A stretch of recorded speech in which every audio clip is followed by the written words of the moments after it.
two of them. The shorter one is the second clip. And then there's a third clip with a third packet. Then there'll be a third one. Do I hand up the third one now, Joseph?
Yeah, it was just like, you know, he's so sick. I mean, I felt that all night.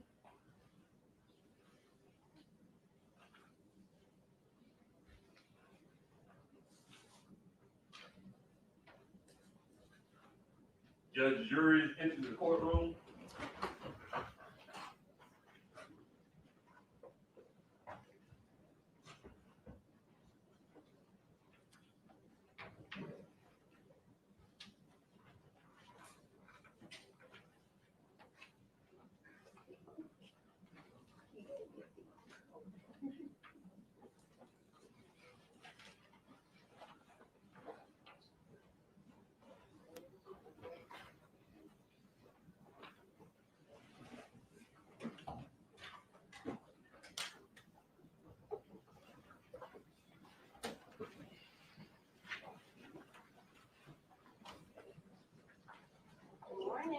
Good morning. Y'all ready for lunch? We're gonna get started. There will be a little bit of a break in our action this morning because I have a previous commitment at 11 o'clock. So we are going to work until we can't anymore. It's my understanding that some of you are interested in the weekend football. It's been relayed, duly noted, and I'm gonna do everything I can to make certain you watch the whole football. All right, we're back on Lieutenant. Yes, ma'am. Thank you, Judge. All right, Lieutenant, just a few questions here to kind of set us back up. We finished with clip 3 yesterday, correct? Correct. We're getting ready to do clip 4. There is a transcript for clip 4, the longer one that everyone has. Then there's also a shorter transcript, correct? That's below it. That would be clip 5. And we'll go right into that one. This clip 4 starts off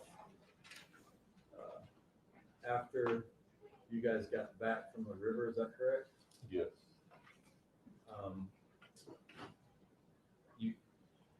This clip, and just before I'll just play it through here, but is there a new version of what happened to Danielle in this clip?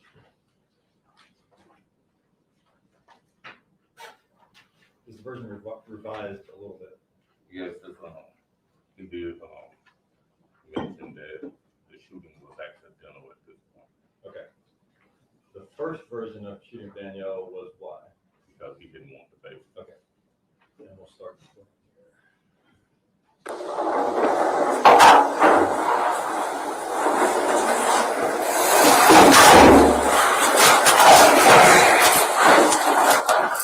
Is this the soul searching plan? Is this the soul search?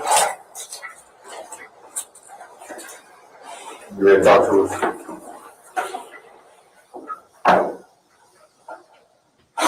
We're waiting. We're waiting. Talk to me, man.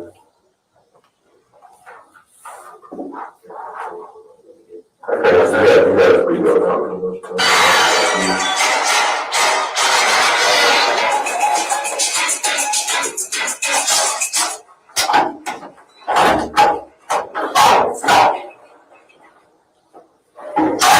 You say you do what? Told y'all that, yeah. Okay. The one you love to plan is just something that has been heat on moves, just well, it's. And that's something behind me. I told her I ain't been doing nothing. Me and I was talking. Something happened again. Just let me show you.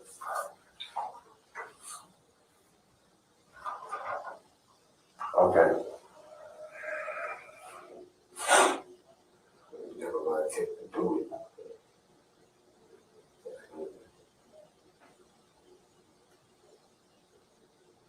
Okay, where did you put the baby? That's what I want. I pushed it. I would tell her I had to go all the way down. Come on, brute force all the way down. I pushed it. Through the pillow, I didn't see what the baby was. I threw the blood out, took off. I slipped. I let that go. So I had the blood on me. I got back in the car. My father cried out to come right down the street. Till I got from it.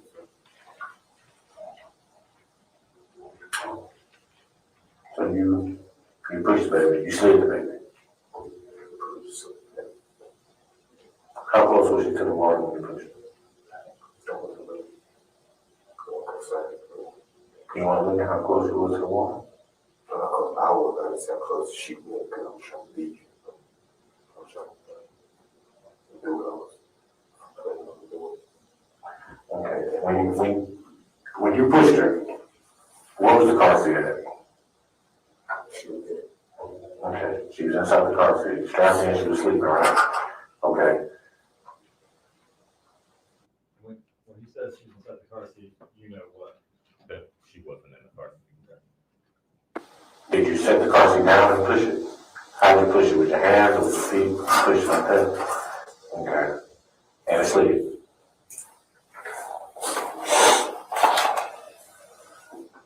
And then when it was sliding, Huh? and then when it was sliding, I grabbed the gun in my pocket and I threw it. And took off.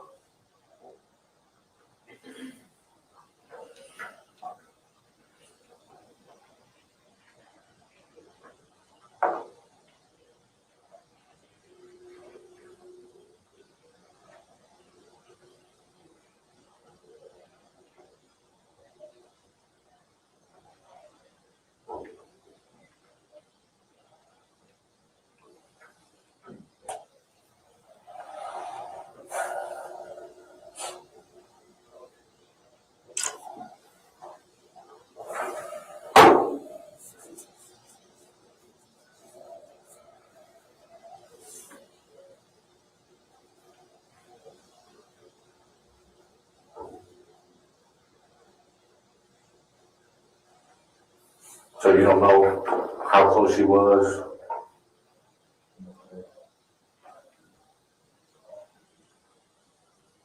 Brandon?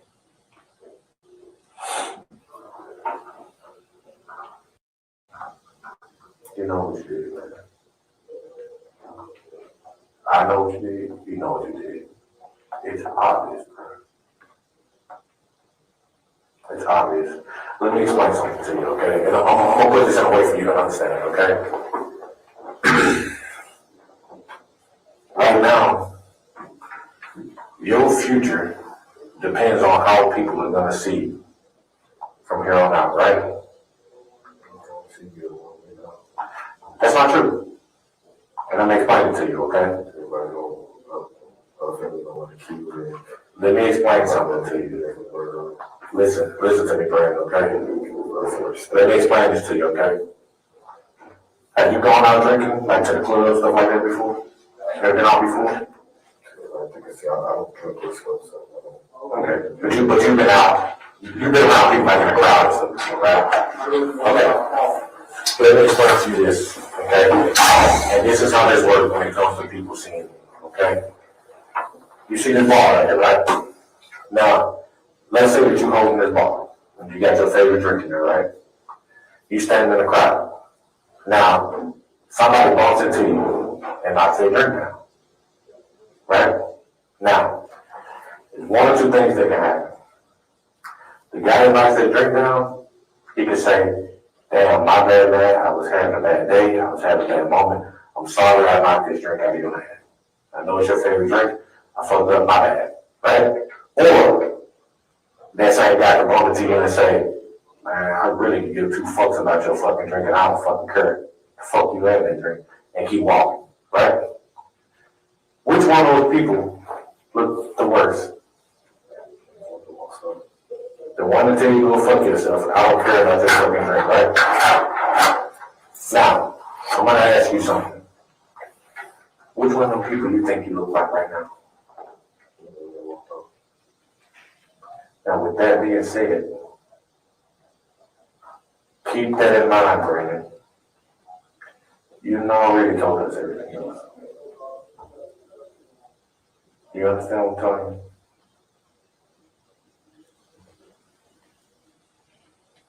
Just tell us the truth about the baby. Just tell us what you did. You threw her in the room? Okay, did you watch her go into the water? Brandon. It was a slightly hard push. Brandon, let me tell you something, okay? You had to walk over rocks to get down to the water city, didn't you? I think I was back through the force and we did. I didn't walk all the way to it. Let me tell you something, Brandon. Those rocks are boulders. You have to navigate through those on the wall. Ain't shit sliding down there. Now, you can tell me several times that you slid down there. Physically impossible. Physically impossible. About that Chelsea. It's physically impossible to slide down there. Now, do you want to be the fucking dickhead that knocks some motherfucking drink down and say, you know what, fuck you in that drink. I'm gonna keep fucking pushing. Or you want to be the guy that say, hey, I fucked up, I had a bad fucking day, my bad, brother, let me get you another fucking drink. I'm sorry. You want to be the fuck you guy? You want to be like, fuck you, this and that? Okay, so you want to be the one that's, hey, my bad, I apologize. I knocked your drink down, I fucked up. That was my bad. Well, this is your opportunity. This is your opportunity, Brandon. Did you put her in the water, Brandon? I didn't place her in the water. How did she get into the water? She was along the river line. She was by the water. She wasn't. But you slid her right in the on the water. Let me reenact. I'm gonna say, did you navigate the rock? I walked over the rock. I walked the river line. Okay, so you got her close enough to the water, right? That you got her close enough that if you push, just a little push, she was gonna go in. Is that what you're saying? So you pushed her in the water. She was placed along the river line. She was pushing. Brandon. And she wasn't touching the water until you did what? Brandon, there's sand right there. You ain't sliding shit right there. Listen to what I'm telling you. I got inside. So you put her in the water. I walked over it. I cleared right there on the river line. Yeah, I threw it down. Bullshit, Brandon. I didn't place her down in the water. Brandon. That didn't happen. The river ain't rose that much in the clubhouse. Yeah. Anyway, now, I'm gonna tell you right now, what you telling me right now, you telling me that you did it, but you're being a dickhole about it. You understand what I'm saying?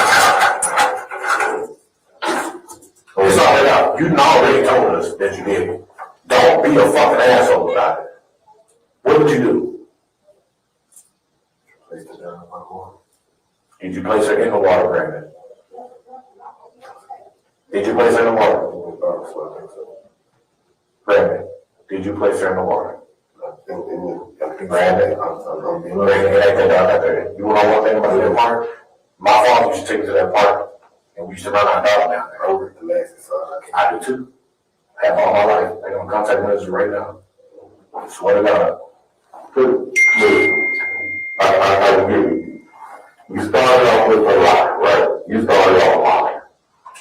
So you don't want to just look like a complete liar. So you want to make us feel like part of what you told us is the truth. But none of what you told us is the truth. You have started telling the truth. Complete the circle, Brandon. Complete it. 99% of the truth is still what? No. 99% of the truth? It's a lie. Right, so 1% is a lie. The truth is the truth, and that's got to be 100%. If you leave out one portion, you're lying. How did she get in the water? Punch it down there. How did she get in the water? Punch it down there. How did she get in the water? You put it in the water. Okay. Did you put it in the water or did you toss it into the water? You tossed it into the water. Did she float away or did she sink? So let me ask you a question. Did she come out of that seat? So you threw her in the water. Huh? Yes, sir. You threw her in the water. So you don't know where she or the seat went, do you? How far into the water did you throw her? It didn't go as far as it go. But as long as she, Did you clarify that for us? You said how far did she go in the water, the question was? Or how far in the water did you throw her, was the question? He said it wasn't far. It didn't go as far as the gun. Okay. was she still in her car seat when she hit the water?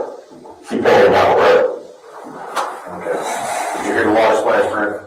When you threw it? Brandon, you threw it in the water. I didn't do anything. I know you threw it in the water. How do you know you threw it in the water? I don't know if I actually threw her in the water. Brandon threw her. I'm asking you this right now. I'm probably the only motherfucker that's not gonna be an asshole to you. I'm just gonna be fucking real with you. And you treat me like a fucking asshole. Don't do that, bro. Did you hear that baby hit the water? But you threw her into the water.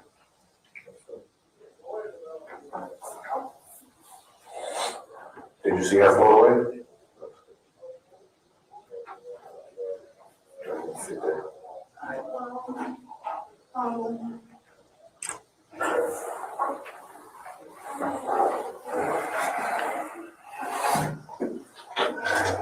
Hang on something, okay?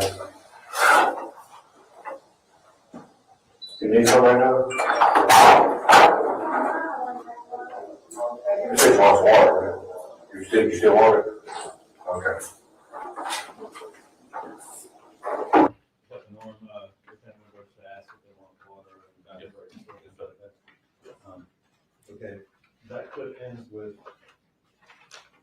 he says, or does he say that he accidentally shoots them, or changes to accidentally shoot them? They say he accidentally shot her. Maybe her or something. And then with respect to Baby Kennedy, he says, what? He said he threw her in the car seat in the water. She came out of the car seat. Okay, I'm gonna start,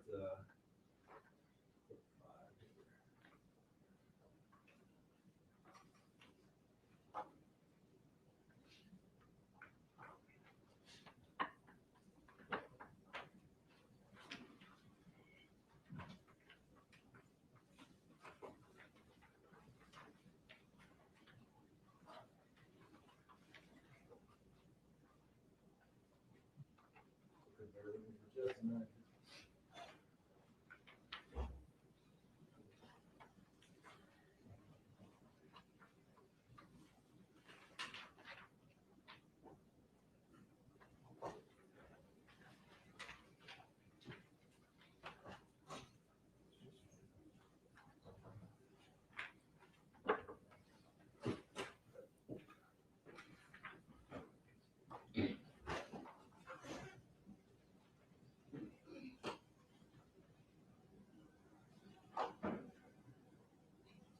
The next one is a pretty short one, is that correct? Yes.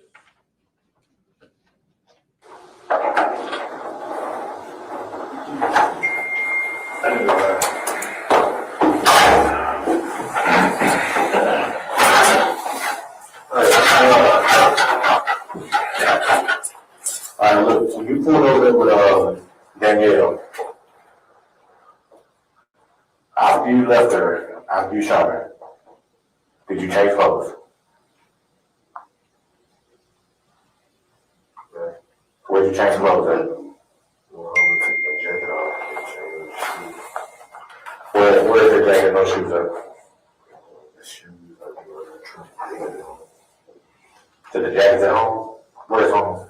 Which place? In Cordova? What address? 8702. Where'd you put the jacket? It's my house. Hanging over, doing crawling in the bottom. What's it look like? Black and gray? Half black, half gray. So, and that's what you had on when you shot her? Huh? Did any,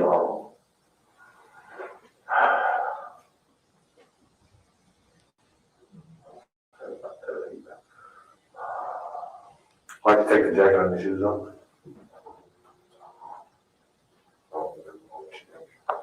So you just want them to change? What kind of shoes did you have on? Okay. And you put them where?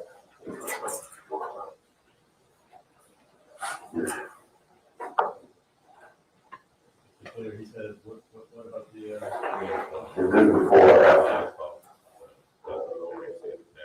Look at your house.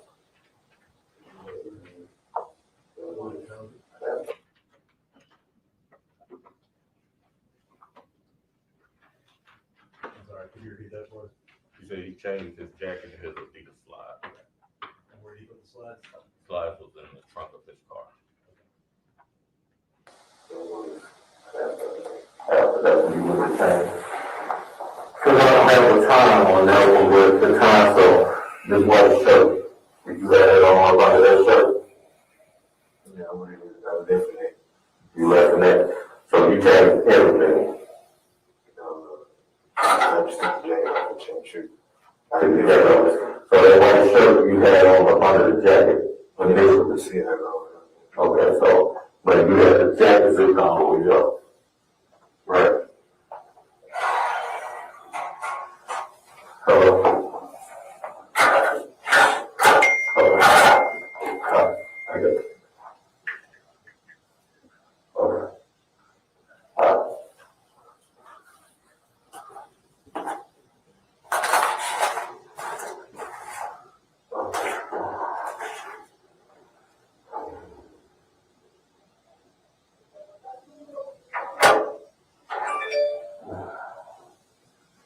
So the jacket hanging up in your closet. Did you tell anybody what you did? Okay, when them folks start threatening you, your mama asked you a question, right? Want to clarify something, that's obviously a typo in the transcript there, that's you speaking, and not Brennan Isabelle, correct? Correct. She said, why? What'd you tell her? You told her, like, is your mom at home right now? Huh? Does she work? From home. She works from home, so it's a good chance she's at home. Alright, let's up.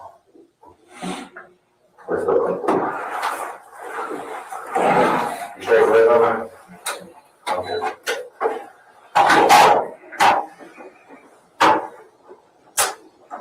Okay, and that concludes the fifth, and you have one more talk with him, is that correct?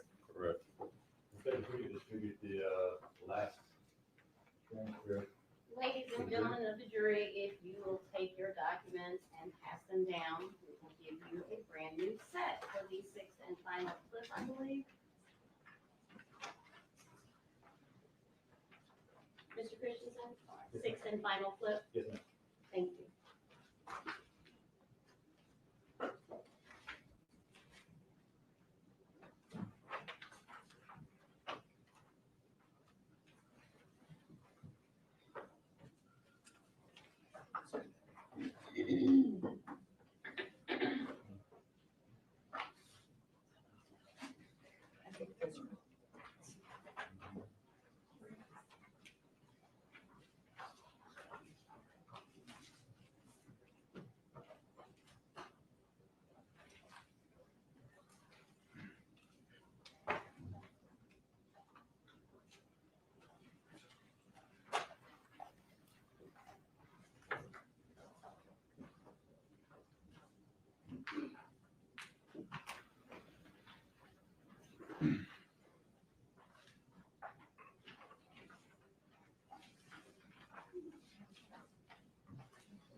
kind of, what are we looking at here? What we've done is taken his clothes and put them in a Tyvek suit. And that is that, Sergeant Carlisle? Yes. Yeah. Crime scene, I believe, what crime scene. And that's you standing in the doorway. Yeah, and that's, Sergeant Amos, also in the room. And this begins the last, competition you have, correct? Correct.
don't need you. Me and my child will do just fine. If you don't want to be here, fuck you, go. But this is the solution that you come up with? Because you wouldn't have an abortion? Come on.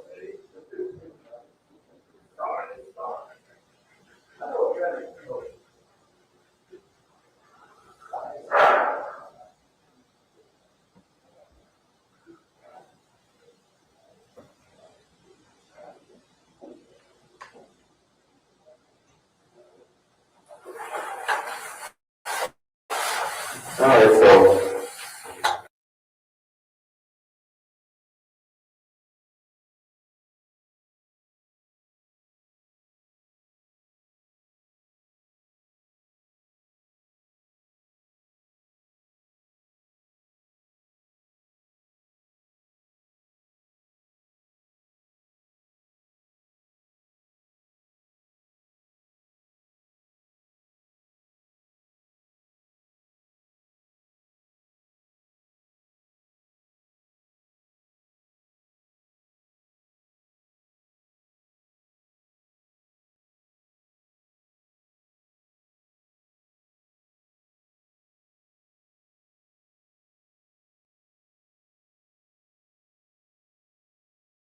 I ain't hear my address before.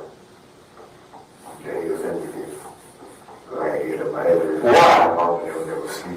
Why would you give him your address? Because I wasn't, if I was around. But why would you give him your mama address?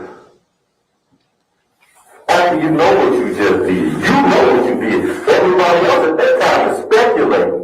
They're thinking you did, but they don't know. But you do know. So why would you even give him your mama address?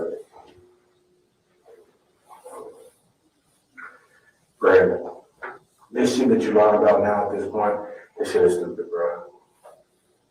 That nigga is man. Yeah, I decided to go over there to her house. And then I asked them on the phone with me, so I called back. That ain't like you got your car. They could ask me where I was. I was still at her house, but I didn't want to give them her address, so they gave them mine. It was mine. I had to wait my mom and dad up when I got there, because I was calling her when I was on the phone.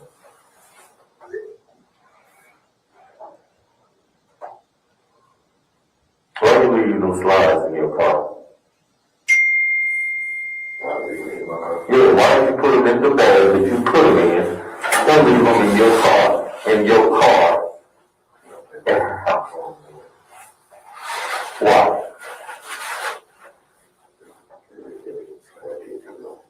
What's it say there about, the slides in the bag? To give it evidence. So why are you gonna get rid of the slides though?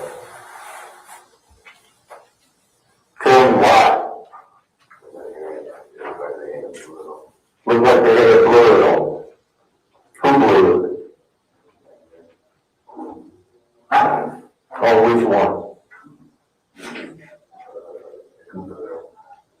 Look like they had blood on the left. How did blood get on there? When you took her out of the car. When you took her out of the car, did you pull some of her extensions out? Yeah, you did. They was on the right.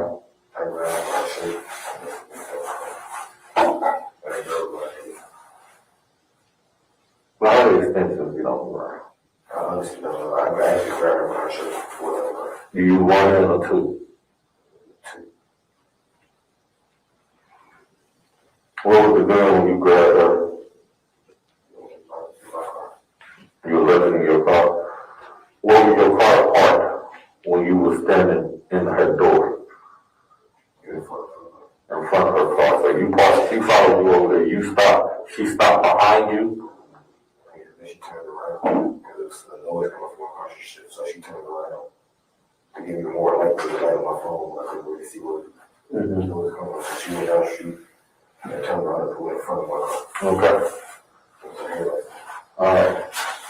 And then so you held the door open on the passenger side. Yeah, we were right got inside the car. Okay. And closed the door. We were still conversating. Okay. How long did y'all conversate? About 5 minutes. Okay, and then what happened? like 30 minutes at the store. Uh-huh. They were at the store. Okay. The store. That's where I'm taking to. Uh-huh. And then she was going, I was in town for. No, don't do that. Tell me exactly what happened. She turned me in. Were you sitting inside the car, or were you outside the car when you shot her?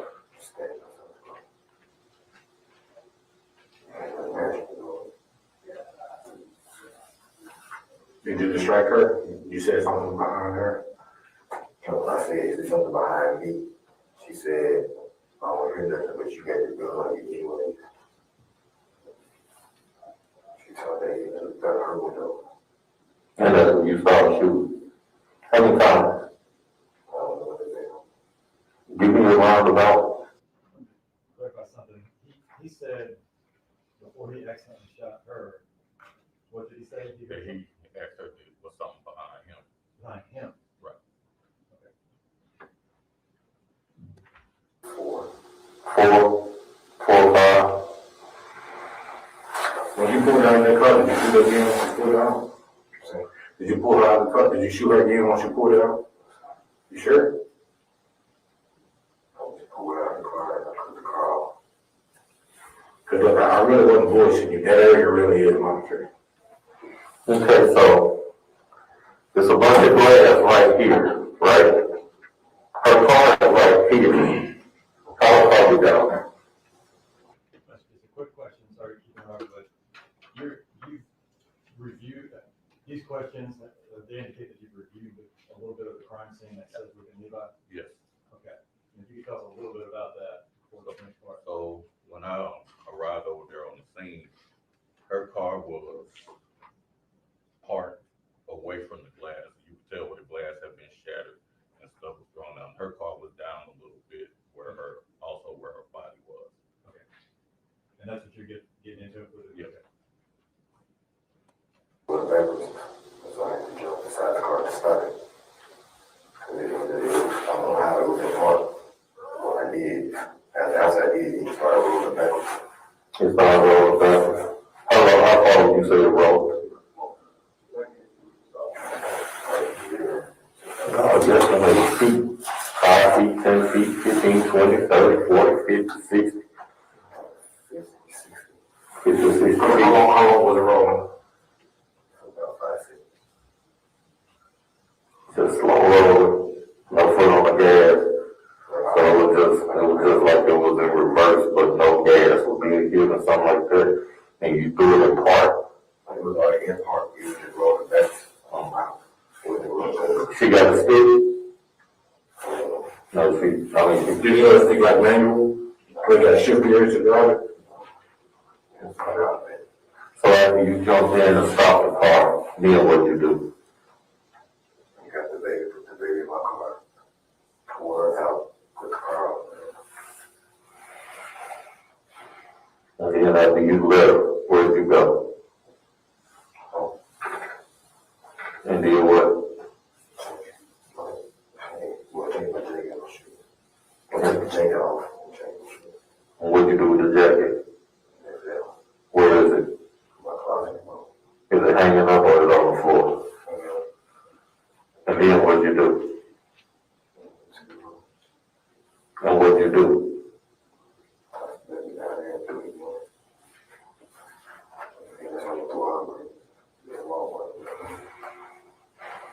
You said that's when you went to Walgreens, and then you went where after you went to Walgreens? You couldn't find a better way. Why? So this is the best plan you could come up with. This was the best plan you could come up with. So this is the plan you wanted to come up with. Well, why did you come up with this one then? There's literally 100 things you could have did. Other than this. Other than this. How permanent is this? This is permanent. Have we found that baby yet?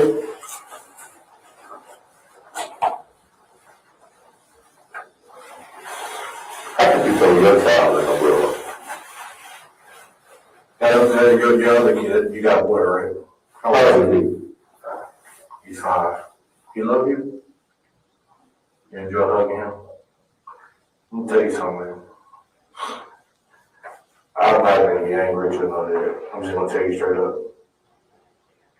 You don't have any daughters, do you? Anymore.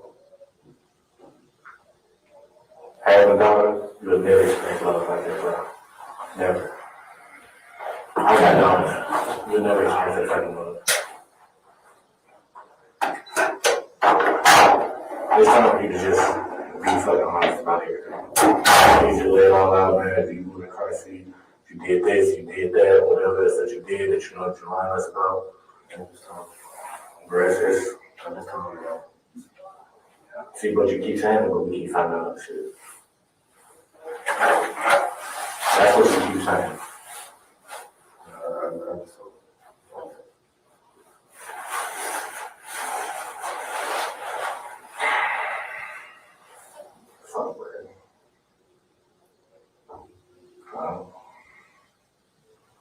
Is there anything else that you could think of?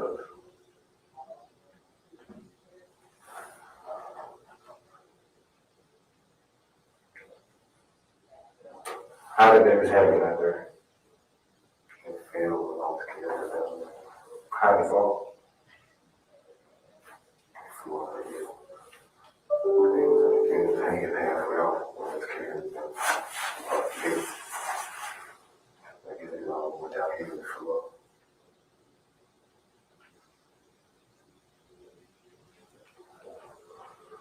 How was it going, man? Going downhill. So how I had one. I got kids, sorry. I know I was in there. She was out.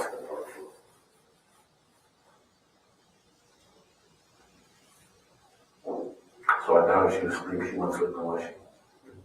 Yeah, that's fine. She was good. No way, bro. She was asleep. She was asleep from the time I put it in my heart. She was sleeping all the time.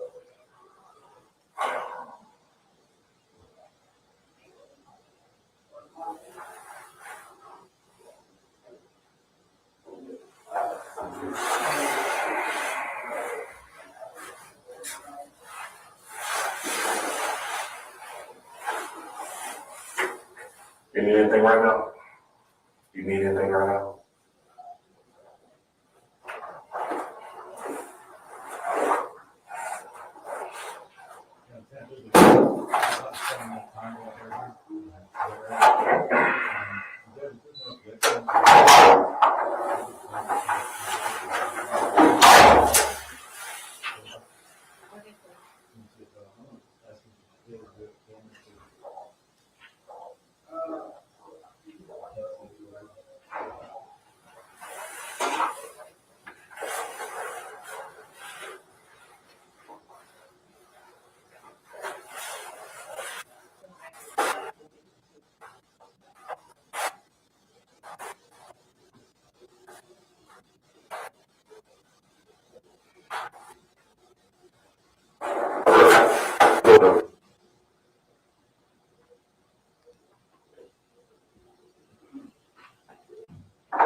She said this is going to go on until we find this child. Did you throw that child in the river? Threw the child in the river. Stop lying. I know you weren't carrying a baby like this. When I was walking down here, you had to take her by her leg. When I touched her, I carried her down there. Don't act like you was comforting that baby that you're about to throw in the river. But at that point, you don't give a fuck about that child. You carry that baby down there by her leg and did what? I carried her down there in the morning. Okay. You carried her down there. Now demonstrate how you put her in the river. How you toss her in the river. Get up, stand up. If you want, you got to take your own theory. Okay. See, all I had my walk here, because that's what I'm like. Okay. So I got down there, and that's her right by her feet. And so you kind of side forward. Side forward. And that's when I had that one. asked that I went over the job and then I did. Actually, So you hold her like this, her head is pressed against your arm, how do you call? it's already come up when I was getting out of car. You don't make me work hard there. Because we're gonna eventually get to 100% of the truth. You're gonna eventually tell me 100% of the truth. You don't make me work hard there for it. The hat was coming off as I was getting out the car. It was already falling off. I never stopped and put it in. There was no need to, but you could have thrown it in the water anyway. Right? And you threw her like this or like this.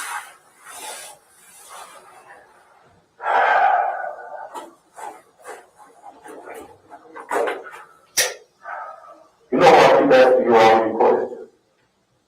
You know? I talk to you why. Why I constantly asking you questions? Because we want to find this baby.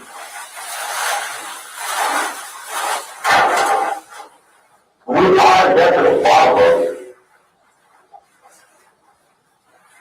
Before I ever met you, I knew why you did it. We still got to find this child. You threw this child in the water. You didn't drop off in an apartment complex. Because you didn't want the baby to survive and somebody pressed her back to you. You said what? What's the reason?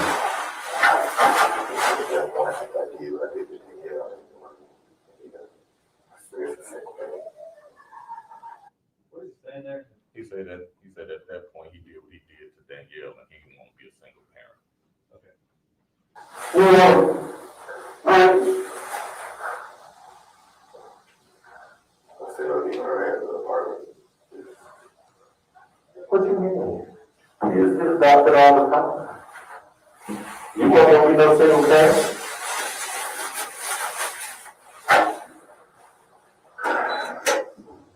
What was the baby wearing? So, but I keep the clothes, but I got one man shit to the floor. Well, you better go to the car. The hat was, I think it was that she got from the hospital, blue pink, white, blue, shirt hair.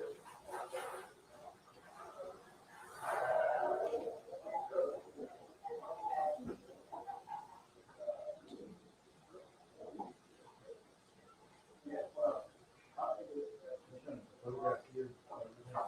Yes, somebody sent a picture of the car seat looked like nothing. She was at home, She had this on. she left the hospital, and she had it. In my mind. But this is the car seat.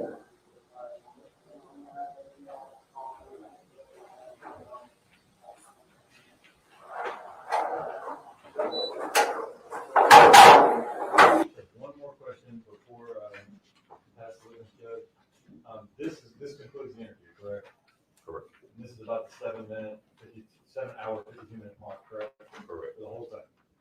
But he sits in there for another 2 hours and 40 minutes before he's booked or whatever.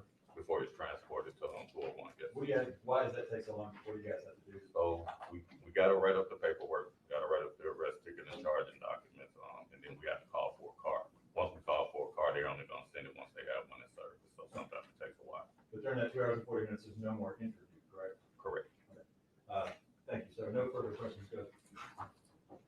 This is a good breaking point for us. Take one, pass it down. I will be with you shortly.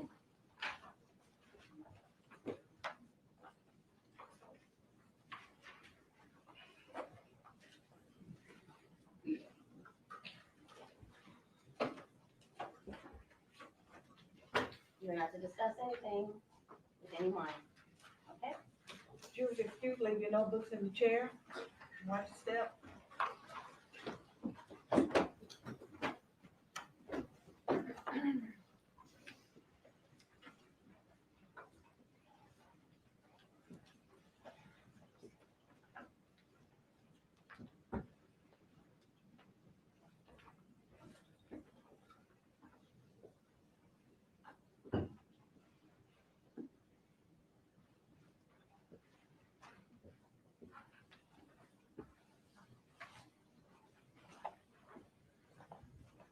Lieutenant, Correct.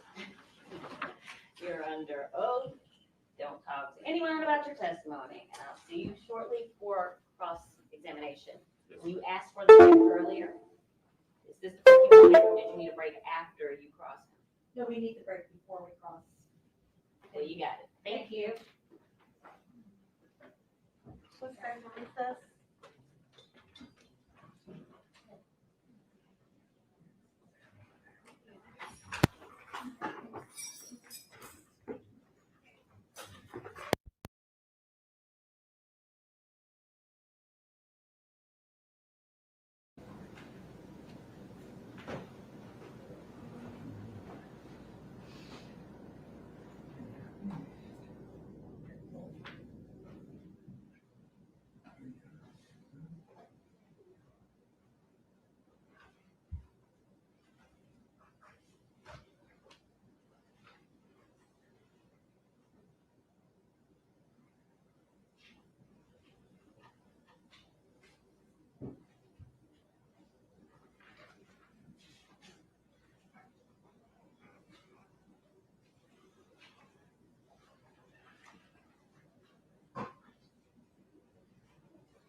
You're in the courtroom.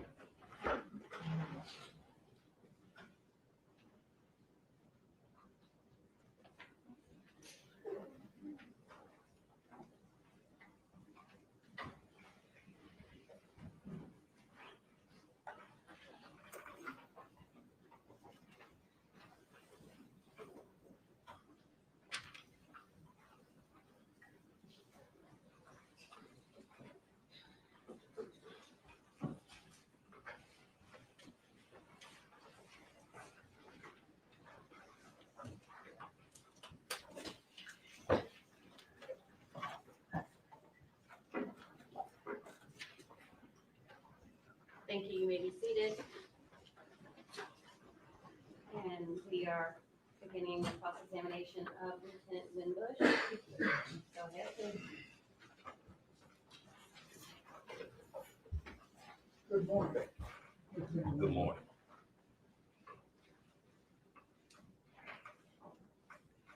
When, do you know when Mr. Isabelle was arrested? How far? Maybe sometime around, it was February the 2nd, sometime that morning, Really early morning, maybe. and was he taken to homicide? To my knowledge, should have been taken to homicide. Were you at his house when he was arrested? No. That you came in to homicide though to talk with him? Yes. What time did you get to homicide? Oh, that morning, The wee hours of the morning or? it was closer to maybe around 7 sometime that morning, something around there. And while you were arriving, was he in that room in homicide waiting on you? Should have been. And I noticed his hands were cuffed, right? Correct. And there was a bench in that room, it seemed, it was across the table from you and Officer Boyd, that he was on. Yes. The bench is about, didn't look to be very wide. It had decent width, It's Wide. made for comfort, isn't it? wide enough in the lay on. Yeah. And I noticed that his legs seemed to be shackled to the wall, You know, shackled to the bench. shackled to the bench. Yes. I just wondered why it was sticking out like that. Did he have room To to? move, It was right at the first, yeah. Mhm. yeah, he had enough room to lay down.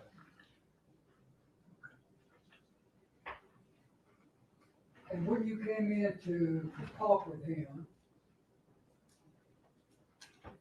was, you were gonna ask him questions, Correct. interrogate him, Interview. interview him. Okay, that's a nicer word there. Yes, 'cause that's what I do. Okay. And you want a person that you are interviewing to believe you. Do I want them to believe me? You want them to believe you're being straight with them. Don't matter if they believe me or not, because they know. That's, well, where, do you get any training in how to interview people? I have not.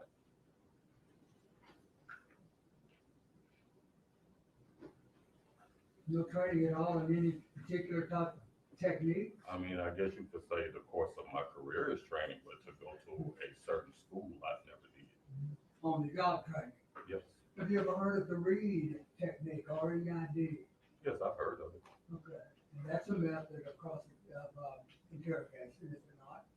From what I've heard, but I've never had that training. But you've never studied it at all? No. Okay. Well, when you're asking random questions, what are you looking for? Are you looking for a confession? When I'm, That's your purpose, that to get him to confess? the purpose is to get them to tell me what happened. Okay. And that, in your view, is to confess. It depends on what happened. Okay. And does that mean that you have him tell you what happened, or do you tell him what happened? It's a conversation between the person and I. I'm sorry, man. It's a conversation between the person and I, so in that case, it would be a conversation between Brandon and I.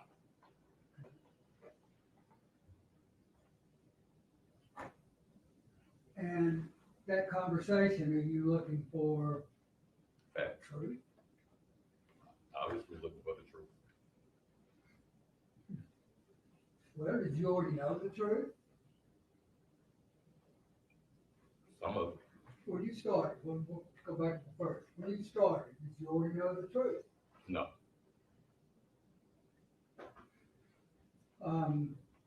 He was told that you knew what happened, Of course. of course. Okay. So when you told him that you already knew what happened, you wanted him to believe that. Well, when I told him I knew what happened, I didn't know if he would believe it or not. Okay, but that was your purpose in telling him that you wanted him to believe that you already knew what had happened, and you were giving him a chance to say it. Yes, Okay. But that wasn't true, was it? not all. I didn't know everything that happened, no.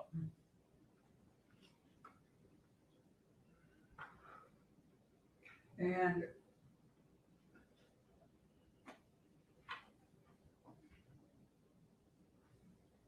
when you started talking with him, I noticed you gave him his advice of rights.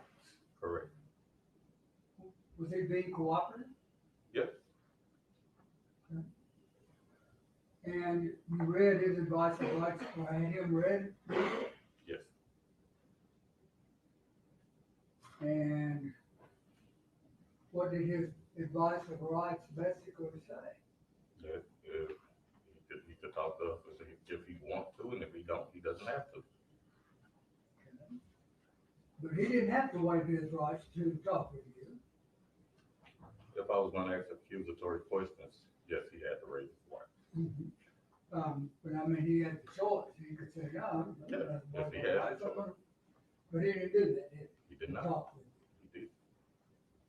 you. And when you wanted to search his phone, you would have had to get a warrant to search that phone with Correct.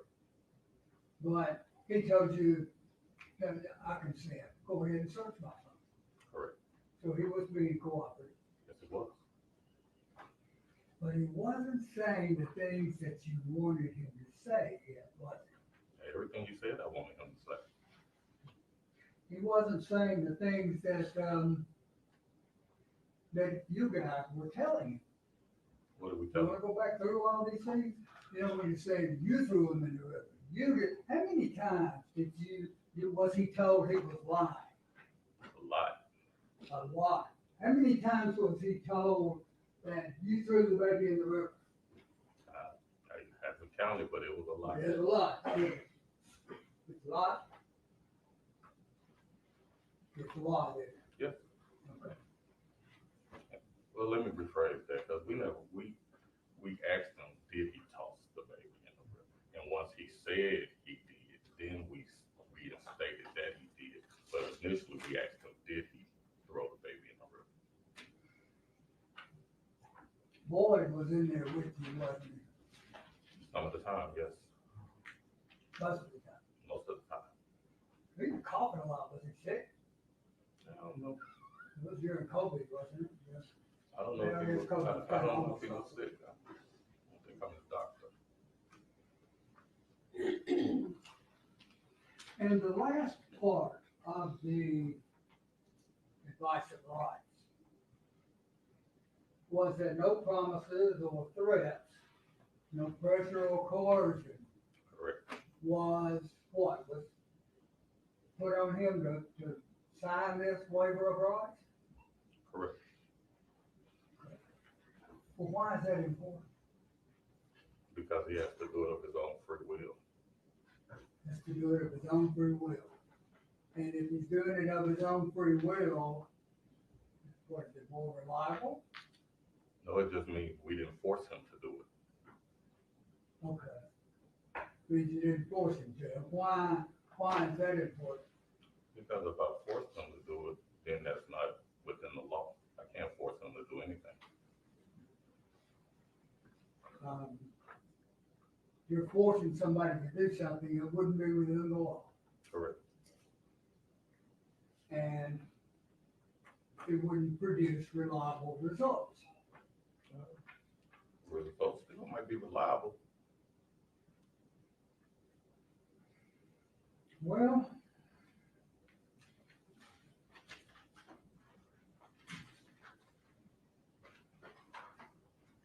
I noticed that at the time those advice of rights are given and signed, and when he's saying, I haven't been under any pressure or coercion or promises made or threats, well, the questioning hadn't started yet, had it? It can't start until then.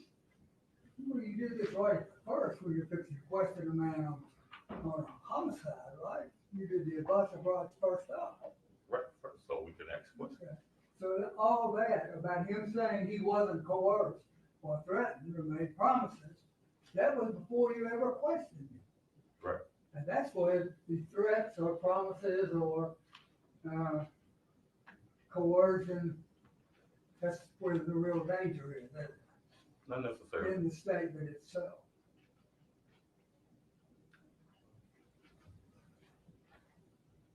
That's an easy one.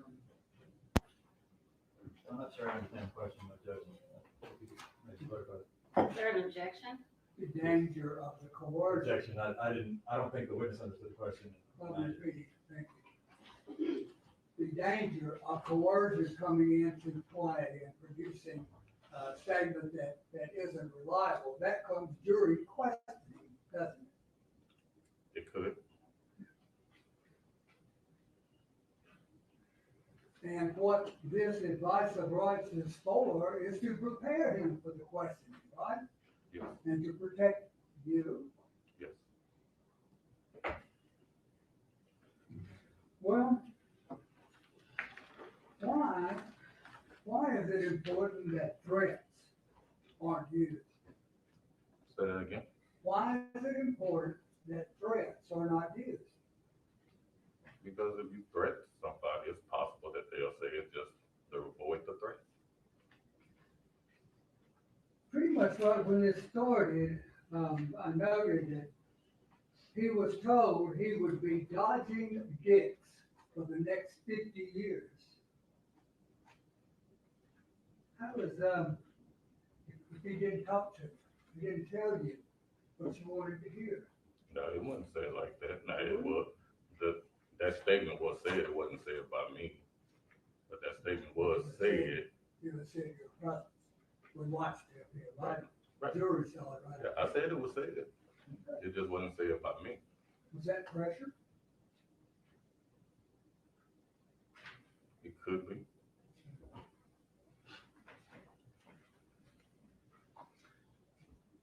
would you agree that this is a fair statement? One of the things that people fear about prison is being raped. A man, Reasonable people, I think, have that fear. that's big. And that's what he was told, was gonna be dodging dicks. That's what was meant by that statement, was it not? He said he could be.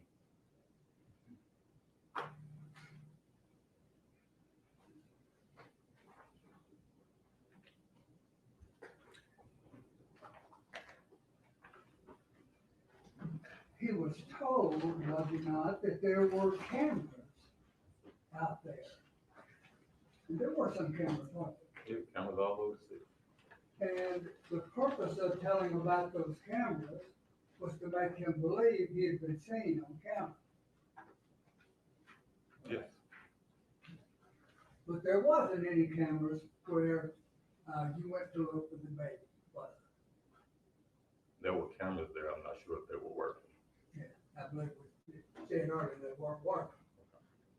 And so you wouldn't have seen him take the baby down to the river with you. No, Because there wasn't a camera that was working there. no, didn't see him take the baby down to the river. But he was told that there was a camera, He was. and that wasn't true. No, that was not true.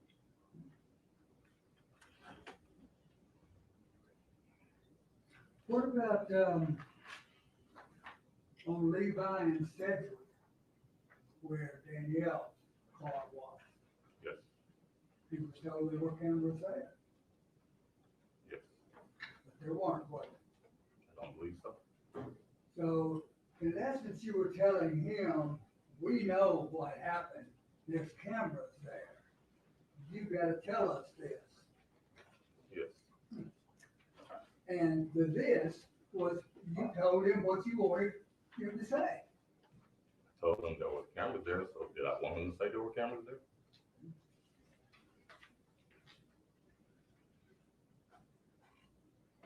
Was there any, and look, I'm gonna concede something right here. Yours was much better than yours, okay? Yours, you weren't as bad as him, This is a question. but The Yeah, objection okay. is- Boyd was worse than you were in the question. So when an objection is made, it is customary for you to wait for me to rule on said objection Thank you. after you've responded. You're right. So there's an objection, This sounds like testimony and not a question, Judge. and your response is, I'm rewording it. thank you and sustain.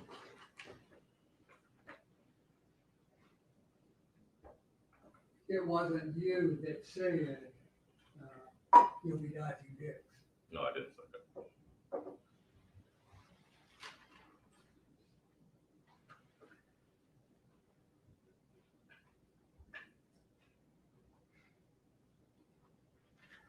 Was Mr. Isabelle told that people would be looking at him like he was an effing monster? Yes, How did they tell that? How did that further your investigation? asked him how he wanted to be viewed, if he wanted to be viewed like a monster or somebody with remorse.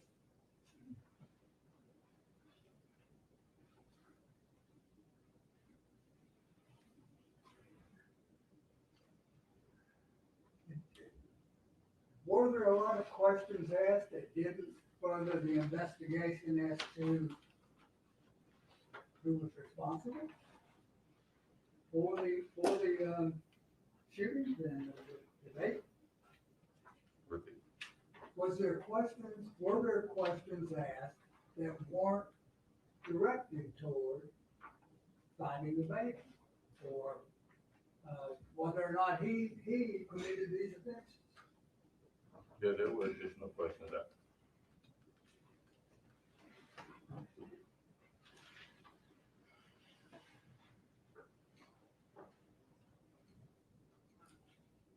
Would it be fair to say that at times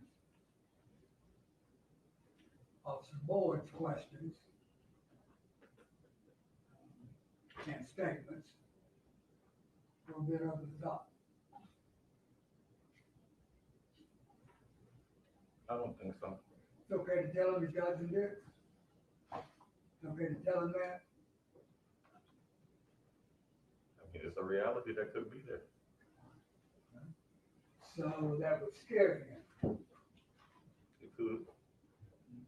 and scare him into saying what you are scheduled to use the truth. To scare him into telling us the truth. Yes, it could. How long did you guys question him? It was several hours. 7 hours? Several. Several, more like 10? No, I don't think it was Just 10. think about it a little bit. Did we question him for 10 hours or was he there for 10 hours? Well, okay, was he there in that room for 10 hours? For the most part, yeah, we did take him to the boat dock, so he wasn't in the room at that time. But yeah, but we had him somewhere around 10 hours. And he had been in that room while he was waiting for you to arrive. Yes. Do you know of any interrogation that was done of him then? No, there wasn't any.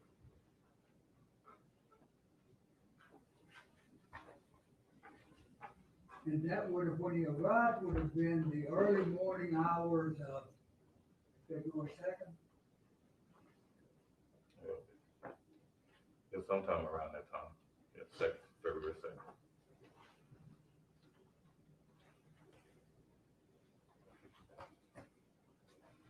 Well, the reason I asked that, I'm trying to figure him, to just assume that he got up at 8 o'clock in the morning. We can make it later if you want.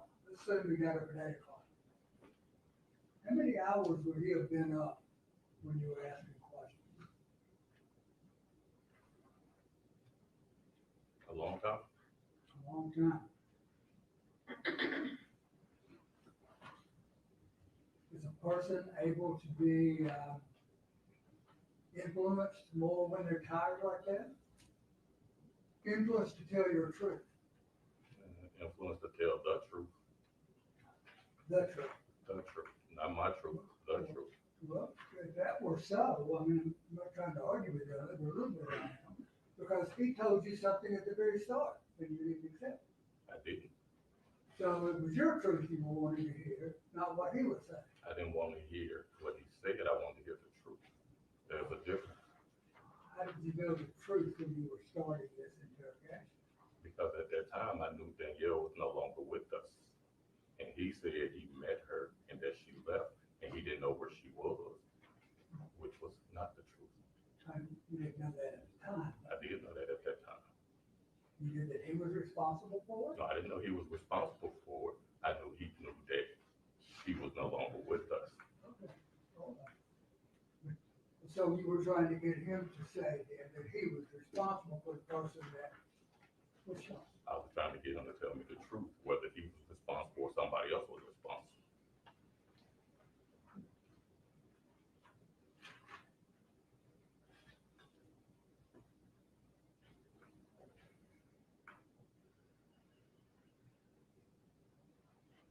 And he was told that the only thing that could save him was to tell the truth. He was told that. Save him from what? All those 50 years of dicks? Not necessarily. It could save him from whatever his imagination would come up with.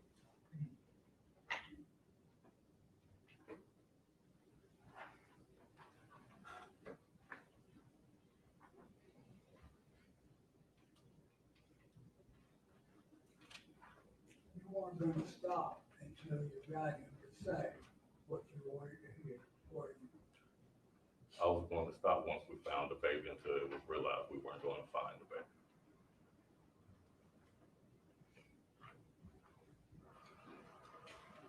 Did he get time to rest?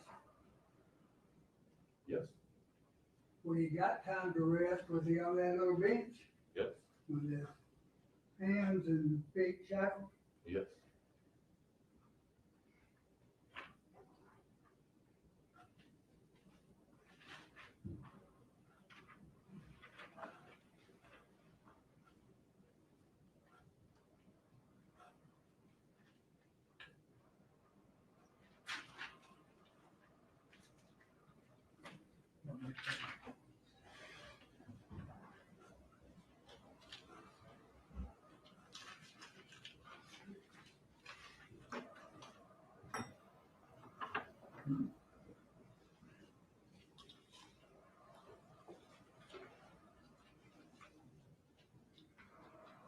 Is it true that he wouldn't stop, would, the yelling at him was not going to stop until he said what you wanted to hear? That's not true. When was it gonna stop? How much yelling was done? We didn't yell at him the whole time. Most of Yelling the at him time, the whole time? I said we did not yell at him the whole time. Most of the time, it was a simple conversation. There was a little yelling in there, and there was a little emphasis put in there, but it wasn't a constant yelling. You weren't as bad about it as your partner was, boy, Wasn't bad about what? yelling. Say that. You, not probably 6'3". 6'3", Yeah. what up there to me. And looked in pretty good shape, Decent. physical shape. Decent. Would you consider that you may be an intimidating presence? I don't know. What about boys? You about the same size? Boy is a little smaller. You're smart. Smart but loud. Loud, yes.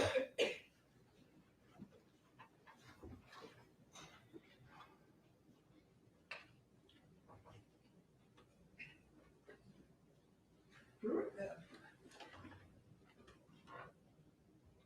Miss Isabelle kept saying that he left the baby at the river, and that wouldn't be what you want to hear, right? We wanted the truth.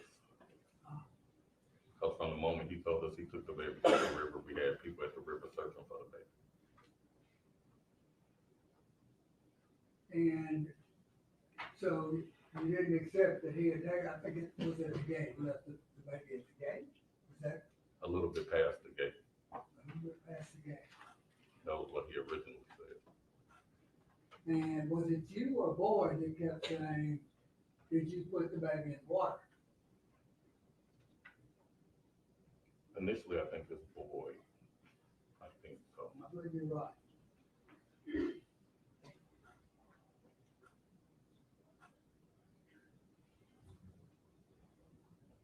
So,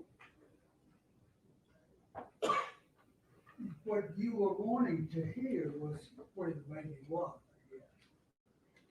Yes, we wanted the truth about what he did with the baby.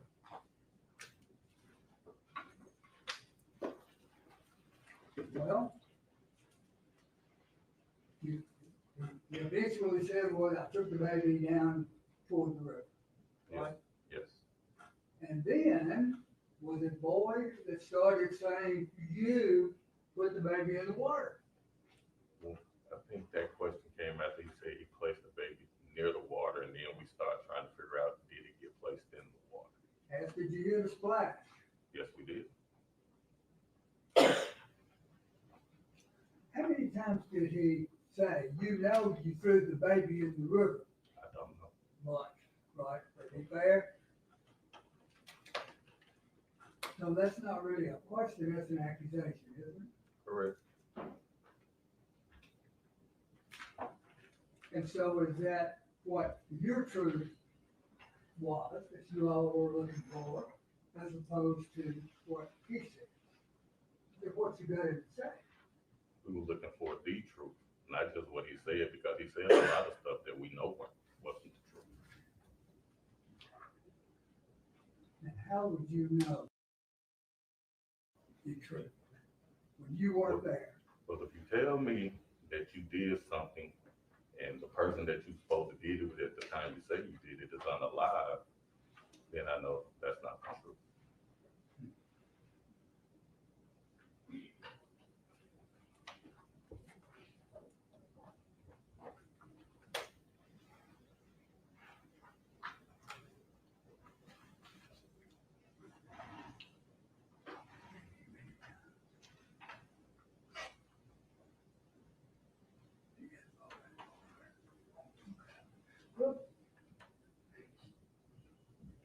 trying to digest that just a little bit. It seemed the information that Mr.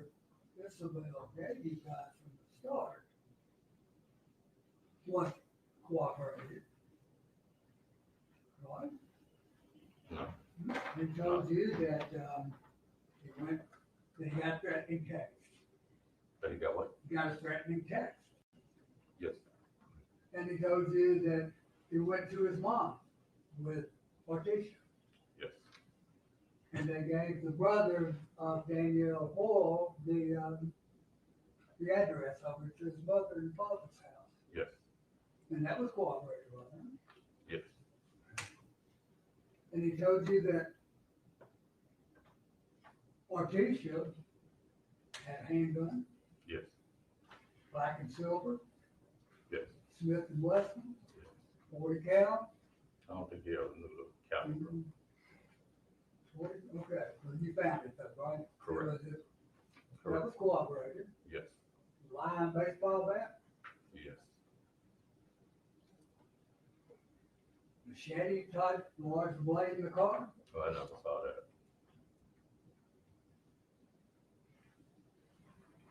But anyway, those things were cooperated. They were. The fact that he went over to Artesius was cooperated. It was. The fact that he came back home was cooperated. It was.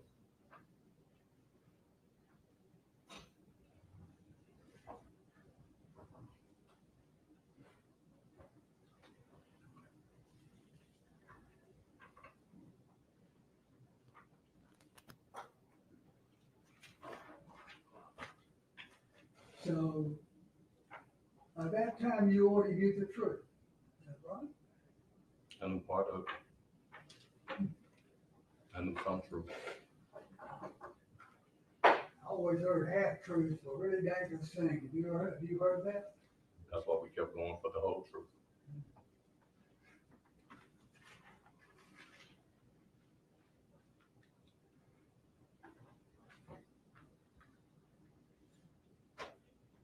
The baby's hat, was it found there at the butt ramp? Yes. Was it found before he said it was there? Yes, I think so. That's right. Was it found before you told him it was found there? Yes.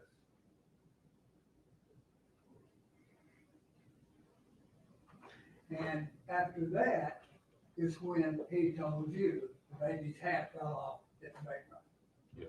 What you told him, it hadn't been found down there. And you knew it was his. You knew that it was the baby's. I told him that first. When? That was going on pretty much before the first one. And I know there was a long, long time it's being questioned, so where in that chain Because of when we asked him what the baby was wearing, we asked him about the hat. Is that what you? I just want trying to get some timelines down to find out what he told you, who told you that first. You know, if you told him, then he told you, or if he just told you pursuant to your investigation, asking questions, seeking the truth. No threats, coercion.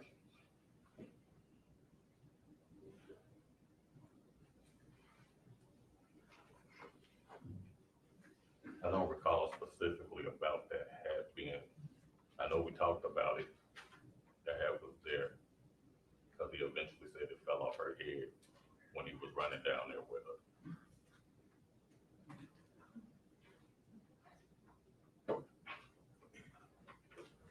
And the timeline he told you about, that was corroborated as well, wasn't it? No, By GPS? no, that's when I told him I knew where he was at certain times. Because at the first time, I told him his timeline was off. GPS, what, works on a phone? And what, It can if GPS is on the phone. so GPS shows where the phone is? At least, yes,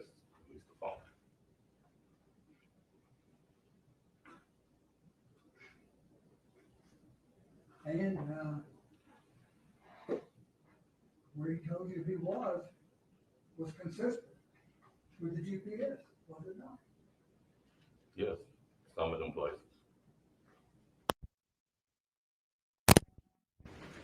I couldn't help but think that when I was watching this at the end, and even during it, that his head down like he was tired. Do you think he was tired during any of this? No, When I feel, my figures are it was about 32 hours without, if he got up at 8 in the morning the previous day. About 32 hours, is that about right? From 8 till 8:24, and then about till 2:30 or so the next day. I don't know what time he got up. So he hadn't been, I mean, he didn't have a lot of rest, did he? I don't know. I don't know how much rest he had prior to coming in contact with me.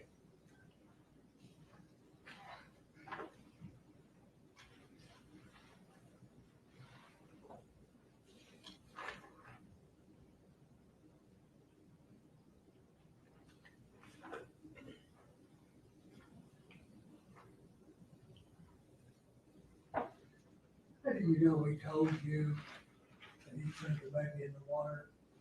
How do you know that's the truth versus he just wanted you to stop? I still don't know if he ever threw the baby in the water. Exactly.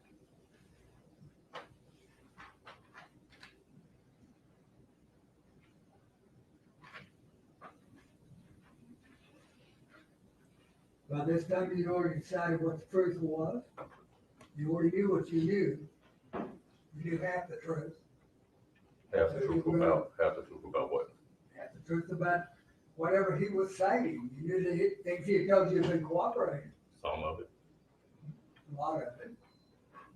There were some missing parts, though, weren't there? Yes, And those missing parts is where this interrogation was zoomed in on, wasn't it? because we want to find the baby. Is that what you're referring to? I'm referring to the Levi and Sedgwick scene, and I'm referring to the boat wreck. So Levi said, you saying there's missing parts from that? Levi and Cedric, you're saying that there's missing parts from that scene? Is that what you're saying? I'm trying to get an understanding of your question. My question is you already knew that he was responsible for shooting her? Yes, I think he admitted to shooting her. That was on into the interrogation where you were asking him, right? Yeah, it was on into it. Yes, He'd already given you cooperating information. It was being cooperative before that. he was.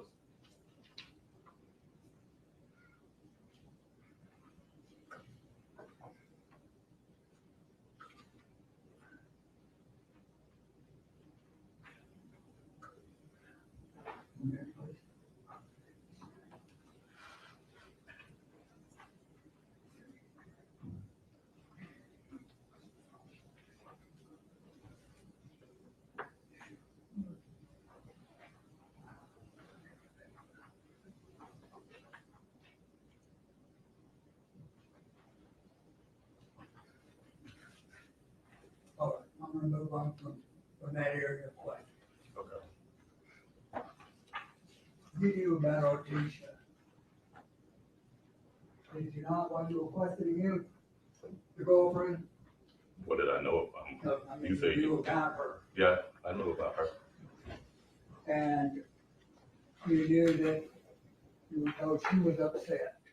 Yes, And she was upset about the situation that was going on with Brandon and his other women. yes, And the women had been children by him, yes. right? And you knew that he was in love with her. Yeah, I knew they was in a relationship. I can't say I knew he was in love with her. Okay. All right. I know that during the interrogation, during the interview, he was told that sometimes we let emotions get the better of us. Why was he told that? Because sometimes people let the emotions get the better of them. And when they let those emotions get the better of them, they react. Sometimes they do, sometimes they don't.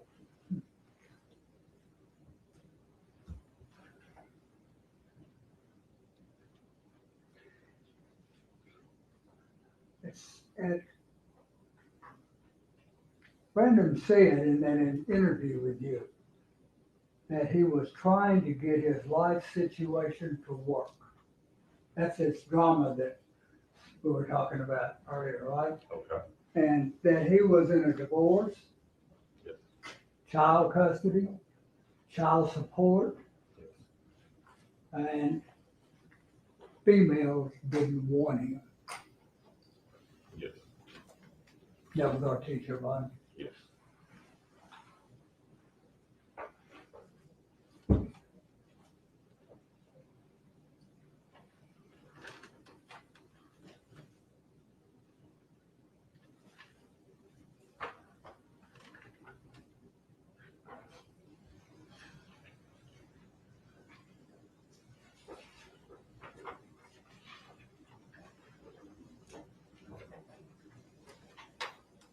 He told you that this was nothing he planned on doing that day, He did say that. that he was thinking too fast and reacted. He said that.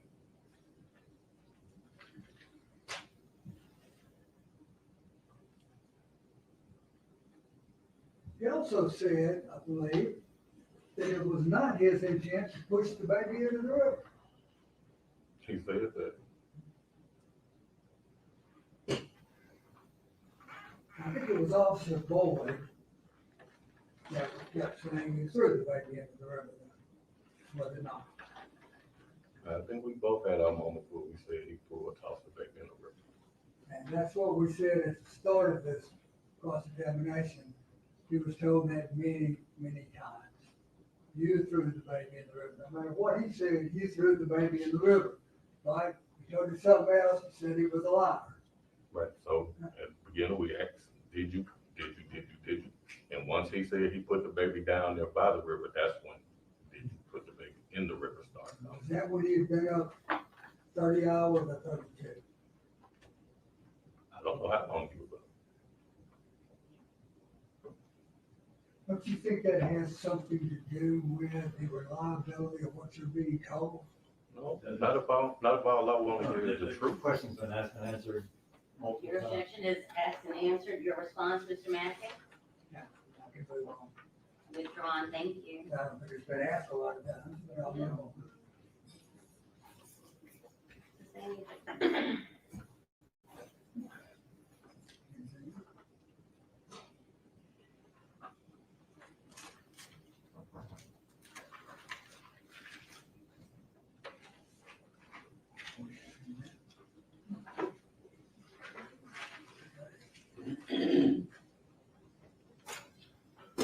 Thank you, sir.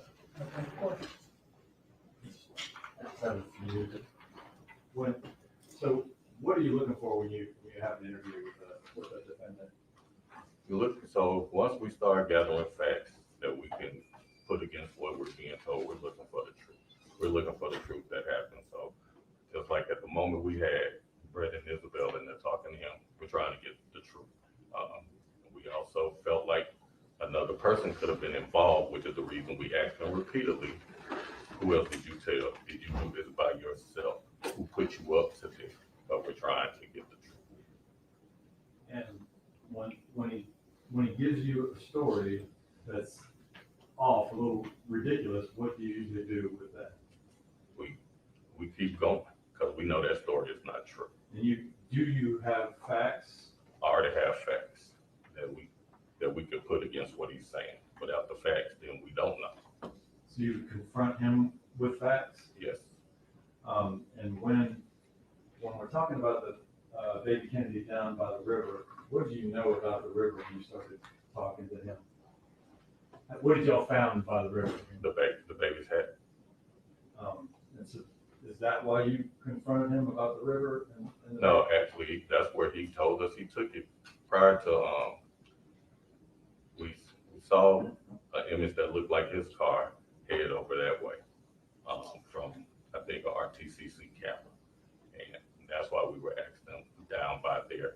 And once he showed on the tablet that I had where he said he placed the baby, that's why we went to there to look for the baby.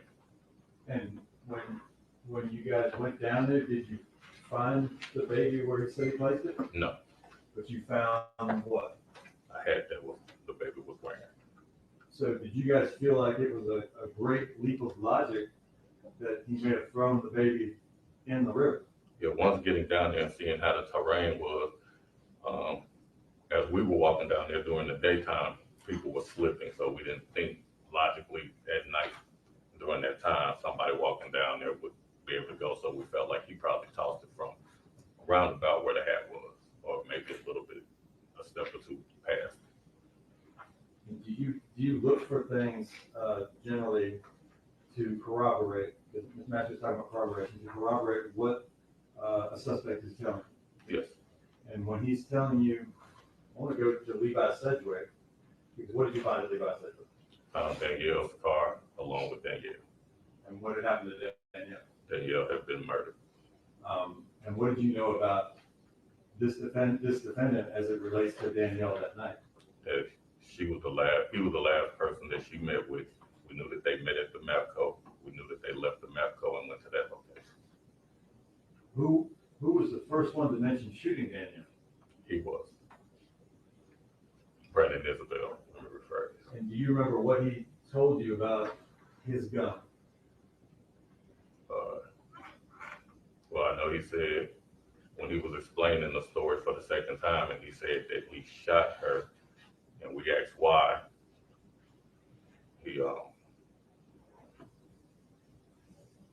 He said he didn't want the baby, and then he told us that he left the gun at Artisha's house.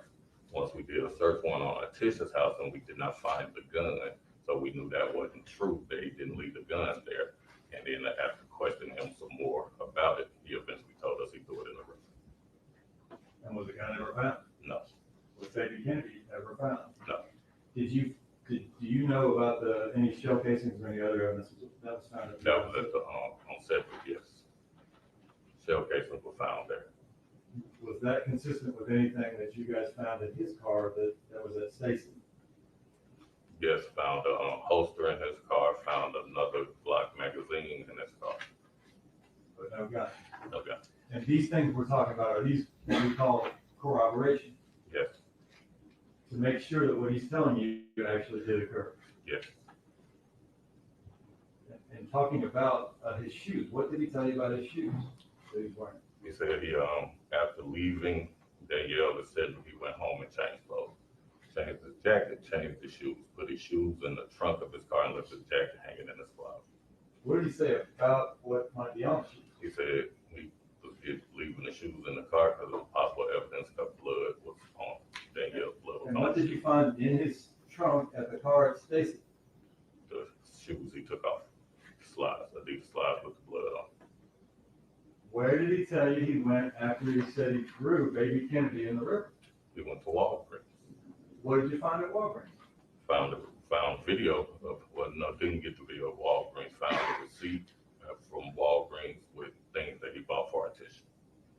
What did he tell you to do with the things he bought for Artisha at Walgreens? Took them to her house, What did you find at her house? the things he bought at Walgreens. What did he tell you he did with the car seat that he took Baby Kennedy out of before he threw her in the river? Took it to Walmart Where and did left you it by find the it? dumpster, Where did you find it at Walmart? the car seat. And is that what you're looking for generally, is corroboration of what he's saying and getting to the truth? Yes, Are you aware, Artisha was being interviewed at the same time, is that right? correct. I think you said that. She was also being interviewed for a long, long time, right? Correct. Did she confess to murder? No, Thanks, sir. I have no answer. Mr. Massey? Thank you, Your Honor. The last set of transcripts that we looked at, guys or aides, for the interrogation and the interview that you were doing, the last, sixth one, the sixth one, that was the last one, right? correct. And that one, Mr. Isabelle said he accidentally shot Danielle. He did. Was that the truth? You don't really know, do you? Yeah, because you don't accidentally shoot somebody multiple times.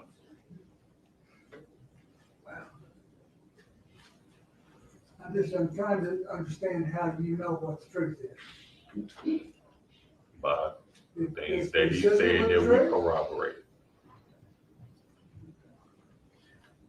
but before, you said that he said, I shot her. He did, Okay. But at the end, he says he accidentally shot her. of course. And that's what he said at the end, but that's far from over. So the of course, does that mean that whatever he says you expect is not true? No. Can't say that because if I believe he said, when he said he shot her, it's to be true. And that's true. After later on, he decided to say it was an accident, but he didn't say it the first time when he said he shot her.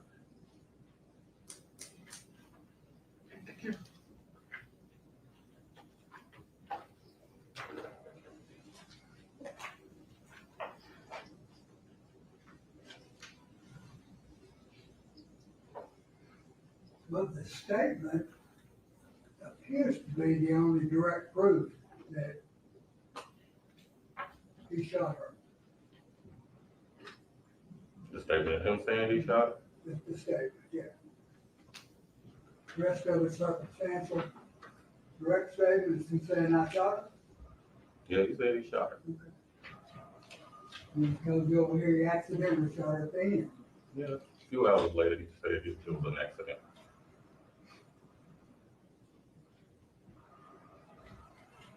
Did you have a little bit of rest before this? A little bit From there bench? on the bench, yes.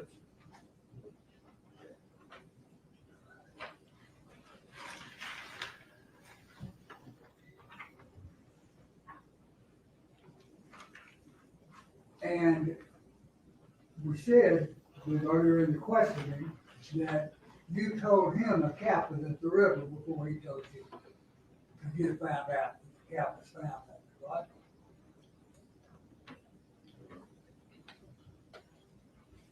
We could have went that way, yes.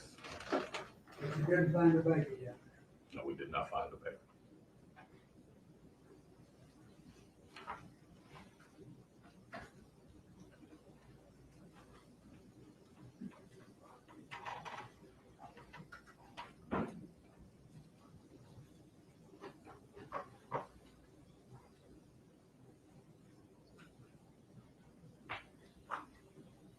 Other than at the end of 10 hours of questioning,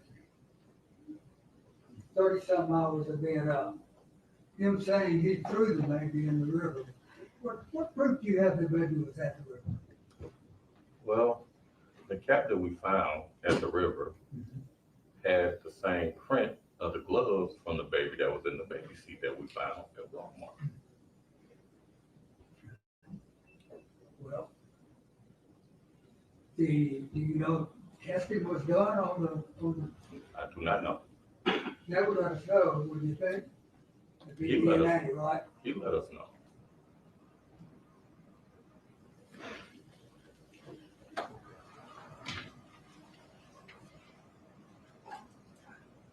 That was a question, John. Just have a couple things. He initially said that he shot Danielle because he didn't want the baby, right? Correct.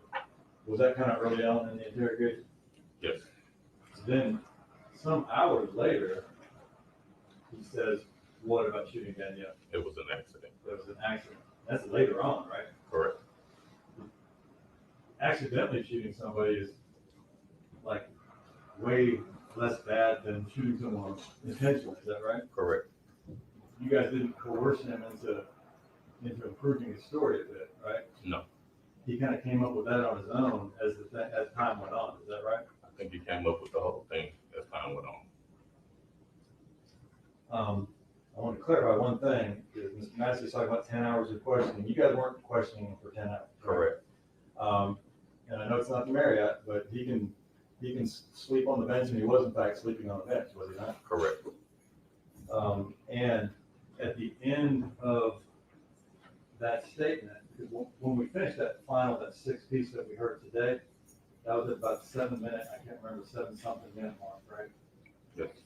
The rest of the time on there, you guys question any more after that? No. For those last couple hours, you're just sitting there waiting to be booked or whatever? Waiting to be transported.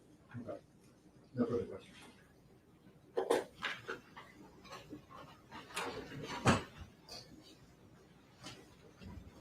So there's a difference in saying, I shot somebody or I accidentally shot somebody. It's a difference. So if I'm going to fire my gun out and I'm cleaning it and I walk by Miss Fuchs and I think it's unloaded and it didn't move and I shoot her. And you come and ask me, Mr. Master, why'd you do it? How'd that happen? I shot her. I did, right? Right. I said, how did it happen? It's an accident. And I would have said I shot her first. Would you? So which one was it? Was it an Would you accident or was it I you shot shot her her first? Most people I know, they say what the truth is first when they decide to tell it. You guys didn't tell him the truth from the start, did you? Why should we have to tell them the truth? Out of everybody out there, the only person who knows what happened is him. So he tells us the truth, right? No questions. Thank you, sir. You may sit down. Thank you. And now we break.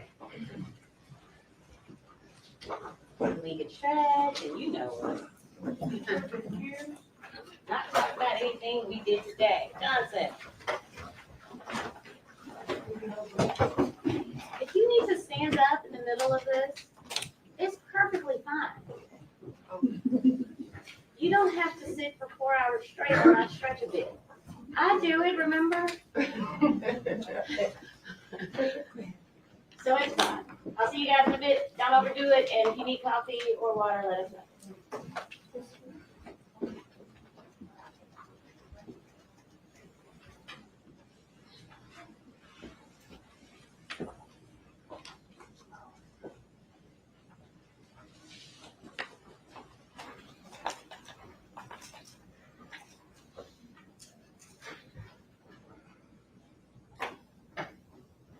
You all may be seated. Ms. Fuchs, I checked on that situation you asked me about, and I was assured that there will be security in place in the building tomorrow. The Sheriff's Department is well aware of what we have going on, and they are going to take care of us as they have all week and each and every day. Thank you. It is now 12:33. Let's report back at 1:42. 1:42. See you then. Thank you. What's that, recess?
We are officially caught back up to them in real time. And as you see, she said 142, it's 151. They don't give a fuck about y'all time. And they started off with technical difficulties. You would think if they had technical difficulties early in the beginning and the screen wasn't playing, that they would like try to make up for the lost time, but nope, they don't give a fuck. And I told y'all, I believe his lawyers were trying to say that the officers forced him into that interrogation, hence them asking, how big are you and all of that shit.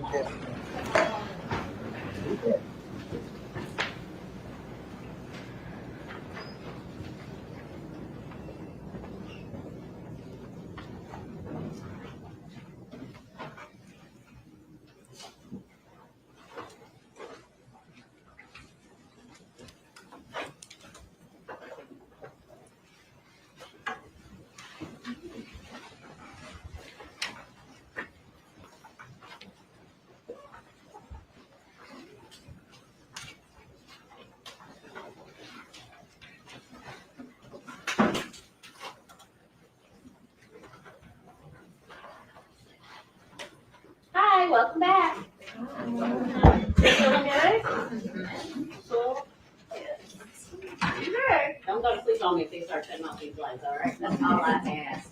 State of Tennessee, please call your next witness. The state calls Officer Ronald Blake.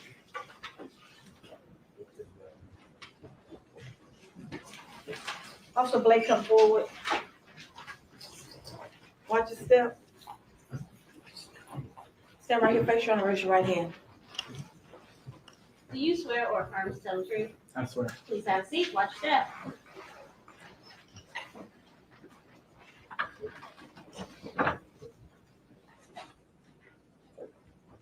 Go ahead, please. Would you please state and spell your name for the jury? My name is Ronald Blake. That is Ronald. Last name Blake. And where are you employed? With the Memphis Police Department. Do you want where I am now? Where are you or- currently assigned? Okay, I'm assigned to a crump station, Bravo shift. And where were you assigned back on February 2nd of 2022? I was assigned to Rain Station on Bravo shift. And tell the jury what Bravo shift is. At that time, it was the 7 a.m. to 3 p.m. shift. And what did you do when you were back at Rain Station as an officer? Were you a patrol officer? Yes, I was a patrol officer. Can you just tell the jury a little bit about what the responsibilities are of a patrol officer? So our responsibilities, of course, are to patrol our neighborhoods. We have what are called wards, assigned wards, where we answer calls for service as well as do traffic enforcement and self-initiated activities to try to, curb crime and, serve our community. So back on February 2nd of 2022, did you go out on a call at 5255 Elvis Presley Boulevard? Yes, ma'am. And what is located there? A Walmart. And do you remember about what time of day you responded? I don't know the exact time, but I know it was in the afternoon, maybe between 1 and 2 p.m. Was it getting toward the end of your shift? Yes, ma'am. And did you end up speaking with a citizen named Ralph Carter? Yes, ma'am. And did he direct you to something a little bit out of the ordinary at the Walmart? Yes, he did. A baby car seat. And where was that located? It was on the west side of the building, the Walmart, which is like the rear of the business. I'm gonna hand you a USB drive and see if you recognize it.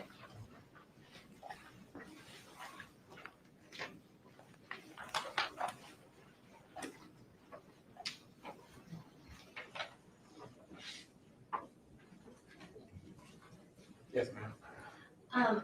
When you responded to that call on that day, were you wearing a body worn camera? Yes, ma'am. And is that a clip from your body worn camera? Yes.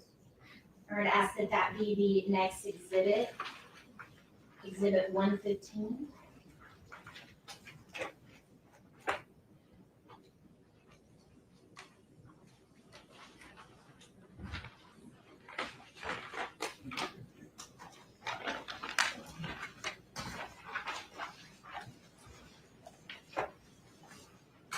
May I have permission to publish? Go ahead, please.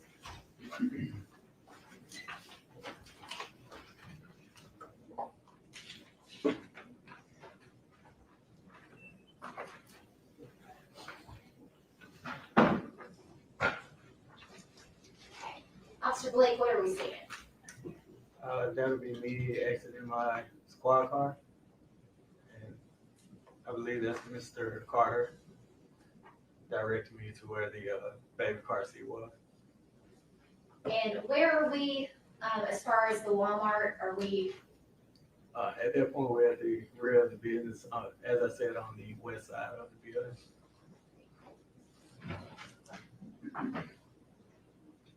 And is Mr. Carter just explaining to you what he saw? Yes, ma'am. Now, what are you doing right now? At this point, I was trying to review because I think a picture was going around of the child that was missing, and there was a car seat that the child was sitting in. I was trying to compare the one that was in front of me to the one from the picture. Did it appear to be similar to you? Yes, ma'am. Now, first off, okay, we see some dumpsters here. Are those actually locked? Yes. And at some point while you're out on the scene, did it start raining? Yes, ma'am. And did somebody cover the car seat with plastic to protect it? Yes. And was that to protect it till crime scene came out? That's correct. And did crime scene make this scene? Yes, ma'am. And did they actually take possession of that car seat? Yes, ma'am.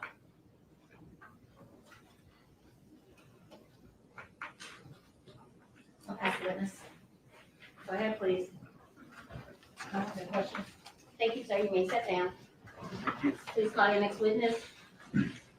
You're on the state of Tennessee called Special Agent Michael Garner.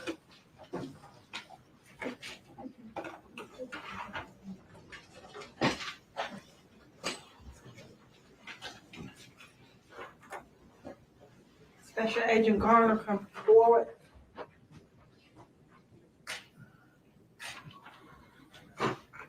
Watch your step. Stand right here, face your raise your right hand. Good afternoon. Good afternoon. Do you swear or affirm to tell the truth? Yes, ma'am. Please have a seat. Watch your step. Yes, ma'am.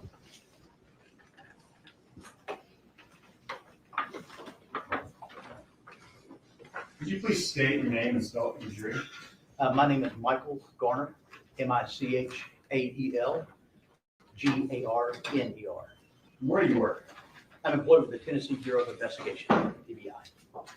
Specifically, what is your job duty and job title? I'm currently assigned to the Digital Forensics Squad that's under the Cyber Crimes and Digital Evidence Unit with the TBI. As a member of the Tennessee Bureau of Investigation, do you go by Special Agent? Yes, that's correct. Special Agent Garner, how long have you been with the TBI? I got hired on with the TBI July of last year, so just over a year. Prior to working with the TBI, where did you work? I was employed with the Memphis Police Department. I was a detective MPD for 20 years, and then I retired. At the time you left MPD to go to the Tennessee Bureau of Investigation, what was your job assignment at MPD? As I was a detective with the Digital Forensics Unit, so I did the exact same job with Memphis Police Department that I did with the TBI. What does a digital forensics examiner do? We receive evidence of anything that would have any kind of storage media on it. So DVRs, cell phones, GPS trackers. The majority of the work, though, is cell phones. What type of educational background do you have to be a special agent with the TBI doing digital forensic examinations? The TBI requires that you have a bachelor's degree. I have an associate's in information systems. I have a bachelor's in criminal justice, kind of minored in mechanical engineering. I haven't finished that one up yet. And I've got a master's in cybersecurity. Do you have any other training or credential certifications as to your experience and knowledge as a digital forensics examiner? Yes. As a digital forensics examiner, I hold a mobile device examiner certification from the National Computer Forensics Institute that's hosted by the U.S. Secret Service. I also hold a mobile device examiner certification from the International Association of Computer Investigative Specialists. And I've got, those are my non-vendor training. The vendor training, I'm certified in the products that I use. So I have a certification in Celebrite as a Celebrite certified operator and Celebrite certified physical analyst, and Magnet Axiom and Graykey. Graykey is this hardware that does the extractions for us. It holds certifications in every piece of hardware and software that we use in our office. Are there any specialized schools that you've gone to? The ISIS MDE and the NCFI MDE were specialized training. And then I just recently finished the NCFI Basic Computer Evidence Recovery Training, and that was 5 weeks And I just received that at the end of August. You mentioned about a lot of the credentials that you have. Do you have to do anything to maintain those? Yes, so most of the vendor training, their products update quite often, so you have to maintain your credentials. They expire every 2 years, and I keep my credentials maintained through the vendors. And then the other certifications require recertification every 3 years. And to recertify, I have to show that I've had a certain number of physical extractions from phones and a certain number of training hours, continuing education training. And I do that quarterly every year. Are you up to date on your continuing education training? Yes, sir, and probably a little ahead after this basic computer evidence recovery training. About how many extractions of mobile devices do you think you performed in your career? Over 1,000 since 2020. What about more forensic, in-depth digital forensics using Celebrite or something like that? How many times do you think you've done that with a mobile device? Almost every device. With each of the device, the software only can operate at a certain level, and no software is the same. So if you're wanting to get the most evidence out of a device, you want to use it against all software, which is why I hold the certifications with Magnet and Celebrite. You're at this time in State of Tennessee with tenure Special Agent Michael Garner as an expert in the field of digital forensics. No objection. Go ahead, please. Thank you, Your Honor. Special Agent Garner, I'd like to direct your attention back to February 2nd of 2022. Where were you working at that time? I was with the Memphis Police Department Digital Forensic Squad at that time. Were you working on that day? Yes, sir, I was. Did you have any involvement with the investigation of a case concerning the victims, Danielle Hoyle and Kennedy Hoyle? I did, yes. The homicide sergeants brought down a device to the office. There were a couple of us in there, and I received an iPhone from an Artesia steward that I did the extraction. That was my initial involvement. How do you do an extraction on a cell phone? So one of the first things that we like to do is if you've got the passcode, enter in the passcode, make sure that it opens the device. And then the software that we use, you can do kind of a rough, real quick extraction called the logical. Just plug it into a Celebrite, just pull it real quick. But to be real thorough, we use Gray Key and try and get a physical extraction. And that is just it's a little box that we go and we plug the device into.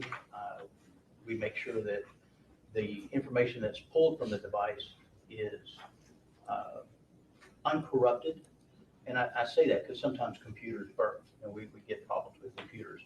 And we check that through hash values. So when Gray Key does that extraction, it hashes that data. And then we just verify that hash hasn't changed. That what we got from the phone was actually what was on the phone. And you mentioned there's different types of extractions. In this case, what type of extraction was performed? On this case, I did a full file system on Artesia Stewart's phone. Was that successful? That was, yes. You were talking about hash values. It generated a hash value as well? Yes, sir. Did you also receive an extraction in the form of Celebrite of another phone that had already been extracted by another investigator of the police department? Yes. I had actually received what's called a UFED report. It's a Celebrite report that it took that raw data, which is all ones and zeros because the cell phone is a computer, and it translates it into human readable text so we can see what the device was doing, what was going on. And that UFED report, that's what I received. And to your knowledge, who did that phone belong to? Brandon Isabelle.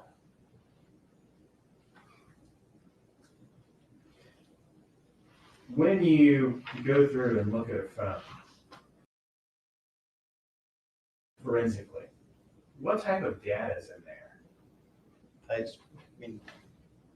Pull your phone out of your pocket. It's everything is there. Your calls, your texts, depending on the apps you have on your phone, your banking information, media, and sometimes you just hop on the web and watch YouTube. So everything is on that device, and we can see everything that the phone reports. We can see.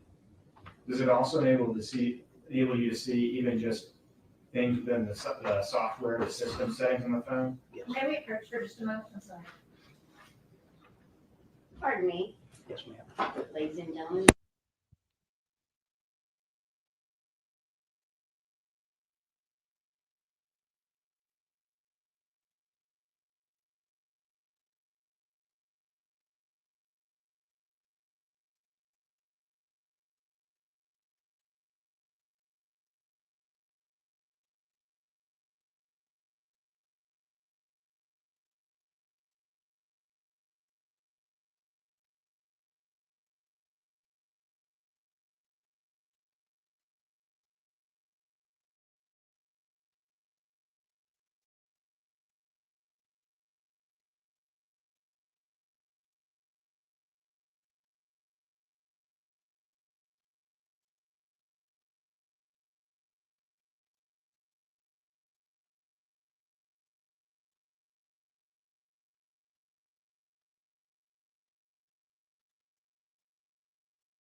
What did you review specifically? What did you look at in those phones?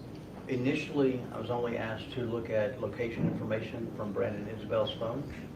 And then later was asked to review call logs between Brandon and Danielle, Brandon and Artesia, messages between Brandon and Danielle, Brandon and Artesia, and web history searches that were conducted on the phone. In looking at all this data, did you generate a report in the form of a PowerPoint? Yes, sir, I did. I request permission to approach to pass a document. Go ahead, please.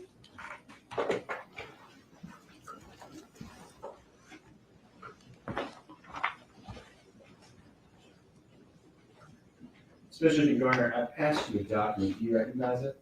Yes, sir, I do. And what is it?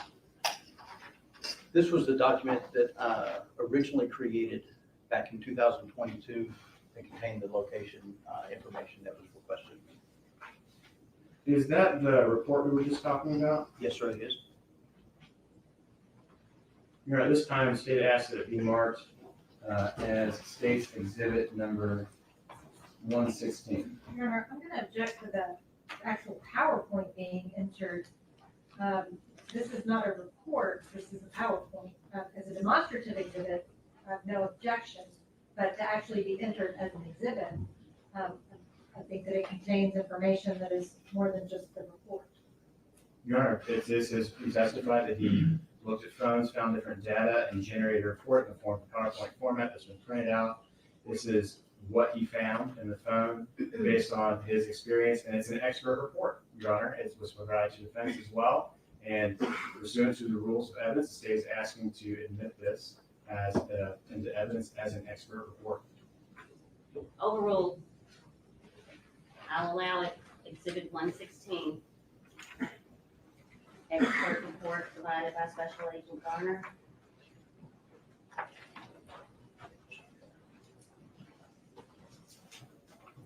I'll be requesting permission to publish. Go ahead, please.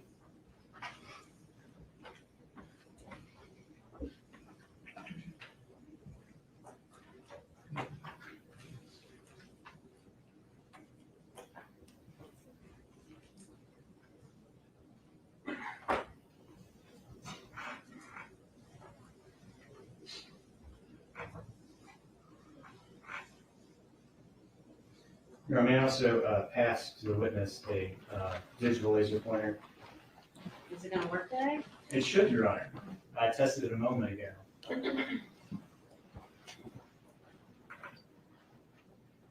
And especially as you guard that top button, if you press and hold, that will be the digital laser pointer. The bottom two control the slides. Looking at this first slide, is this just the cover page of your report? Yes, sir, it is. And what about the second page? This was just kind of the explanation of what was going to be following in the report. Sergeant Boyd had asked me to prepare the locations information just so he could review it, and that's all that is. Moving forward to the third page. So over this, the purpose of this presentation of my report to Sergeant Boyd is just kind of an overview of the homicide cases that was relayed to me. The explanation of the cell phone artifacts that I looked at to generate this report, and then the mapping of those artifacts that I retrieved from the phone itself.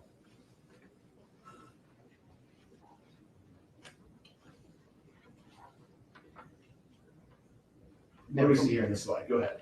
And from what Sergeant Boyd had informed me was that on February 1st, 2022, Danielle Hoyle was found by uniformed patrol officers while on patrol. She had been shot and was lying in the mud beside her car. That was the information that was given to me. The location of the incident was Levi Road, west of Sedgwick Road. And I took the location incidents based on the GPS of that reporting officer's PDA while writing the report. So it's not actually the homicide scene that you see pinned in my report, but where that officer was sitting while he was taking that report. And that's where I got that location information from. Sergeant Boyd had given me a search warrant that was signed for the extraction of an iPhone 11 belonging to Brandon Isabelle. He actually provided that to Sergeant Bledsoe, not to me, but Sergeant Bledsoe was in my office. The locations were exported from a Cellbrite UFDR report and was completed by the Memphis Police Department's Digital Forensic Unit. That was completed by Sergeant Bledsoe. I took that report to generate the locations. The time frame Sergeant Boyd asked for was midnight on February 1st, 2022 through February 2nd, 2022 at 7 a.m. That was the time frame he initially asked for. Is this a photograph of the area where the homicide occurred? So that is the corner of Sedgwick and Levi Road. That's where the police, the patrol officer was sitting as he was taking that report. So that's the pin on my, that's from Google Earth. I placed a pin right there showing where the officer was sitting to, I guess, kind of anchor my report right there. And to be clear, Special Agent Garner, throughout here, there's some Google Earth images, correct? Correct. Those are not aerial photographs taken on February 1st of 2022, correct? That's correct. They're Yes, sir. just photographs from Google to give a geographic reference? Yes, sir. Okay. And this is showing geographically where the homicide scene is, and that's what that red pin is? That's that red pin. Yes, sir. And will we see that red pin kind of throughout your report? Yes. Moving forward, significant locations. What is this? So the database that I looked at inside the phone is referred to as significant locations. This database is where the phone stores any kind of GPS location that it receives. The device is always trying to figure out where it is. It bases on its location and it compares it against a cell site list that it also downloads. So as you're moving across the city, it knows where you are, but it also compares you to the cell site list so it can find the closest available cellular network tower to provide you with the best service possible. It also can do some advertising ID stuff because the device is always looking to see where it is. And this database that I pulled the locations from is that database, the most reliable location information from a phone, from an iPhone, I should say. So can there be different types of location information on an iPhone? Absolutely, yes. But we're looking specifically at the one where it is communicating with the satellites to see where it is. Yes. Is that necessary for the phone to function properly with communicating with the towers? If it wants to communicate properly, yes. And if your phone did not communicate properly, you would not buy it. Yes, And so that's the data you're using here. that is correct. What is this? So you can't really see this, but this is the device information. This is a screenshot from the UFDR report that I received from Sergeant Bledsoe. And what I did was just the device, the UDID, and then right down here, if we can move forward one. What's highlighted right there in that red circle is the device IMEI, the International Mobile Equipment Identifier. When I extracted the locations and I uploaded those locations into a piece of software called CellHawk, that's how that device was listed in that software. And I'm showing that the device that I had and that locations that I uploaded, they're from the same device. So the IMEI, is that unique to every individual device? Yes, It's almost like a fingerprint. it is the phone social security number. Yes, And so that was the phone social security number or the phone IMEI for Brandon Isabel's phone. yes, sir.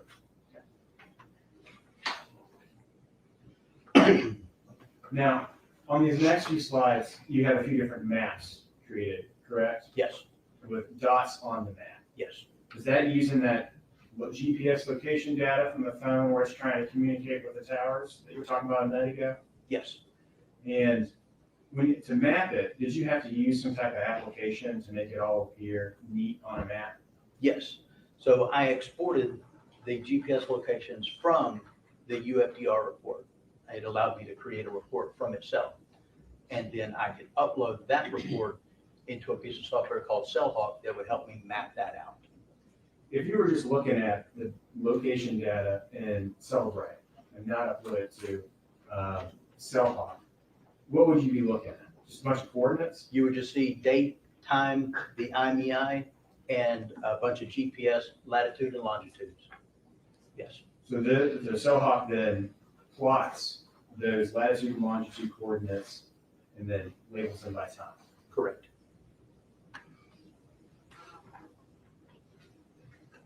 So tell us what we're looking at here in this slide. So right here, this from midnight to 7:55, I cut out a lot because the device did not move, and it was concentrated right there at the Regional One Health downtown Memphis. And this little call out right here, that's at 7:55. That's just showing that the device has finally left that cluster of dots and is leaving that area. That's the only reason that call out is right there. Regional One, that's a place that some people call the Med, The right? med, that's the hospital, yes, trauma center. So when we're looking at these dots, right, they're kind of all over the map in certain areas, right? But there's really a cluster there at the Med. Yes. What does it mean when you see a darker clustering of dots? So those are just the dots that are overlaying each other, just compounded. So the lighter the dot, there's probably just one marker there, but the darker, the more overlay of the dots. Just dots are just stacking on top of each other, getting Yes. darker. Yes. And then I think you kind of pointed this out a second ago, but the box you have down there at the bottom, I think there's a yellow dot that the arrow of the box is pointing to. Yes, Is that showing us a particular location at a particular time? correct. Yes. What's the significance of that particular box on that dot?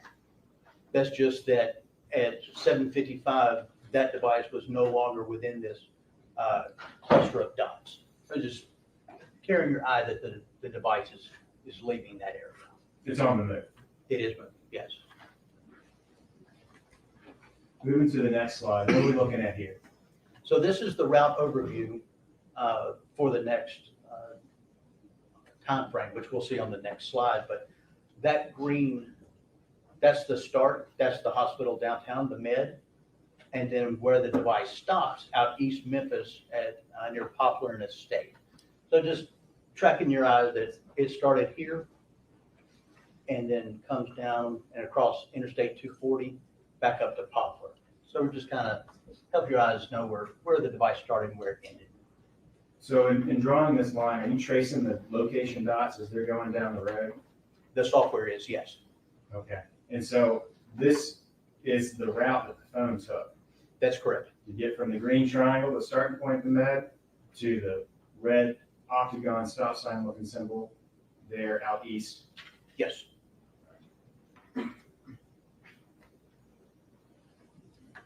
What do we have here? So this was, this is the area where the red stop sign was, where the device stopped.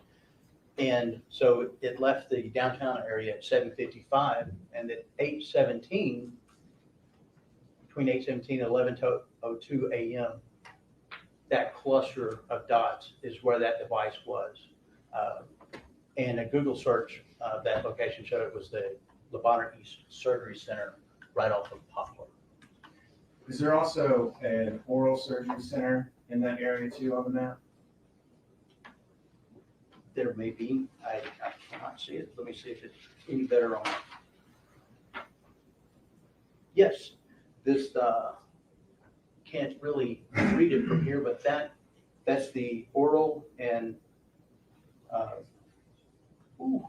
maxillological surgery center. I butchered that one pretty bad. Sorry. Maxillofacial? Close enough. Close enough? Maxillofacial, I'll move on. yes. And so that time, this is showing a big cluster of dots there, correct? Yes, And that's from, that's from 8:17 to 11:02. so during that time window, all the pings are coming back just right there in that area we're saying. That huge cluster, now you've got the outliers here, and that happens when your device doesn't see as many GPS satellites, so then it's not as accurate. So the more satellites you see, the more accurate the locations are going to be. So that's why you get a concentration. If the device sits somewhere for long enough, its location accuracy is just spot on. Where does that phone go to next? So this route overview it was a little tricky to kind of map out because we've got to start there at the oral surgery center and then around the park and then ends up down here in South Memphis off Brooks Road. No, the Brooks Road is there. It's south of Brooks Road. We're going to zoom in on that in just a second, but if we can move forward one slide. So what happened, and I manually put in that little pink line right there because the device started in that area and it moved down Poplar and then kind of went around the Shelby Farms before it got back on 240 and headed back out west. So that's why I put the little loop there because there's no other way I could have shown that movement without playing like a video. So I added that little loop in just to show you how the device moved.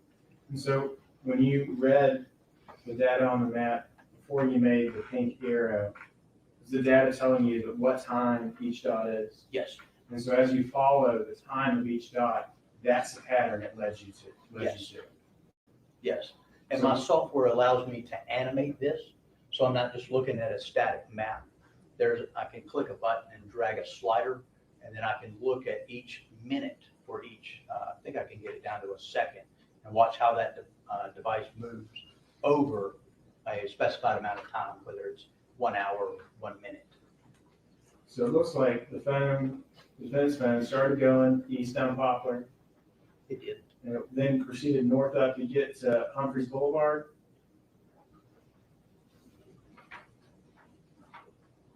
Yes, Humphreys Boulevard. Then went north on Germantown. Humphreys there, north on Germantown, then west on Walnut Grove, back to 240, and then south. And you just took that 240 loop all the way down to the Brooks Road area. Yes, sir.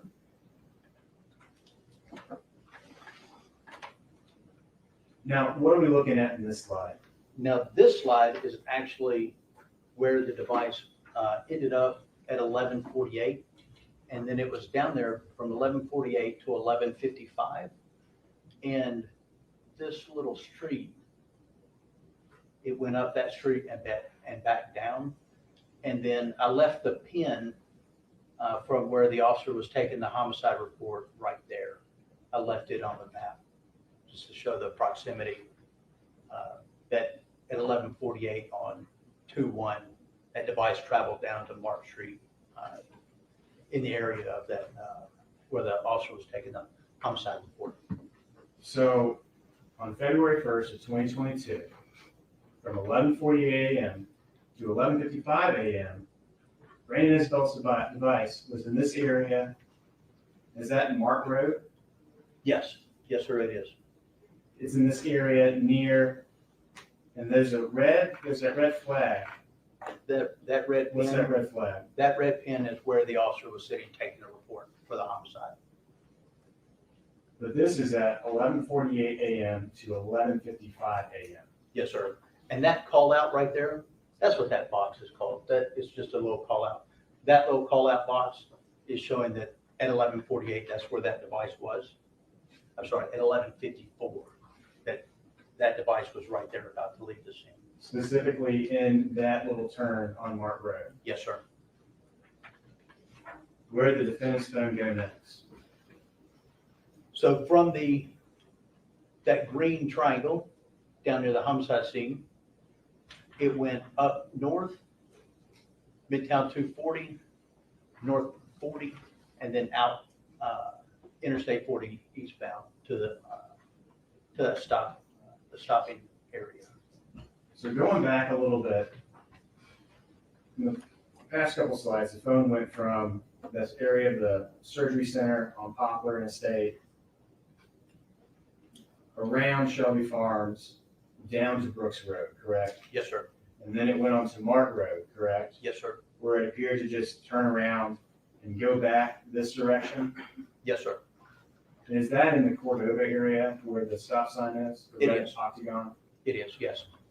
This is in the middle, or this is kind of 11 o'clock, 12 o'clock-ish in the day. Yes, sir. Midday. And here at 1225, the address was at an address off Rock Creek Parkway, and then it went to the Walmart Supercenter right there on Stage Road at 1239. So it started there, the address off Rock Creek comes up and moves to the Walmart.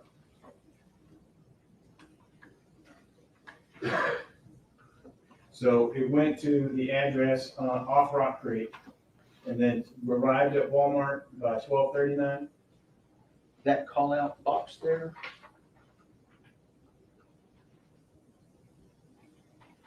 is 1239, yes.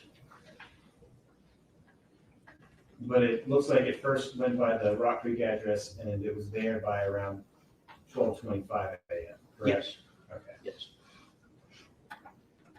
Where did it go next after going to the Walmart location? When the device left the Walmart location, it did go back to this address off Rock Creek Parkway. And it was there from 1:20 p.m. to 7:10 p.m. It was there about 6 hours.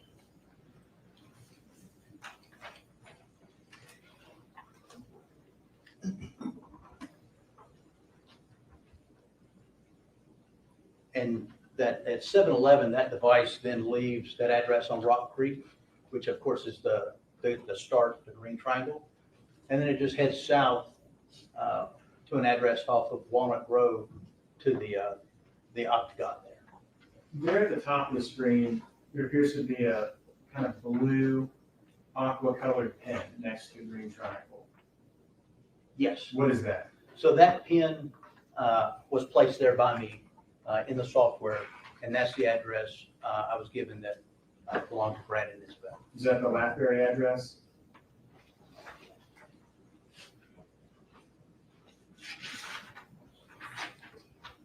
So I cannot read it on this slide right here. It is too small.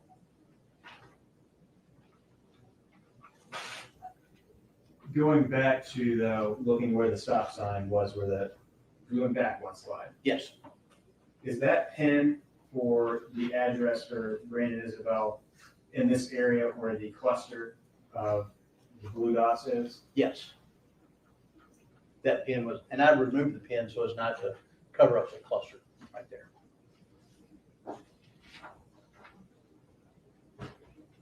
Moving back forward from this route, where did he go to from the Lathbury address off Rock Creek? So when it left that address on Rock Creek and traveled southbound, it wound up in the Walnut Hill Apartments.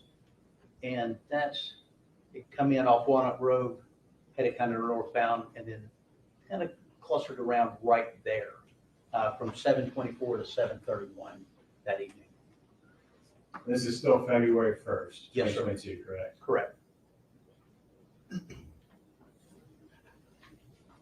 Once it left the Rock Creek Police Departments, where did the defendant's phone go? So leaving the apartments, then down Walnut Road to Germantown, up to Germantown to a Walmart. Is that the Walmart there on the Germantown Parkway? It is. And the next slide here.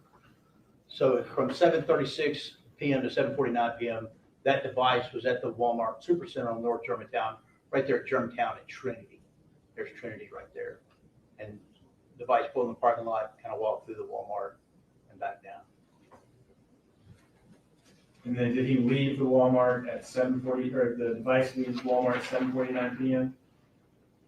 So that call out box right there is the device leaving the Walmart. So yes. So that's where when we talk about 7:49 PM, that's a 7:49 PM hit, Yes, correct? yes. Where did Mr. Isabel's phone go to next? So when that device left that Walmart, the green triangle, it drove northbound on Germantown to Rock Creek and then went back to the address off Rock Creek Parkway.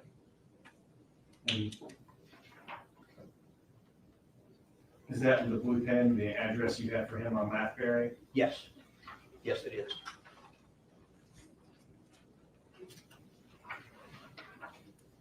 And then from 7:58 PM to 8:05, that device stayed at that address. Did you put a green pen there in this photograph? I did. What's that green pen? I changed the color of the pen and labeled it Isabelle's house. So Brandon Isabel's phone went back to his house, was there from 7:58 PM to around 8:05 PM in the vicinity of his house. Yes, sir.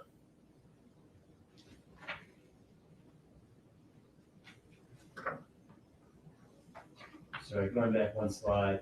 So at 8:05 PM, where did Brandon Isabel's phone leave home and go to? So at 8:05, it left the green triangle. We're going to start there, up to Highway 64, Stage Road, down Interstate 40, southbound, then westbound 240, back down to an address down off Brooks Road. That's where the red octagon is. This is the second time we're coming back today, on that same day, February 1st of 2022. His phone is coming back down to the area of Brooks Road. Yes, sir. Specifically, where on Brooks Road does his phone go to at 8:32 PM? At 8:32 to 8:51, the device was at a Matco at East Brooks Road and East Rosetta Circle at Matco right there. How long was the phone at the Matco? It showed just under 20 minutes, 19 minutes. Where did Brandon Isabel's phone go from Matco at Brooks Road? Oh, we see it starts here at the green triangle from the Matco down Nancana, and then it comes down, I think that is Lakeview. And then from the slideshow that I could do with the mapping, the device actually passes, drives up and down Neely, and then comes back right there on Sedgwick. So that's there, Levi and Sedgwick, right near where you have the red pen for the homicide scene? Yes, sir. And there's a darker cluster on Levi right before Sedgwick, correct? Yes, Is that the cluster we're looking at now? that is that darker cluster of dots right there. What time is Brandon Isabel's phone on East Levi Road just there next to Sedgwick, on the night of February 1st of 2022. The device showed the location was there from 9:02 PM to 9:17 PM. In this particular photograph, you have a certain point flat.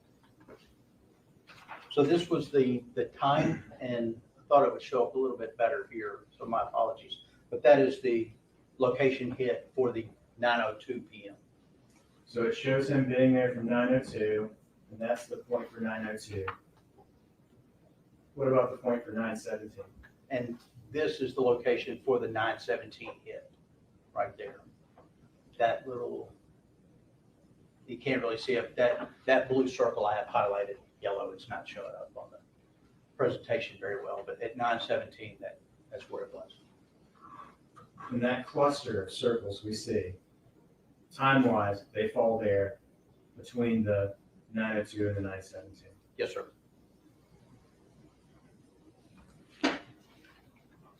So Brandon Isabel's cell phone is there on East Levi Road, just north and west of Sedgwick Street, Yes. from 9:02 PM to 9:17 PM on February 1st, 2022. Yes, sir. When does Mr. Isabel's phone leave the area by- of the homicide scene? By 9:23, the device is leaving the area of Sedgwick and East Levi, and that's the location hit right there with the call out.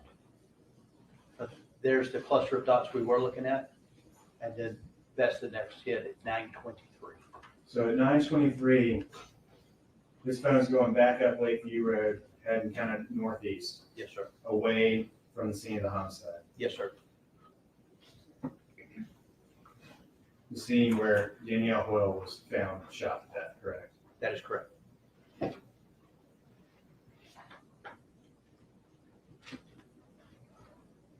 Where does his phone go to next? So we start down here at the green triangle, and it heads back up onto 240, back out to Interstate 40, out to the Germantown and Stage Road area.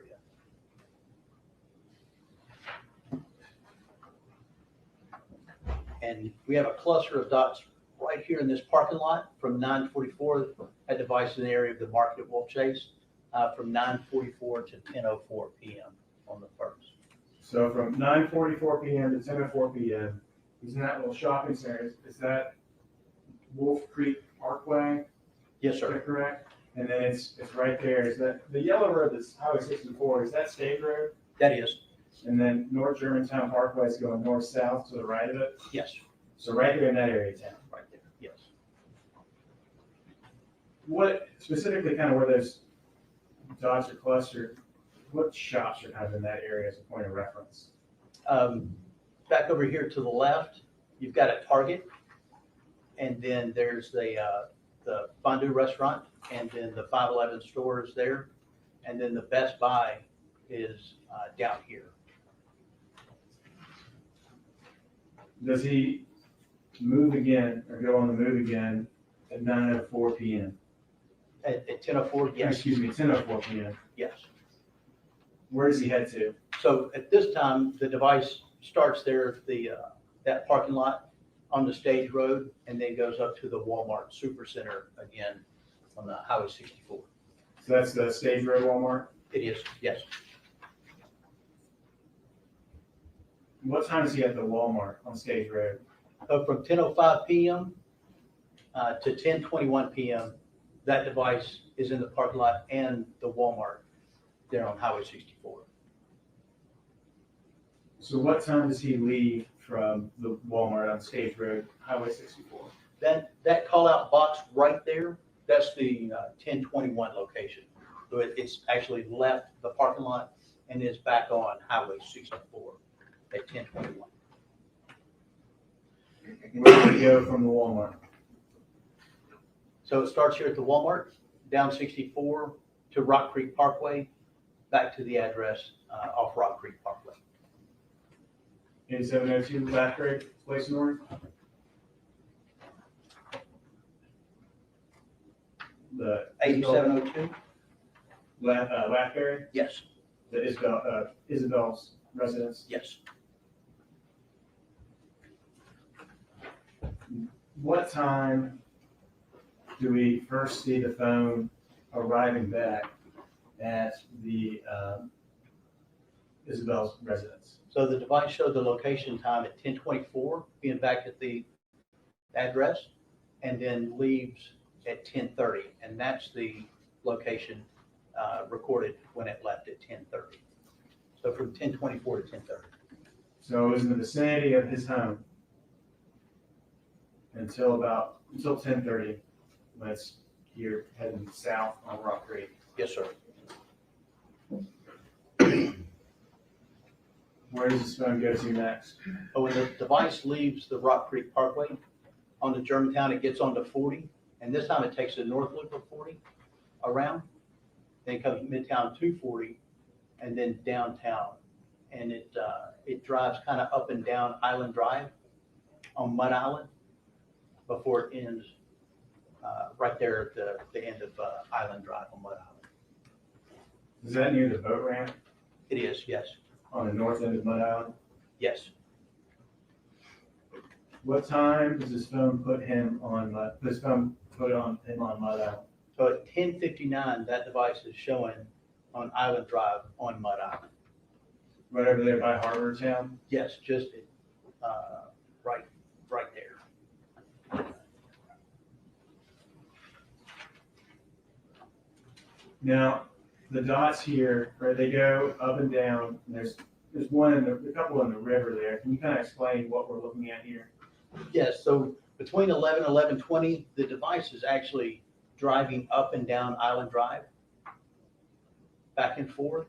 And you can see that just the cluster of dots where it's overlaying. And then the dots that are hidden in the river, that's when the device is just not getting as many satellite signals as what we were seeing there on Island Drive. The majority of that clustering is following Island Drive, and then the road, is that North Mud Island Drive that goes kind of northeast away from the top of Mud Island? This road here at the top, that is North Mud Island Drive, yes.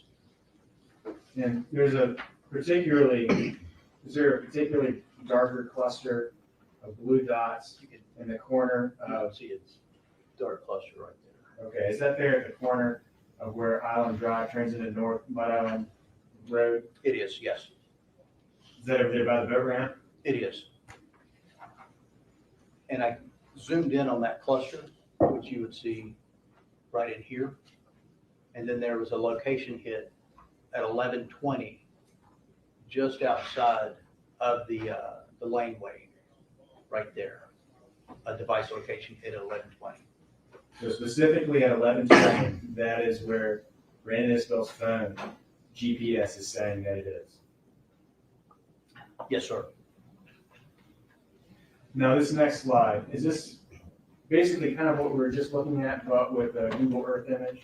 It's exactly the same image. I just chose to change the overlay so I could kind of see better where that device was instead of just randomly on some pale colored location. And to be clear, this isn't a photograph from February 1st of 2022, right? That is not. This is a Google Earth image from Google Earth that you're using for demonstrative purposes, correct? Correct, yes. So that's not what the water level looks like or the shoreline on No, that sir, day. not at all. So looking at this point, what is it next to in this photograph where the actual highlighted location is?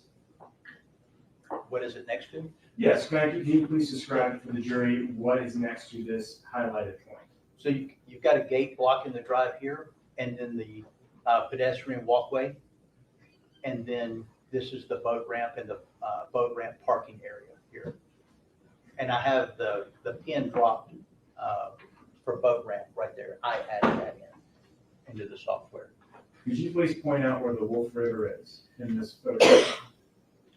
The Wolf River is here, where it enters the Mississippi River right there. So is that the Mississippi running on the right side up and down? Mississippi West River. side up and down. And then Wolf River there. And what was that time again for the point that is highlighted there? 11:20 p.m. on Okay. 2/1.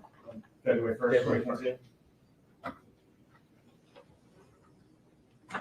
What time does Brandon Isabel's phone leave Mud Island? At 11:27 p.m., the device is crossing the A.W. Willis Bridge, leaving Mud Island. 11:27. Where does he go from there? So I have the green start there near the boat ramp. It brings 240 south to 240 again and down, that's Neely, over to an address off of, we have to zoom, we have to move to the next slide. We go, yes. It rains in US Highway 51, the device winds up at a Walgreens at 11:51 p.m.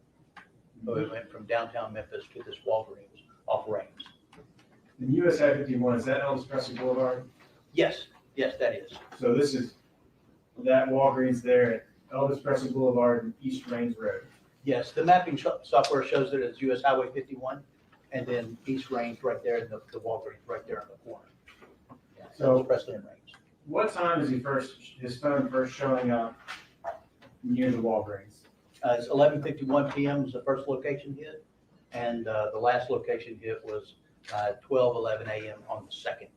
And the 12:11 a.m. hit, is that the highlighted one with the box you have down at the bottom? Yes, that is.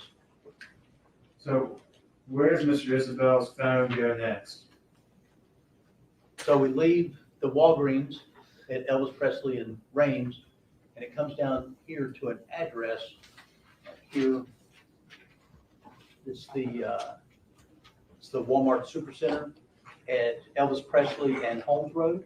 That's the stop, and if we could advance one slide. So he just went south on Elvis Presley Boulevard down to the Walmart. Yes, sir.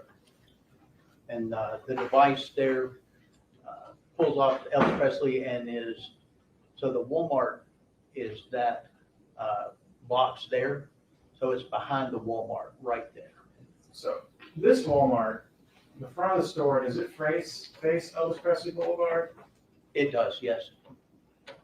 The back of the store, is that where the cluster of dots are? Yes. How long, well, when does it first arrive there at the Walmart?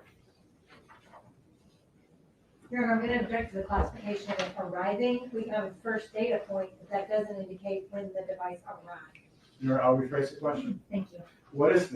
At what time is the first? Same. My apologies, sir. Go ahead. At what time does the first data point for Mr. Brandon Isabel's phone appear at Walmart? 12:15 a.m. on the second.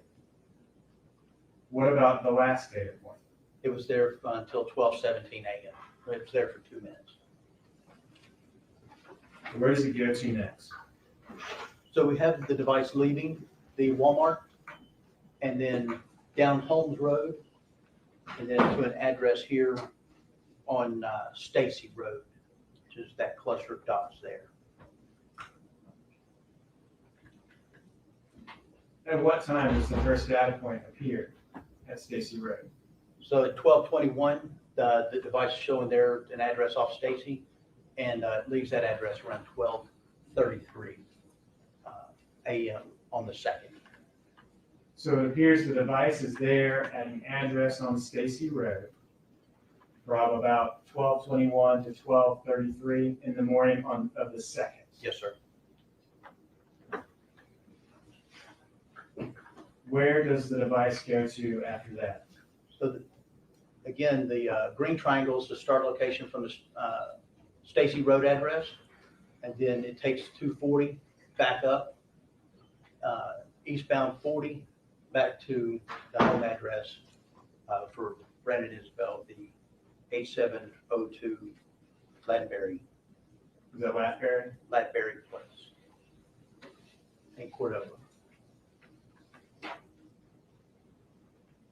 what time does the first data point appear at the Lathbury address? So 1:07 a.m. is the first location hit in that data cluster right there. And then does it go anywhere else for the time frame that you were searching? It does not. After 1:07, once it's there at that address, it does not leave. So it's arrived back home. Yes, the device is back home. Now, as we were just going through all of these, and I'm going to go back one slide, these dots pretty much trace road directions almost exactly. Yes, sir. Correct? So the GPS data on the phone, where the phone is searching it for its location to talk with the towers, that shows the accuracy of that GPS location as far as, let me rephrase the question. It follows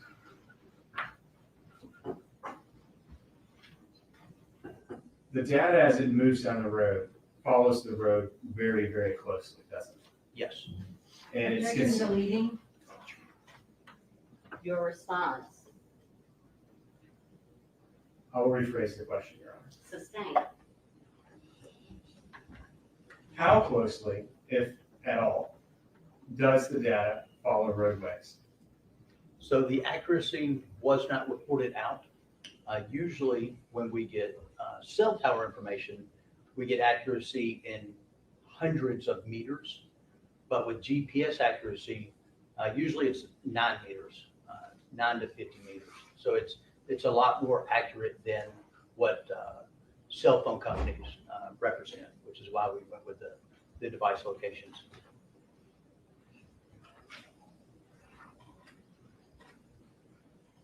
Now, this slide here, what is it talking about? So this was just a summary of what we just looked at.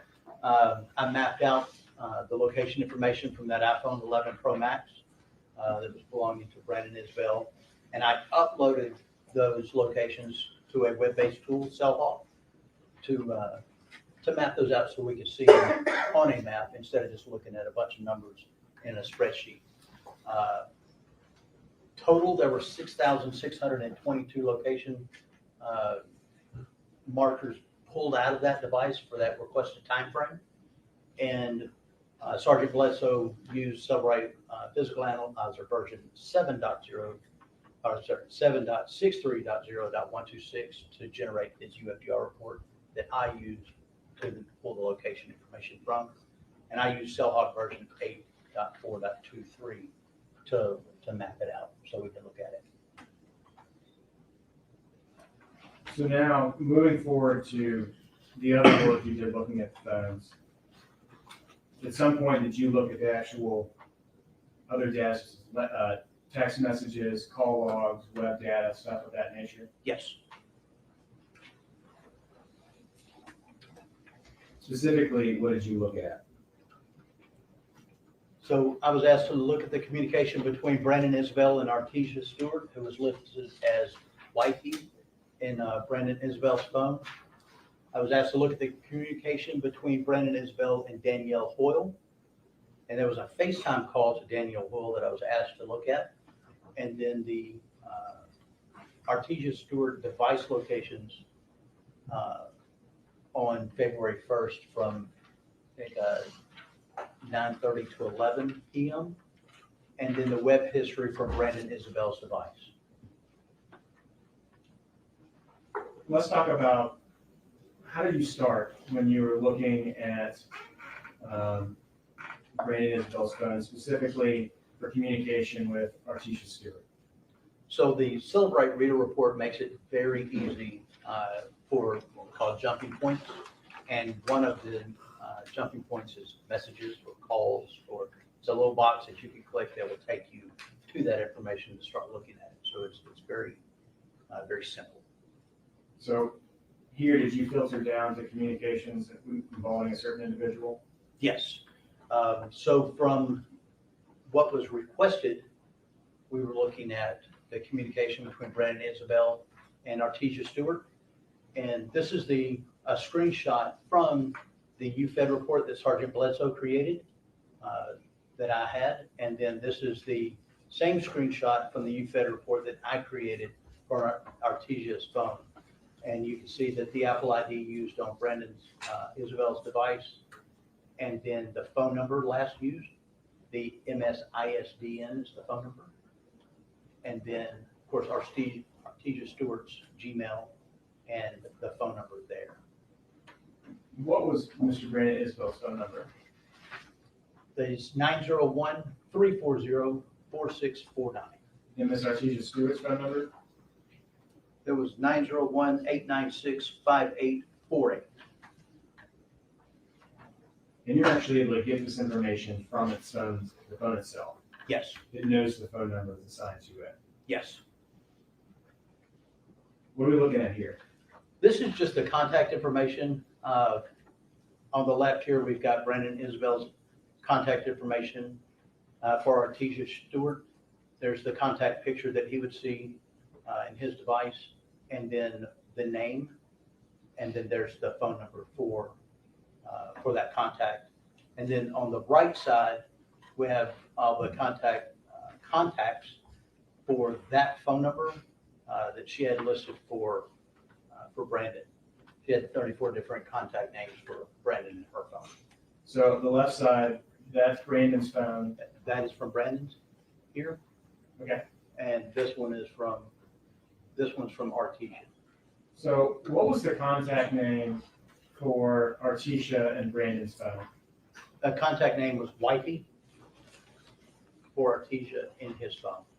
Is that followed by a few different emojis? Yes, And then in Artesia's phone, you mentioned there were numerous different contact names that have been used at some point in time for Brandon Isabel, correct? that is correct. What were some examples? This top one, you can't really see. It's kind of blurry, but that says My Love. Then you got City Boy Brandon. She's got Brandon right there. And then she just has his phone number listed there. Do any of those include the name Puddin? The pudding is right there. Yes.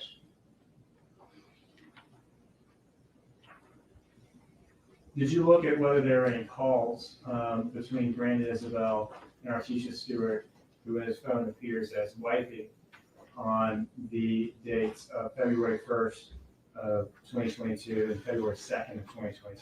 I did, and I looked at that from Artesia's contact information from Brandon Isabel's device. And we had 5 incoming calls, and you can see them listed as from.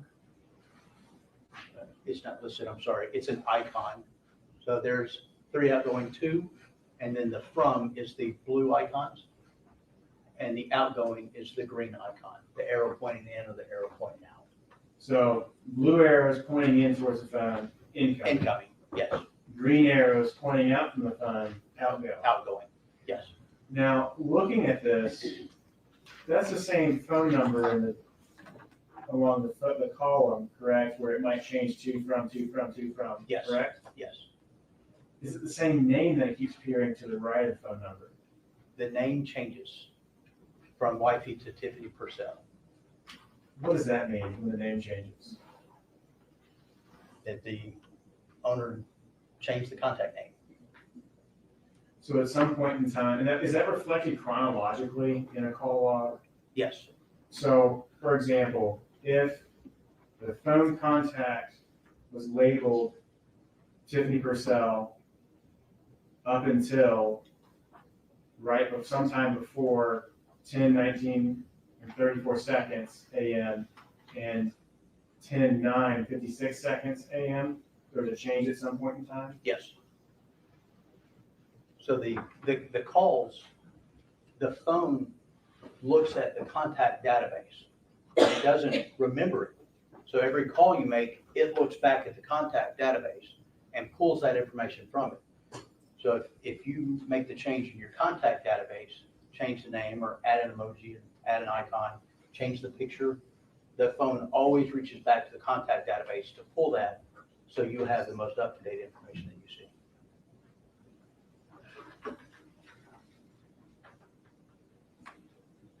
And so this is looking at Brandon Isabel's phone, correct? Correct.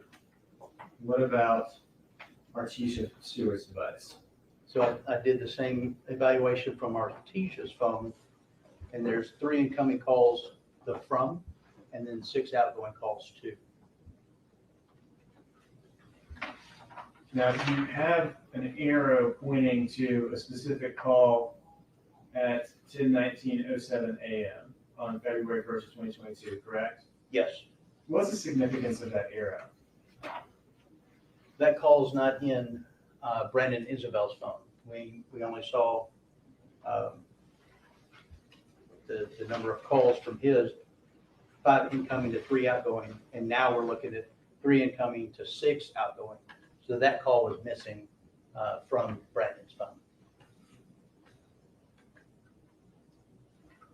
And what does Artesia Stewart have Brandon's contact name in her phone as during this time window?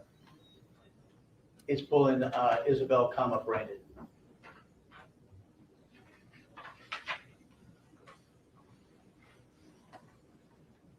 Did you also look at, and actually, let me move back, put a pin in that for 1 second. When you looked at call logs, did you also look at a complete call log involving all incoming, outgoing phone calls from Brandon and Isabel's phone from the time from February 1st, 2022 at 7:16:35 a.m. to February 2nd, 2022 until 4:32:13 a.m.? Correct. Yes, I did. May I ask an object witness? An object for your document? Documents, Your Honor. Okay.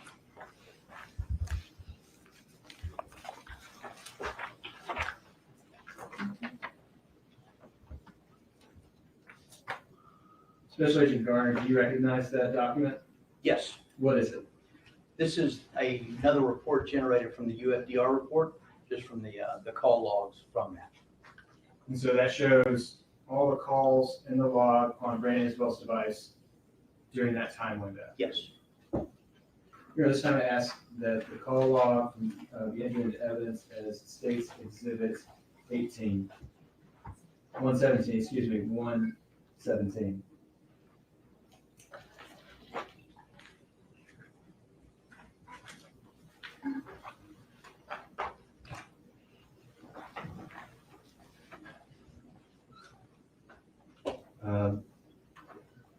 Did you also look at text messages between Brandon Isabel and Artesia Stewart? yes, I did. Here, your slide notes from February 1st, February 2nd, 2022. Did you also look at text messages from the window of January 30th, 2022 through February 2nd of 2022? Yes, sir. You are requesting permission to pass document to the witness.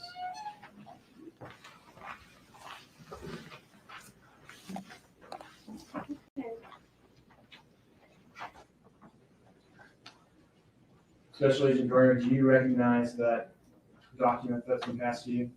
Yes, this is a kind of a specialized report, and I say that all it is was between 2 persons from the entire phone, from between Brandon Isabel and Artesia Stewart.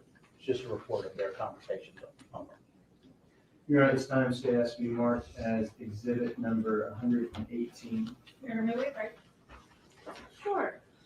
Anybody need a break? We're gonna let them break, because we don't know how long this is gonna take, am I right? Choose excuse to leave your notebook. All right, it is 3:09, can I see you back? 3:20? Thank you.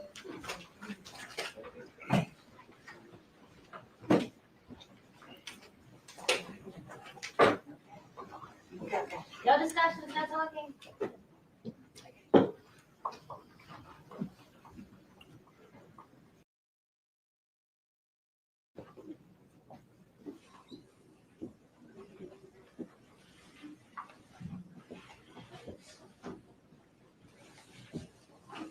Special Agent Garner, you are free to step down. That's your testimony. You want, Yes, ma'am. you are still on. Stay there. Thank you. You still want to approach, or since they're out? Since they're out, we can do it from here. Your Honor, I would just like object to the admission. Yeah, I think we're on water. Yeah. I'm gonna steal a little bit of that though.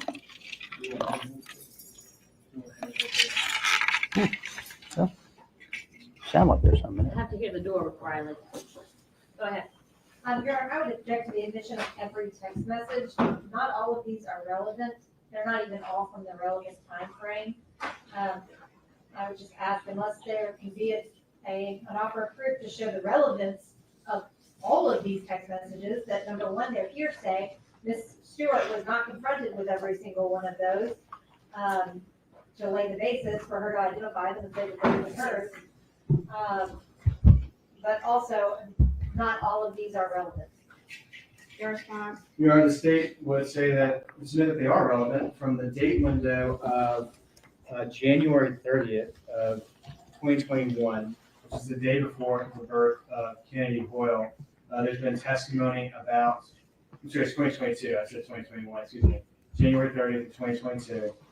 There's been testimony about the relationship between Artesia and the defendant, Brandon Isabelle, and specifically about the time, the days leading up before the birth of Kennedy and the status of their relationship. Defense counsel introduced copies of text messages between Artesia and the defendant on her cross that are approximately around that time period, even before. They go back to Christmas before that.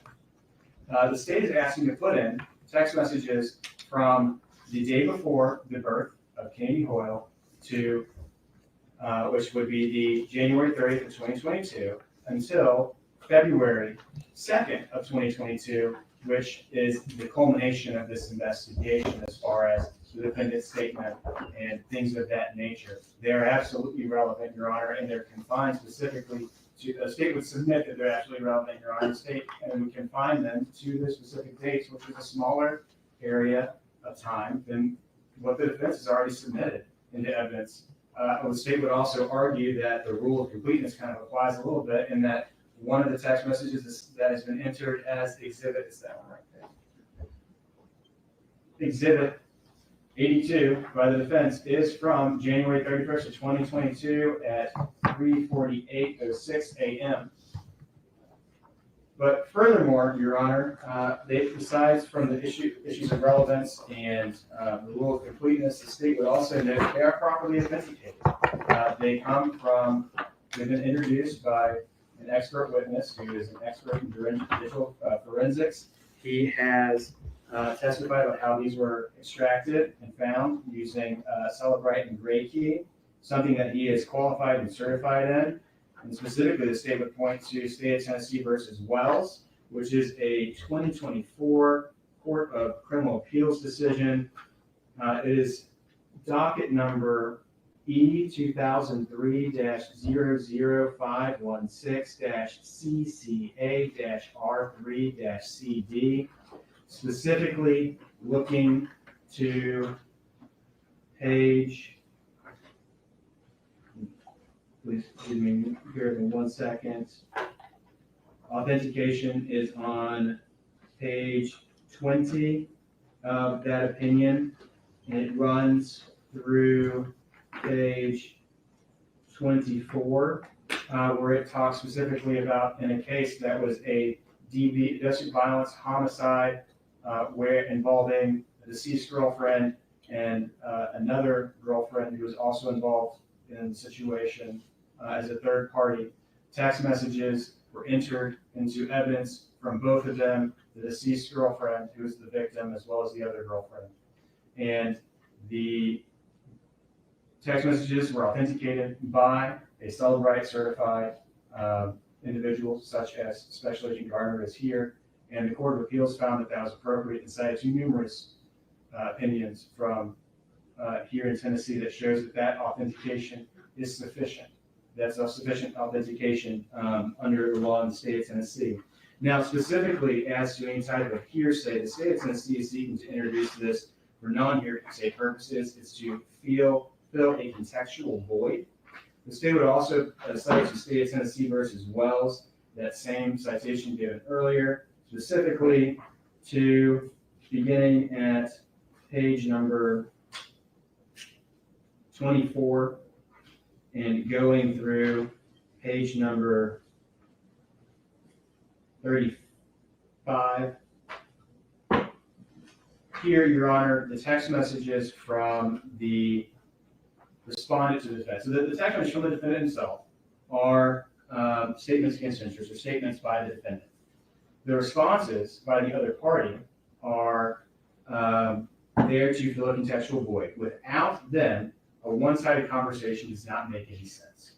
They're being submitted for a non-hearsay purpose, not to show that whatever that individual said, in this case, either Artesia Stewart or Danielle Hoyle, said was, in fact, the truth of the matter asserted, but to give context to what the defendant says each time. Now, as to the confrontation clause, Your Honor, with regard to Ms. Stewart was questioned on cross-examination about text messages, and had the defendant introduced text messages and asked her about specific ones. But here, they're not coming in for hearsay, coming in for the proof of the matter asserted. They're there to provide a contextual, to fill a contextual void as to the defendant's statements themselves. And without them, they would not make any sense. The Court of Criminal Appeals in State versus Wells found that in that instance, the statements made by the two different girlfriends and the text messages they had with the defendant, the trial court properly allowed them in as filling a contextual void for non-hearsay purposes. The court instructed the jury that they were to only look at the responses from the person speaking with the defendant in the text message exchange as there to give context to the defendant's statements, not to this truth of the matter asserted in the victim's statements or in the Artesia's or Danielle's statements themselves, but to give context. The Court of Appeals found that the court did not err in allowing the text messages then, and that it was first properly authenticated, but then also it was correctly introduced. It was not an error. The state of Tennessee would ask that this court follow the decision in State versus Wells and allow the introduction of both sets of text messages. And I would just submit that a significant difference between the text messages that we entered with Ms. Stewart on the stand and these text messages now are that Ms. Stewart was on the stand to read it and say, yes, I sent that message. Yes, I received that message. Whereas with all of these, we don't have a person to do that. And with all of these, we don't have, number one, we don't have a finding that every one of these is relevant to anything, whether that be context or otherwise. Most certainly not an issue before the jury. We don't have any authentication from a person who was a party to say, yes, I sent that or I received that. We don't have the ability to cross-examine about every single one of these text messages. The sheer volume is in and of itself probably going to be confusing for the jury and trying to get back there if they're supposed to look through every single exhibit. You know, being able to siphon through 355 pages of text messages that do not have anything to do with what happened out at Levi and Sedgwick or on Mud Island. Your Honor, I would just submit that these have questionable relevance. They are hearsay. They have not been properly authenticated by a person sending or receiving them, and that they are in violation of the confrontation clause. You know, the state would just briefly note that as far as authentication goes, they have been pulled from a device that belongs to the defendant by a person who is qualified in using Cellbrite and Gray Key. The court heard earlier testimony about his credentials. State versus Wells, as well as other cases, note that that is sufficient authentication. Other cases include State versus Robert L. Cody, Criminal Court of Appeals, December 28, 2026, where the citation notes that police officer testified about his training and certification in using Cellbrite technology, his extraction of data from a cell phone in the present case, and his identification of the extraction reports. And that's a note where the court, it's a citation to the point the court had made that this court has held that Cellbrite data was properly authenticated in cases which involve similar foundational testimony as that received in the present case. It goes on to cite other numerous cases in this opinion, Your Honor, that it's the uniqueness of the extraction from a phone that creates the allows for authentication here, Your Honor. It's showing that these were communications between two devices, between the defendant's device and between Archie's Stewart's device, and vice versa. Your Honor, as to, that is sufficient authentication, so it's submitted as sufficient authentication under Tennessee law. As to the issues of hearsay, it does go to show motive, state of mind, intent. It shows the defendant's state of mind at the time surrounding the homicide. It adds context to what he was doing, potentially gives jury context as to what his state of mind may have been. The state would also further note that prior to this trial, and these were provided in discovery a while back, but prior to this trial, this was given to defense as a potential exhibit. So that way defense could have a chance to take a look at it, and we could talk about any objections that were had. That was gonna be my next question, because you bring up the volume of the text. You received these well before trial, because this is not Mr. Isabelle's first setting, correct? I received this set on Friday. The state would note that this set comes from a phone extraction that you received over a year ago, and that they have an expert specifically hired to review cases as well. The state highlighted specific date ranges. Second,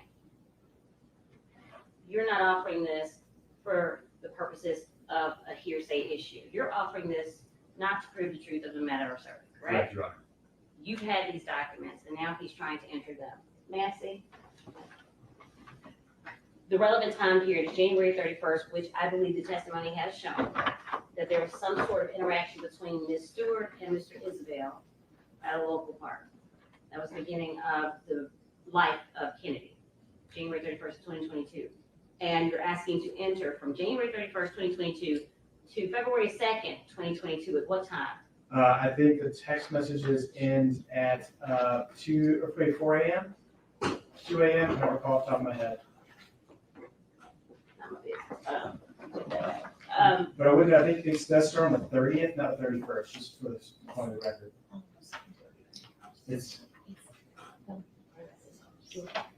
So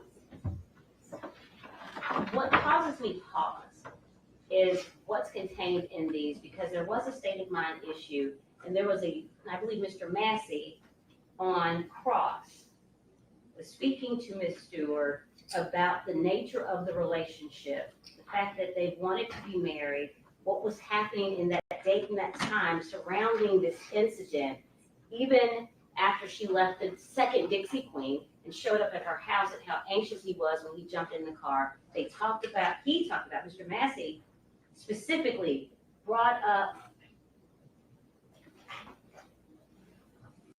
was it Exhibit 82? Yeah.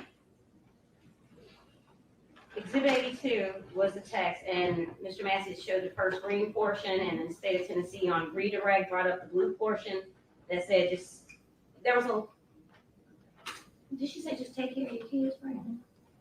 Yes, Your Honor. Right. See, I was paying attention. What I think, and what I took from Mr. Massey's cross of Ms. Stewart, was his attempt successfully to show that this was a loving, meaningful relationship to all involved, whether it be cookie wifey or putting my husband as listed. I'm allowing these text messages in. I think they are properly authenticated by someone that we've already qualified as an expert, given his AA, BA, and the master's, and your 5 weeks of training, not to mention your NCFI history, correct? I'll allow it. Recess. Of course, that's a recess. Thank you, Your Honor.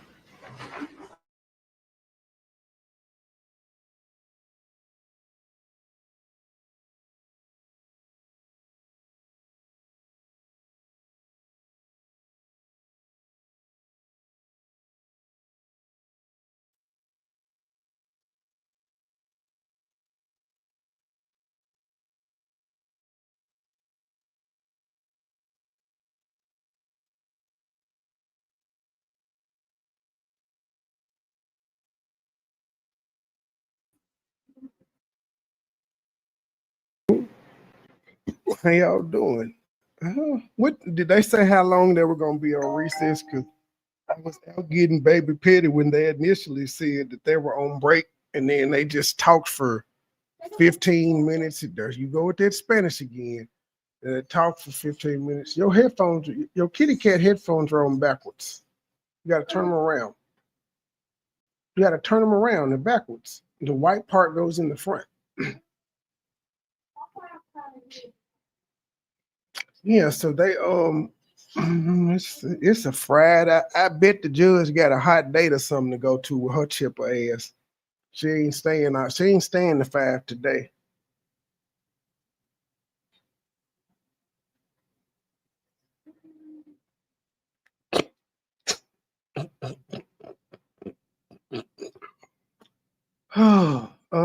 Yeah, I don't really have much to say. Hello, people on the Crime and Justice channel. How y'all doing? Ignore the hollering child. Should be okay.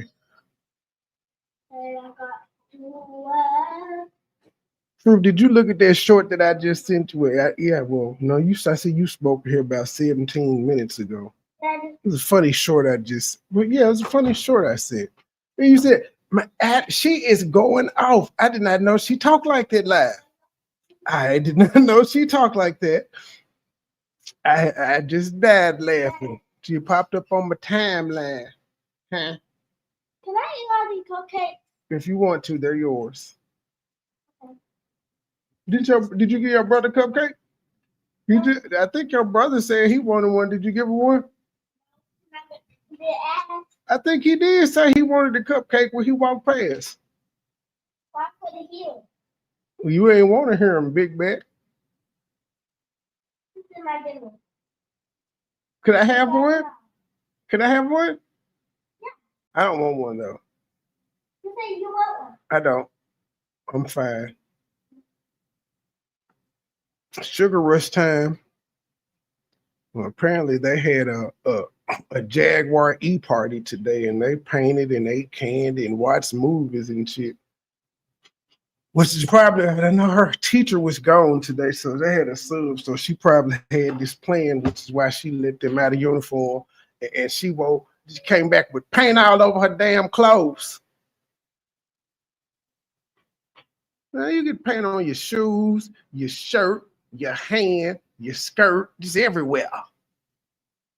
This is cake. She's messier than the little boys I've raised. You just get shit everywhere. She can't hear me because she got her headphones on. She looking dead in my face, eating cupcakes. Ew.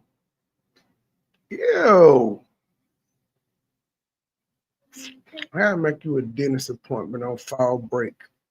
Which is, I think, in the next 2 weeks. Oh boy. Yeah, Flexi, she done did a couple of videos. I'm still 2 videos behind on Flexi. That's why I got the first one in early this morning. I don't know. I watched the baby daddy of Indy part of his life. He sucks. Like he is so goddamn boring. He was, I don't know what the fuck he was doing yesterday, but he was asking people in the chat how many grandbabies they had and asking, well, how old is the oldest, if you don't mind me asking. That nigga ain't got shit out. Like, boy, you got the worst YouTube channel ever.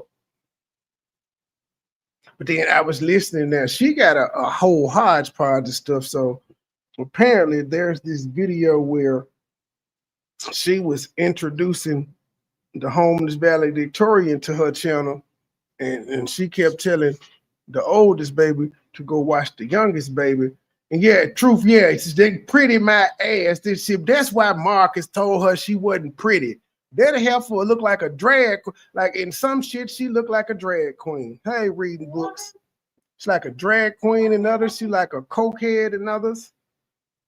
I don't know what the hell she had on in that orange t-shirt yesterday. But she just, I don't know. And them sad ass shorts is not helping. I don't know whether I should go talk to my leasing office and And how the fuck you gonna be put on a payment plan? They finna put you out. You want to be put on a payment plan, but also give them a put out date. What the fuck? Nigga, that's not how that shit works at all. Nigga, once they serve you, it's over. You got 10 days once you go to, you ain't got the money. I'm just saying that if your rent and went back up to 4,000, that means you ain't put shit on that motherfucker. You've been collecting the money, as I told y'all. Her GoFundMe, he got like $400 something. She ain't put shit on it. Now she's saying she can't afford full coverage insurance to even pay her car note. That's some weird shit there. I can't accept your car note payment until you get insurance. Well, fuck y'all then. I ain't got the insurance. Come get your car. It's really that simple. She making this shit a life. I don't know. Should I turn the car in? It's gonna get on my credit. Man, fuck your credit. You can't afford it. Send it back. I was just like, look at this shit. And then she got the comments off, so you just gotta look at the sad ass shorts. Which is, I'm glad she cut the comments off because it may have been some simp niggas trying to actually say something to her in there. And yeah, I'm glad about that. Oh boy, yeah. I don't know. I only have like 3 real-time reaction videos. I gotta find some more stuff. But I hadn't had law and crime shit has been taking over my timeline, so I hadn't had a chance to look at anything. I did find a story where this what is this sucker called? I think it said the pastor's son kidnapped 4 people or killed 4 people. Hold on, let me read the title of it. I did put together a nice little 90s 2000 music mix. Now, when I'm gonna be able to play that one, I don't know, but I got a nice little musical playlist. The Truth inspired me last night with his playlist. What does this sucker say? Pastor's son held 4 people captive in the basement for years. Now, do y'all think the pastor knew that his son had 4 people in his basement for years? I think the pastor might be an accessory. I don't know. I've been looking for some taser videos. I ain't nothing. I don't want to just get a whole taser compilation. I want us to kind of be shocked by the taser. But I can't find it. What's a good series? My friend hairdresser got me to watch that. Melissa, you stay away from that gay stuff. That is gay. That is gay stuff. Stay away from it. Stay away. Truth trying to get all y'all to go to hell with her watching that filth. That's why Tyler Perry getting sued now. All that damn gay sex he was thinking about with that frosted mini wheat. See? You see what was on Tyler's mind.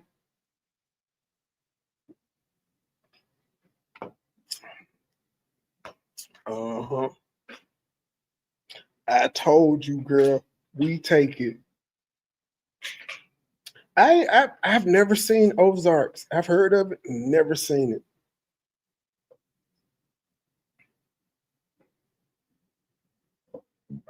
What you mean we taking, Truth? Taking what?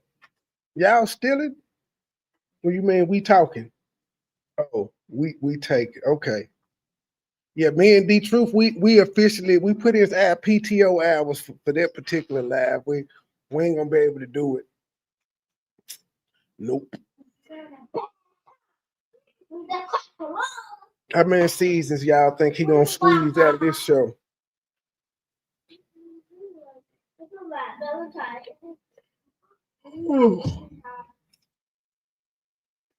I didn't sleep all fucking day. I done took like 3 naps today. As soon as I dropped Baby Peter off, nap. When the live started, this live, when Truth live, after Flexi live ended, sleep. When I started this one at 12, sleep. And then from 1:30 to 2:50, sleep. What the hell going on with me? I went to sleep fairly early last night. I don't know.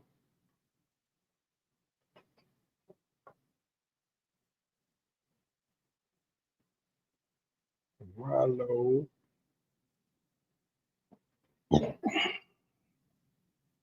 Oh, they brought Jimmy Kimmel back, huh? Views for Jimmy Kimmel's first show after suspension has in 10 years. Oh, so that must have been a no ma'am. That must have been it sounded like that was a publicity stunt to get good views.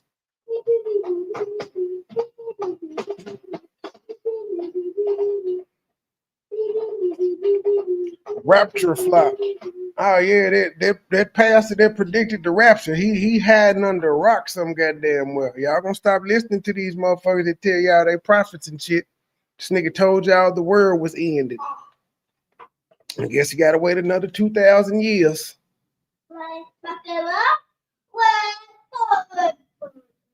Yeah, say it.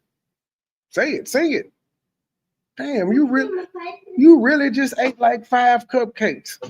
You really just ate like 5 cupcakes or more. It was 4. That's all there was left. Oh, it was more than that.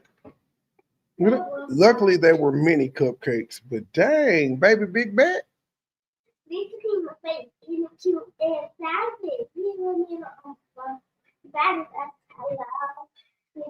I'm trying to trick her into doing her spelling words in rainbow, and she was like, "Daddy, it's the weekend. I'm not supposed to be doing any work on the weekend."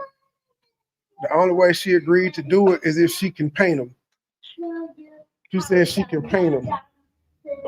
They mini cupcakes. She not gonna be sick. And if she do, that's on her. I just give her some shit. I think I still got children's Tylenol.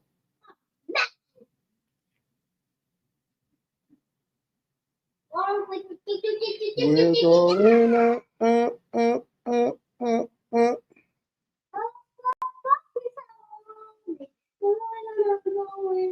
Gonna be going. I don't know the rest of the words.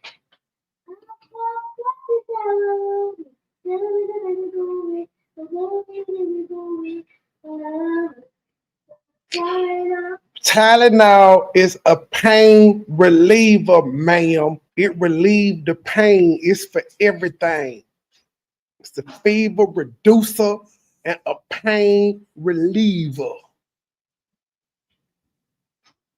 Reading books, are you okay, nigga? Do you need a hug? Like, how you just think you supposed to walk in the chat and nobody knows you're supposed to just speak to you? Somebody already said hey to you, nigga. Like, god damn. You niggas are sensitive. This nigga threw a tantrum. Okay, bye, rude ass nigga. We won't miss you. Oh no, you speaking in Spanish? No español. No español. English. No. Inglés. Inglés, por favor. Inglés, por favor. No español. No español. No español. English, please. English. English, please. English, por favor. Cállate. Cállate. Silencio. Silencio. Silencio.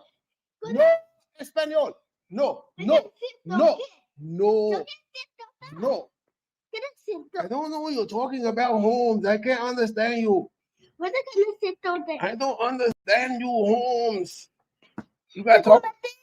You got tacos? You got tacos? You like burritos? Do you like burritos? Do you like salsa? No. Takis? Yes. No takis. No. Yes. No. No English. Por favor. No español. English, please. ¿Cómo te llamas? Buenos días. Buenas noches. ¿Eh? ¿Eh? I don't know what you're saying. I don't know what you're saying, Holmes. I don't know. I don't speak the stupid Spanish, Holmes. I don't know how to do that, yo. I don't know how to do that, yo. I don't know what you're talking about. Go get me some Tabasco sauce. Go get me some Tabasco and some chili peppers. What?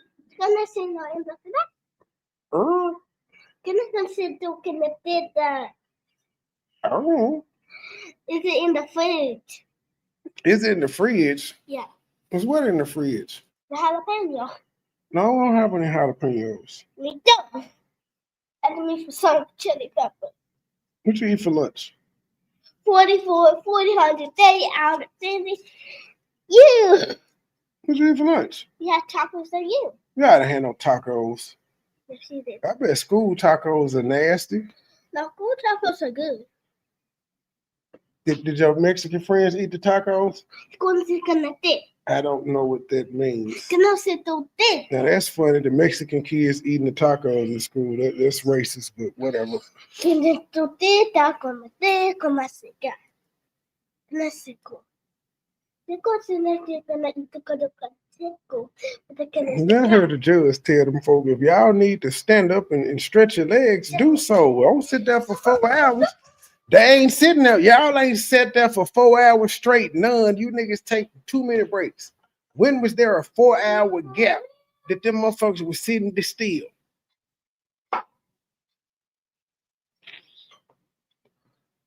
Oh boy. I'm scrolling the YouTube, seeing what's interesting popping on.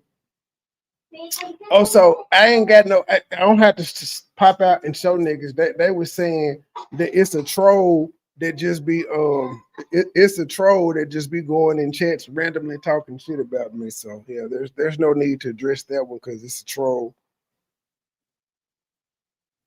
So yeah, I can leave that one alone.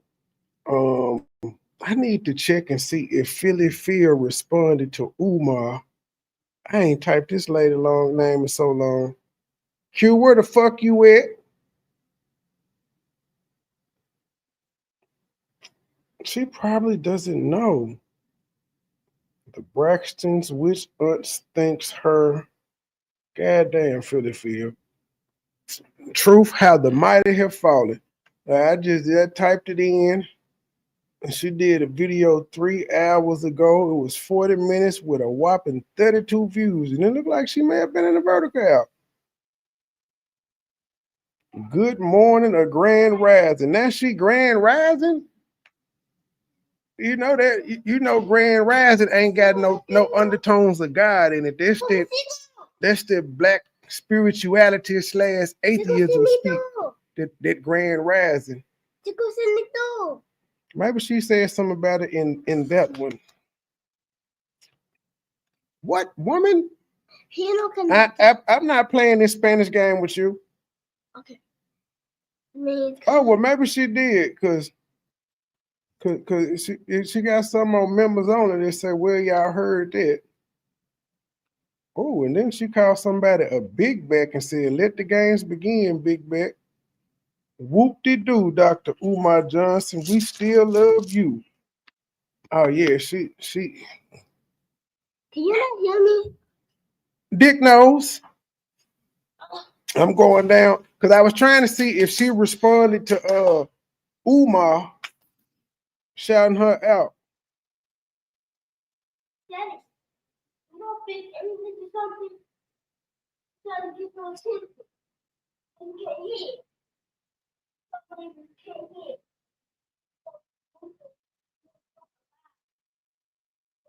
Girl, sit your ass down somewhere and quit playing with me.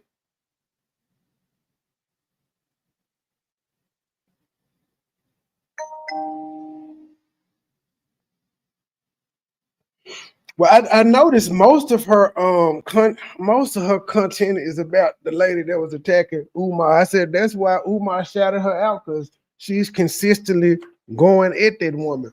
But Umar, she consistently going at your daughter too. So I'm kind of torn about the shout out, because you told somebody in your goddamn chat to don't worry about your daughter. That ain't their business, but you ain't told that lady that you shouted her out.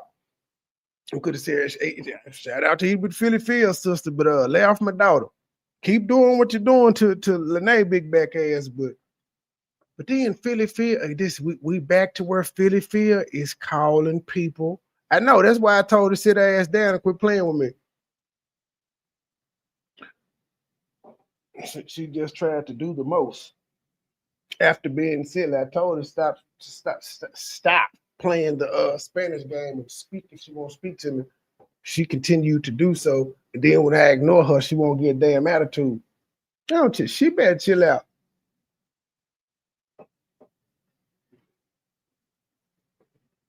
Yeah, I was checking to see whatever. I just still find it funny seeing help her brother get his channel back. I find that funny as hell. She helped out everybody else. Didn't help him out. Daddy, What?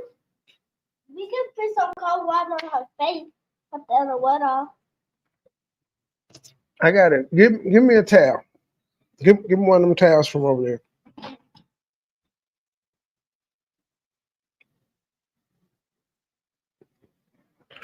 I gotta put it in the freezer for, well, I don't know. I'm gonna put it in the freezer for 5 minutes and maybe it'll be cold enough to change the colors. You want to put it in the fridge? Well, I gotta wet it first. Oh, yeah. And then we got to put it in there for how many minutes? 5. Okay.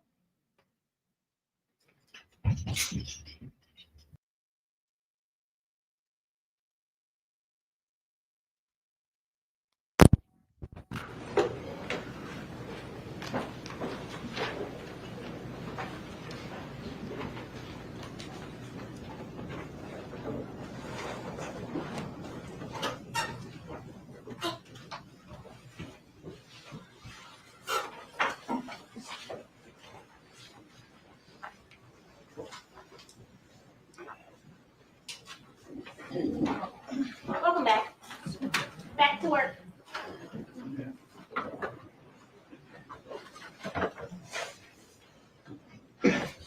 Special Agent Garner, before the break, we were talking about the text messages between Brandon Isabelle and Artisha Stewart. Yes. This next slide is. Now you know I was not finna watch any of that lady videos. I'm This just shows that me the typing it in the chat was just participants never being mind. wifey, I very text you. difficult to see right there, but wifey and Brandon Isabelle. Is it kind of an example of how the text conversation looks out when they're printed out or on the screen and Celebrate? This is exactly what we see when we're looking at Celebrate in what's called the conversation view. So you can see one party on the left, which is wifey, and then the second party on the right, which is the Brandon Isabelle. So here, the bubbles are two different colors, right? Blue and green. Yes. On the printed copies that you were just looking at, are they also that blue and green? Yes. When looking at these conversations, who's blue and who's green? In this one, Artisha Stewart is blue and Brandon Isabelle is in green. So these are messages from Brandon Isabel's phone to Artisha Stewart's phone, correct? Yes, that's correct. So his are green on the right-hand side, hers are blue on the left-hand side. Yes. Now, going back to the call log, did you notice any phone calls with Danielle Hoyle in Brandon Stewart's call log? I did not. Did you notice any type of audio or video communications? There was a FaceTime call to Danielle. When was that FaceTime call? That FaceTime call was at February 1st, 2022 at 10:02:57 seconds in the evening. So going back and looking at the call log, is that the only voice or video communication via phone or FaceTime that appears from February 1st to February 2nd of 2022 between him and Danielle? Yes, it is. And the time of this FaceTime call was at 10:02:57 p.m. on the 1st? Yes, sir. Where was Brandon Isabel's phone at that time? Looking at the significant locations, you've got 10:02 and 52 seconds and 10:02 and 59 seconds. Those are the two that I have highlighted, which puts those location points on this map. So that device was sitting in the parking lot there at Wolf Creek Lane and Wolf Creek Parkway. So this is after his phone has left Levi and Sedgwick. That's correct. In the evening, the second time it went Yes. to that area of town on the Yes, sir. first. After this, does his phone then go to Walmart? The device leaves that location and goes to Walmart, correct? Then after that, it goes to his house? That's correct. Then after that, it goes to Mud Isle? Yes.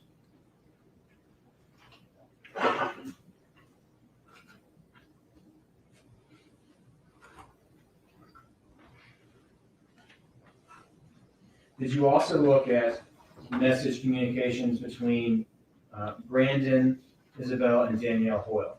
I did, yes. What type of message communications were there on his phone between him and Danielle? There were Facebook messages and what's called native messaging. So it's iPhone to iPhone, be the iMessage. Is that what we colloquially would call text messages? Yes, But in this case, probably iMessages. yes, that's correct. You're requesting permission to pass a document to the witness. Go ahead, please.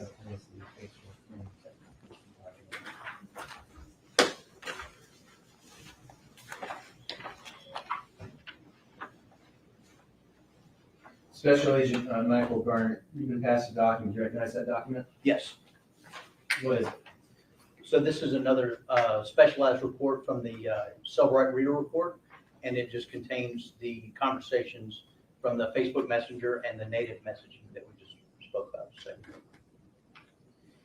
Now, the Facebook, let me back up. This time, our state asked it to be marked as exhibit number 119. Hearing no objection. No objection. Thank you.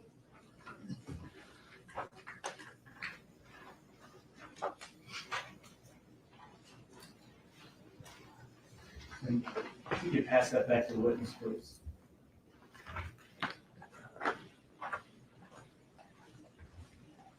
Now, same thing kind of as we were talking about before, with the color of the different text bubbles. Blue on the left, that's going to be Danielle, the person receiving the text from the defendant and sending text to the defendant. And green on the right, that's going to be Brandon Isabelle's phone. correct, yes. Okay.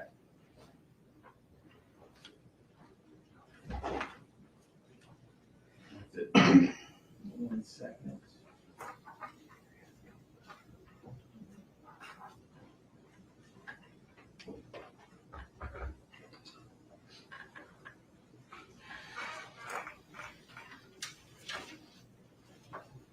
Now, looking at the Facebook Messenger messages, which is, I think it's the first page of exhibit 119. When do the Facebook Messenger messages begin? You can see the date and timestamp on that message. It's 2/1/2022, 11:39 and 53 seconds PM.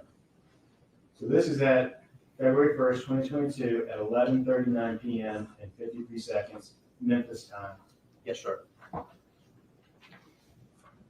Were there messages available on Facebook Messenger between Brandon Isabelle and Danielle on his phone before that message? No.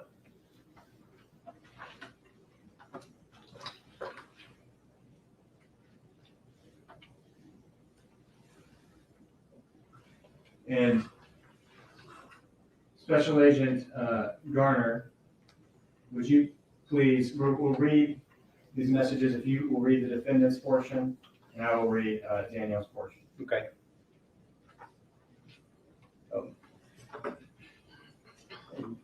Yeah, We'll start there at the first one. So it says, N-word, I got ways to text you. Either stop playing or wake up and text me back. Show me Kennedy, and I'm gonna get her tomorrow night if that's cool with you, since I'm off Thursday.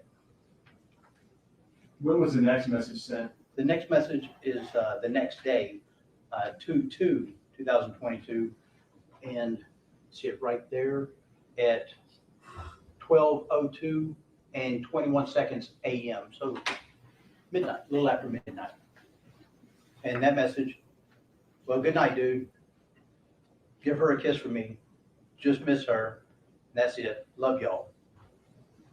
Now, thinking back to the maps of location data, on February 2nd, 2022, at 12:02 and 21 seconds, Brandon Isabel's phone was at the Walgreens at Rain and Elvis Presley Boulevard, correct? That's correct.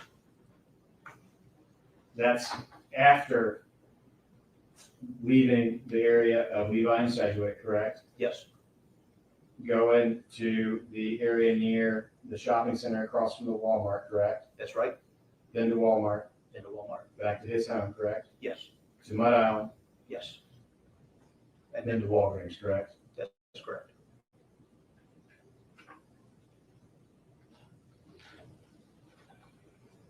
Now, this next message is from Danielle's Facebook page, correct?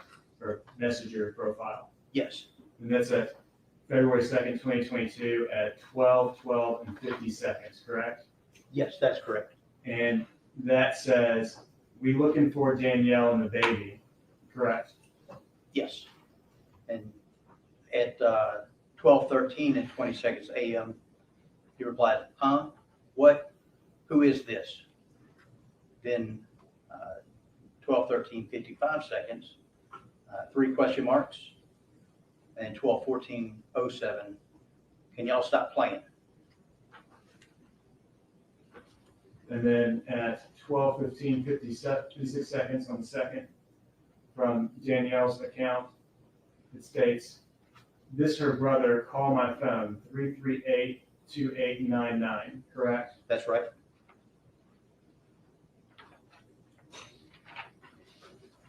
What does Mr. Isabel say in response? Finna send my address. I'm about to head home. And then he sent, and that was at 12:32 a.m. on 2/2. And then at 12:38 and 46 seconds, he sent 8702 Lathbury Place North. And that's the end of the Facebook Messenger messages that were available on the defendant's phone, correct? That is correct. There were also native or text messages available on the phone too, Yes. correct? Between whom and Danielle. Direct your attention to February 1st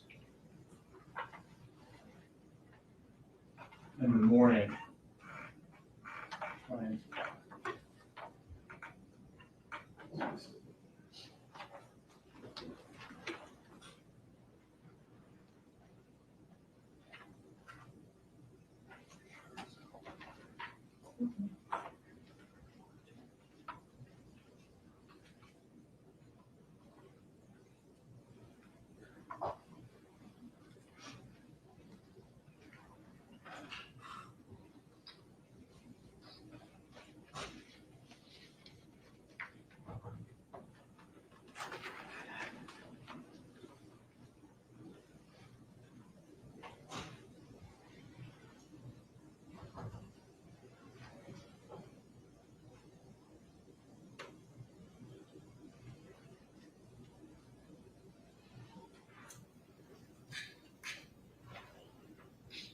All right, so going to page 28, the second blue bubble beginning at February 1st at 8:10 a.m. and 30 seconds.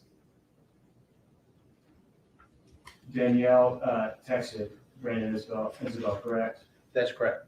And she stated, she peed on the nurse, glad it was them and not me. What did Mr. Isabel say in response? At 8:20 and 56 seconds on that same day, he replied, tough.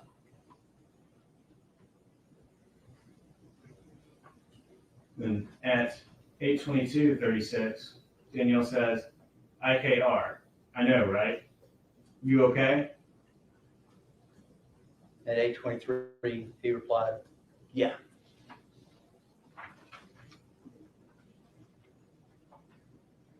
At 8:23:53 seconds, Danielle said, okay, ... Happy birthday again, little dude. And at 8:26 and 11 seconds, he replied, thank you. At 8:29, 27 seconds, Danielle. I love you. Thank you for being here, Brandon.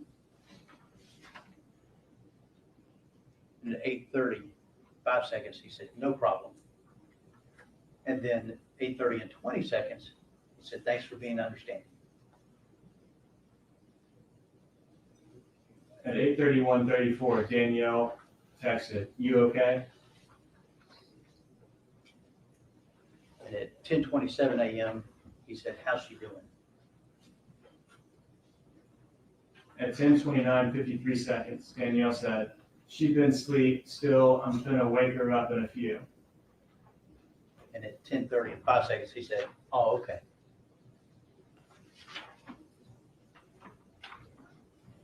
At 10:30, 24 seconds, she said, how's Kingston? And at 10:30 and 38 seconds, he said, he good, in recovery right now. At 10:31 and 8 seconds, okay, long as he's good.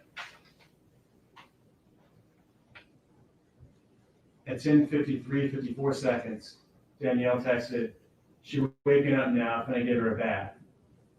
And in immediate response, 10:53:54, okay. And then at 11:21 and 20 seconds, he loved an image. Now, pausing here for a second. What does it mean when you see loved an image in a text message like that? So with iMessage and RSC and Android, when you get an image or a text message in that you can respond to, you can press and hold that image, and it brings up icons, emojis that you can select and kind of as a quick reply to a message, and that's what we see right here. So is that kind of like the heart emoji, the thumbs up emoji, the thumbs down, exclamation points Yes, sir. that you people see responding to messages with and text Yes, sir. on an iPhone? So when you see loved an image, but there's no images in this chain of messages, what does that mean to you? There was a picture here that's been deleted. So Objection, Your Honor. I can handle it across. let's talk about when someone puts a like or a love on an image or a text message. When they do that, what happens inside the phone as far as the data of the phone? So the database inside the phone records each interaction, and it's called, each transaction is given what's called a row ID. And it's just like an Excel spreadsheet or ruled paper, and each number is used one time. And if that transaction is removed or deleted, that number is deleted, but that number is never reused. So in that database, you will see row IDs, and if there's something that's been removed, the row ID will not be sequential. It will jump around. And, it will be ever increasing, but it will never, if there's something removed, it won't be sequential. It won't be 1, 2, 3, 4, 5, 1, 3, 5, 7. So what numbers removed? It's possible to delete like a text or a picture from just the user's end of a phone, correct? Yes, sir, absolutely. Can you delete one of the emoticons like this where you like an image or love an image or emphasize an image on the user-facing end of the phone? So on the user-facing, when you remove the image or whatever was reacted to, it appears that the emoticon or the reaction is removed as well, but in the database, it is not. Only the initial transaction is removed. So the supplemental, or the light, is still there, which is why we can see it when we do our extractions, because it's reading that row ID line by line. So whatever was loved is no longer in the database. So, but the database still shows that something was loved.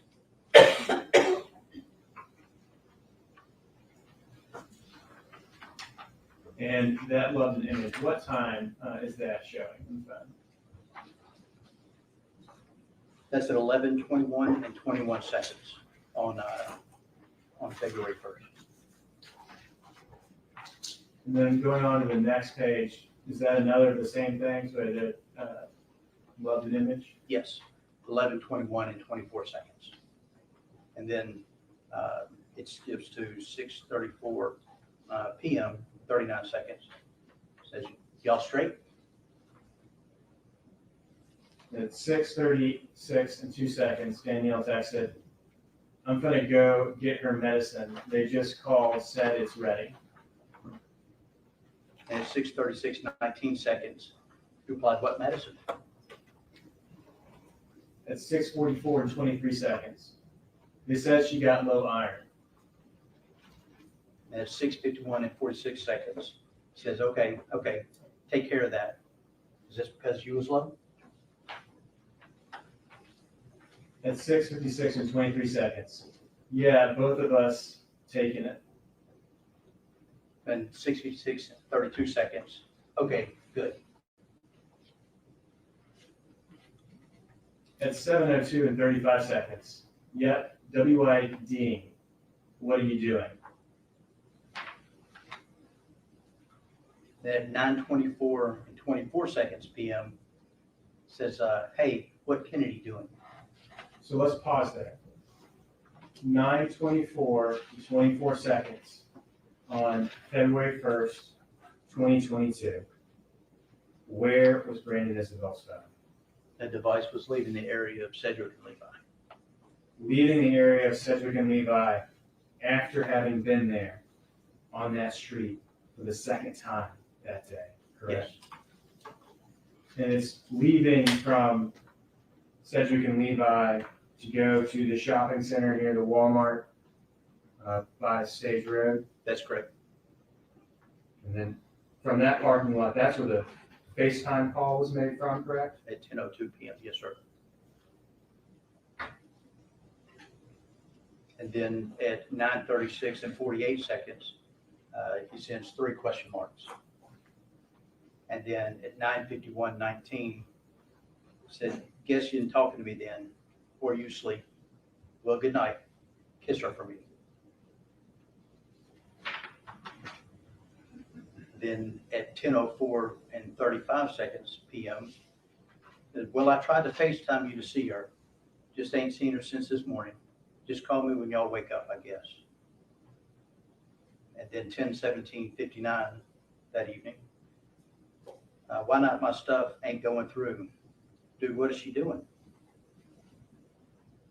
And then 11:11 and 40 seconds, send me a pic of her. At 11:11 and 40 seconds, where is Brandon Isabelle's phone? It's on Mud Island.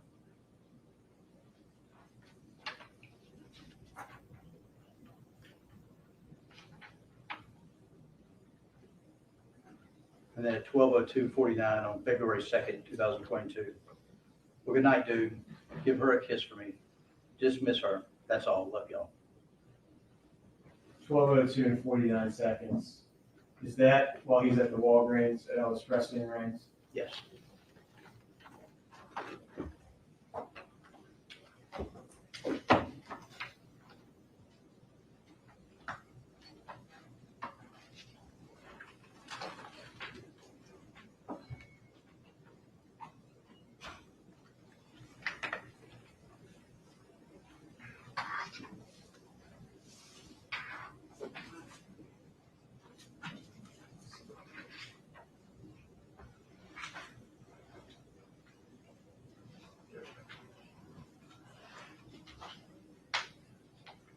Did you also look at device locations for Artesia Stewart's phone?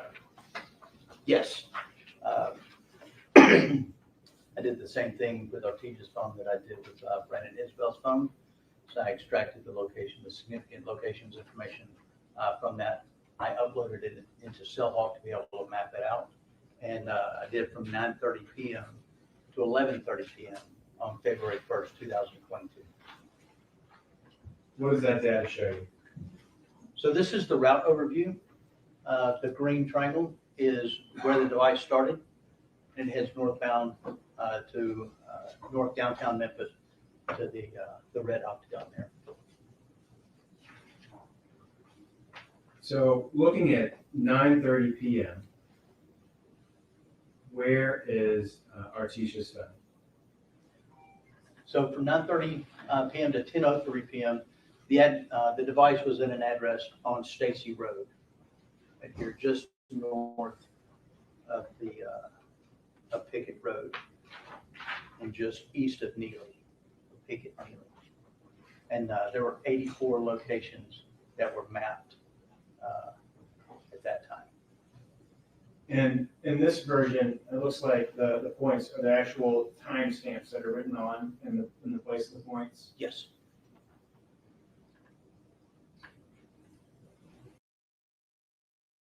At 10:03 PM, what direction did Artesia Stewart's device go?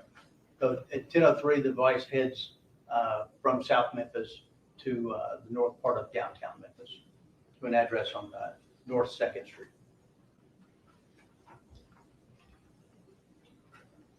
And so how long is it traveling for?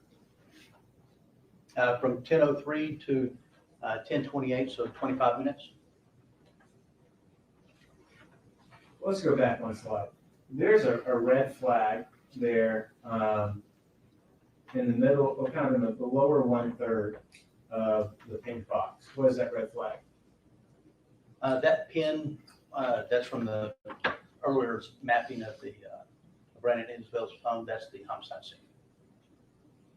And so that's Levi and Sedgwick? That is, yes. During this time window, does her phone go to Levi and Sedgwick, the area of Levi and Sedgwick? It does not. So at 10:03, because it's going back one more slide. At 9:30 to 10:03, it's at the house on Stacy, correct? That's correct. From 10:03 to 10:28, it's on the move north towards 2nd Street, you stated? Yes, sir. What time does it arrive and where does it arrive? And I have that call out button right there to show it at 10:28. That device arrives in the area of the North 2nd Street, and it was there from 10:28 to 11:27 PM.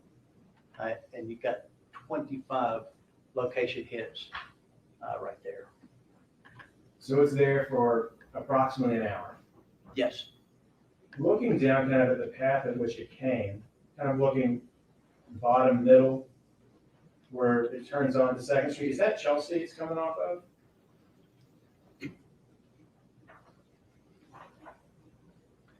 No, that is North 2nd Street, and that intersection, that, I don't know, I can't see the street name. It's obscured.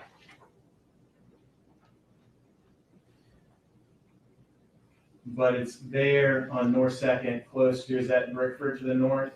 That is Brickford right there to the north of it, yes.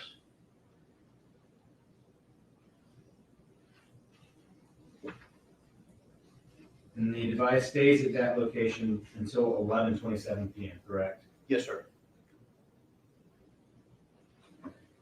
Did you also look at browser history or web history for Brandon Isabelle's device?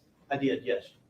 So explain kind of how browser history works on a mobile device. So just like the database for text messages and calls, the web browsers each have their own database. So whether you're using Chrome or Safari or Opera or Firefox, whatever, they each have their own isolated database. And we can use our software to kind of what's called parse out that database and read it and make it human readable. And for this one, it was the Safari database history. I have that right there. So we used the history.db from the Safari. Which is that Apple's browser that comes preloaded on Yes. iPhones? That is Apple's native browser.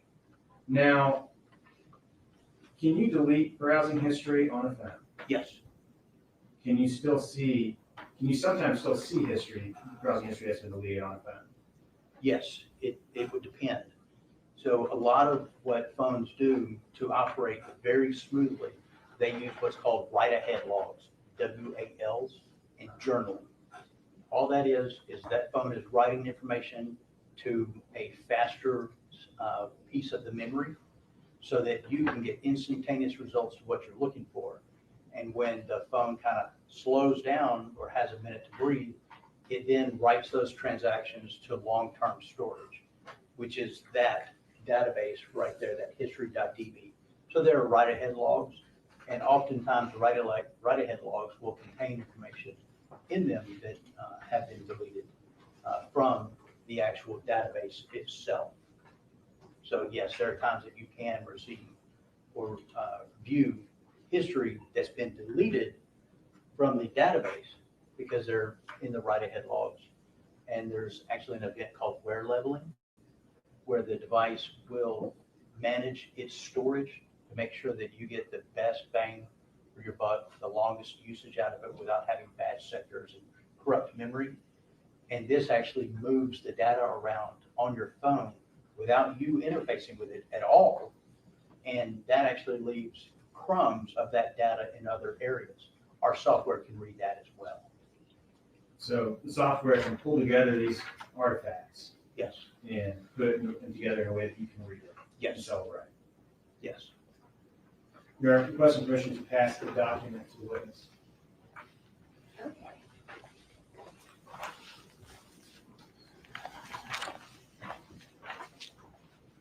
Special Agent Garner, do you recognize that document? Yes. What is it? This is another report run from the UFDR. It just contains the web history from Brandon and Isabel's phone.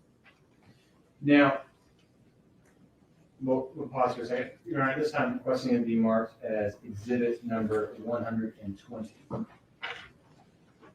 Yes, sir. And then we pass back to the witness, please. Now, when you looked at Mr. Brandon and Isabel's search history,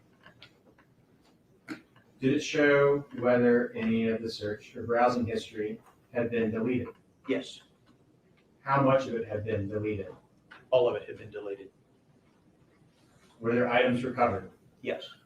I'd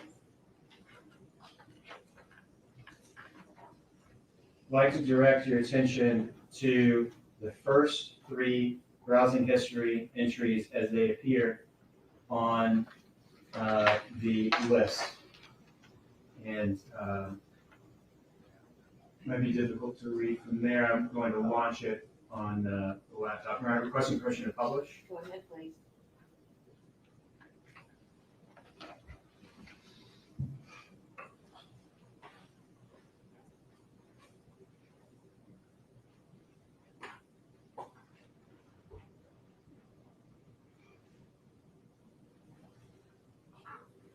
What is item 1? Item 1 was a website that was visited. The title of it was, "Can all bullets be traced back to exact gun that fired them?" And the website that was queried was Quora. When was the last date and time that was visited?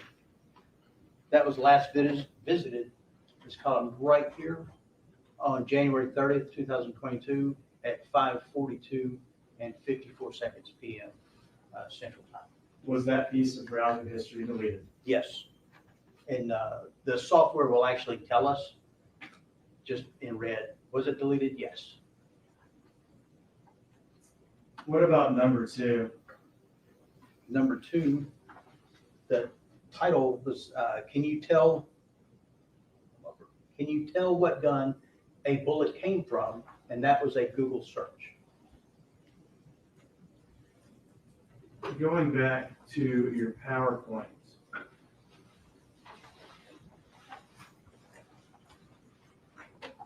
What is this that we're looking at here?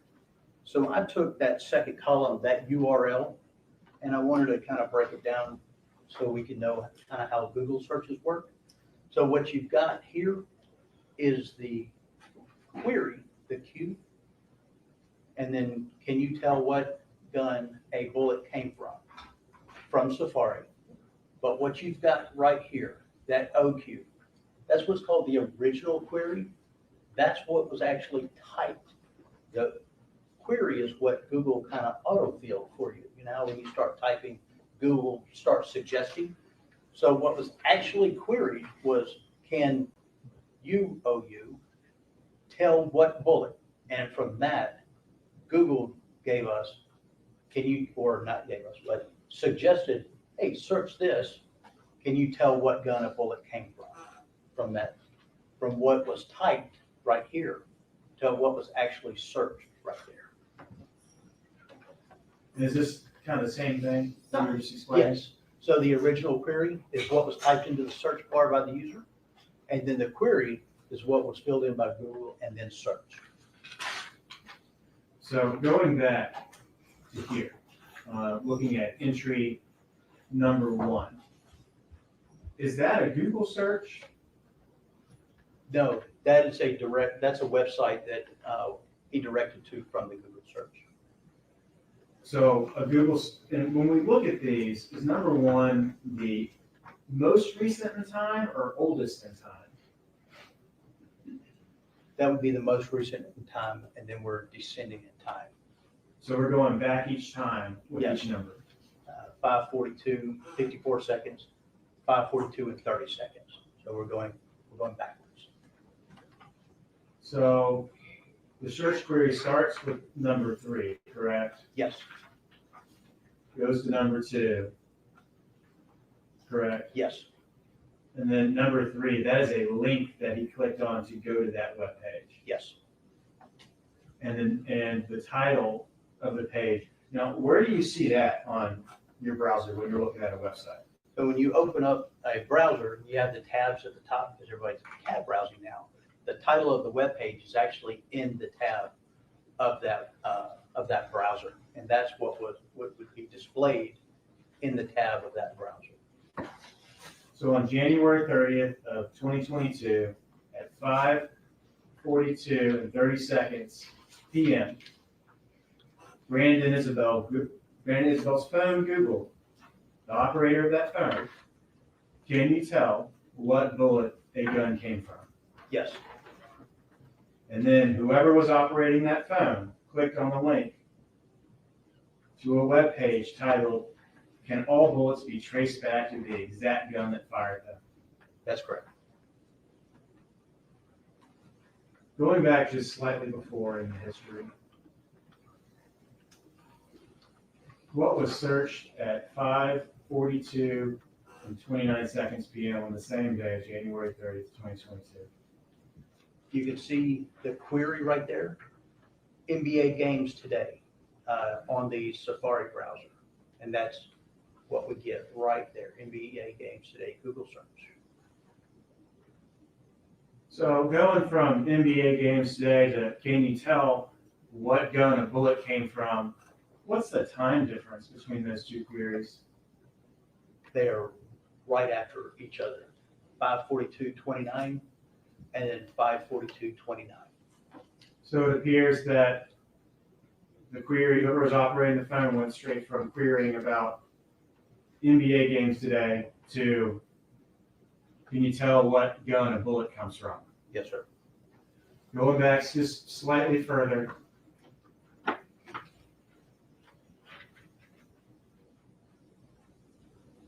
January 30th, 2022 at 12:14 and 18 seconds AM. What web page is Mr. Isabelle's phone on? We're on the jared.com webpage, and it's actually at the cart of that webpage. You see the cart page for Jared. Jared.com as in the jeweler? Yes.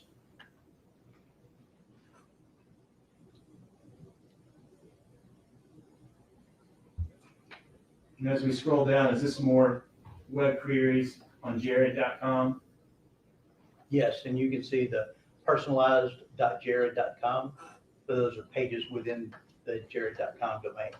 And the title, wedding rings, watches, diamonds, and more. Jared, the Gallery of Jewelry.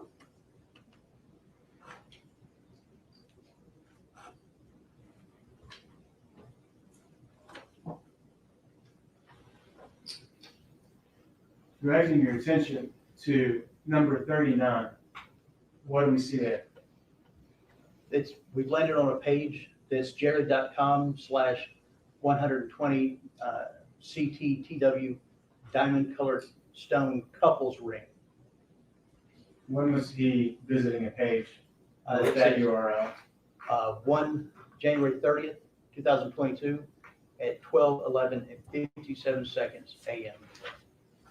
So the queries and webpage visits to Jared, searching for what NBA games are on today. And can you tell what bullet a gun comes from? All that on January 30th of 2022. Yes, sir. Stable passive limits. Please approach. Pardon me. Wake up.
We need one.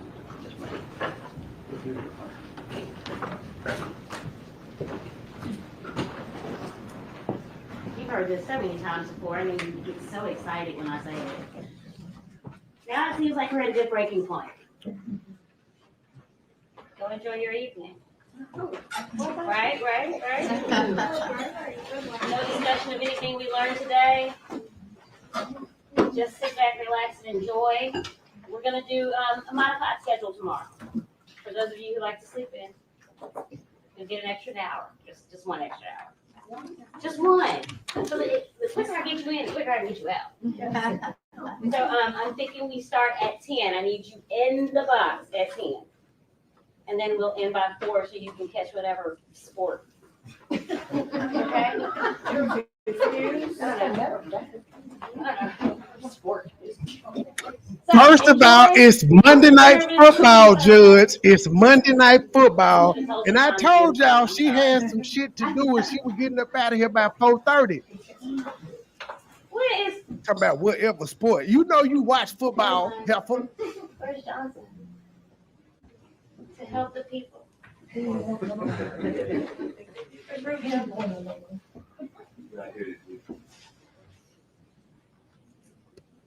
All right, so you heard my directives. I need you all in the building no later than 9:30. I want you at this table no later than 9:35. I want them in that box at 10. And we get to work. We push through. You want Sunday off, you're gonna have to earn it.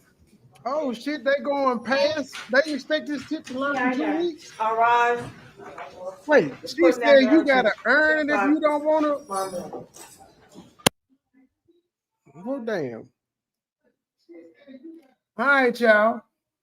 Well, let me see if they gonna say something back in a second. All right, y'all. Well, let me see if they gonna say something back in a second.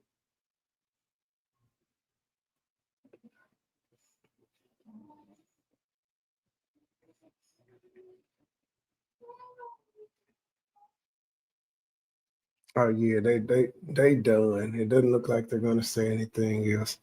All right, y'all. See y'all back Monday. They said 10, so we'll start at 12 and give them a 2-hour damn head start. But no, she didn't say if y'all want Sundays off, y'all gonna have to earn it. Y'all gonna have to come up in here.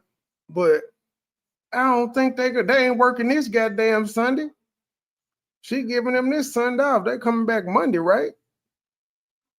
Not Saturday. Hell, why would y'all work on a Sunday and not a Saturday?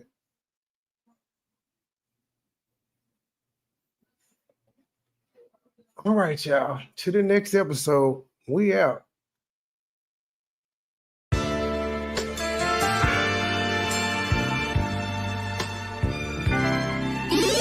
Never been a hoe, I stay on go, so what the business? Nigga talking reckless, shoot his bitch ass with the quickness. Now he bleeding, sorry, begging, asking for forgiveness. Bow, bow, bow, bow, bow, limp biscuit. All my niggas wildin', they done labeled us a misfit. Wake up every morning, 2 or 3, 5 in the tidbit. Oh shit, didn't nobody come to see you old, it's some focus. Shoot 100 shots, no reloaded. Master of the game, you would think I'm into coded. Memphis niggas spit this pippin', mackin' like I'm golden. Ho, with my money, you gon' turn me to the old me.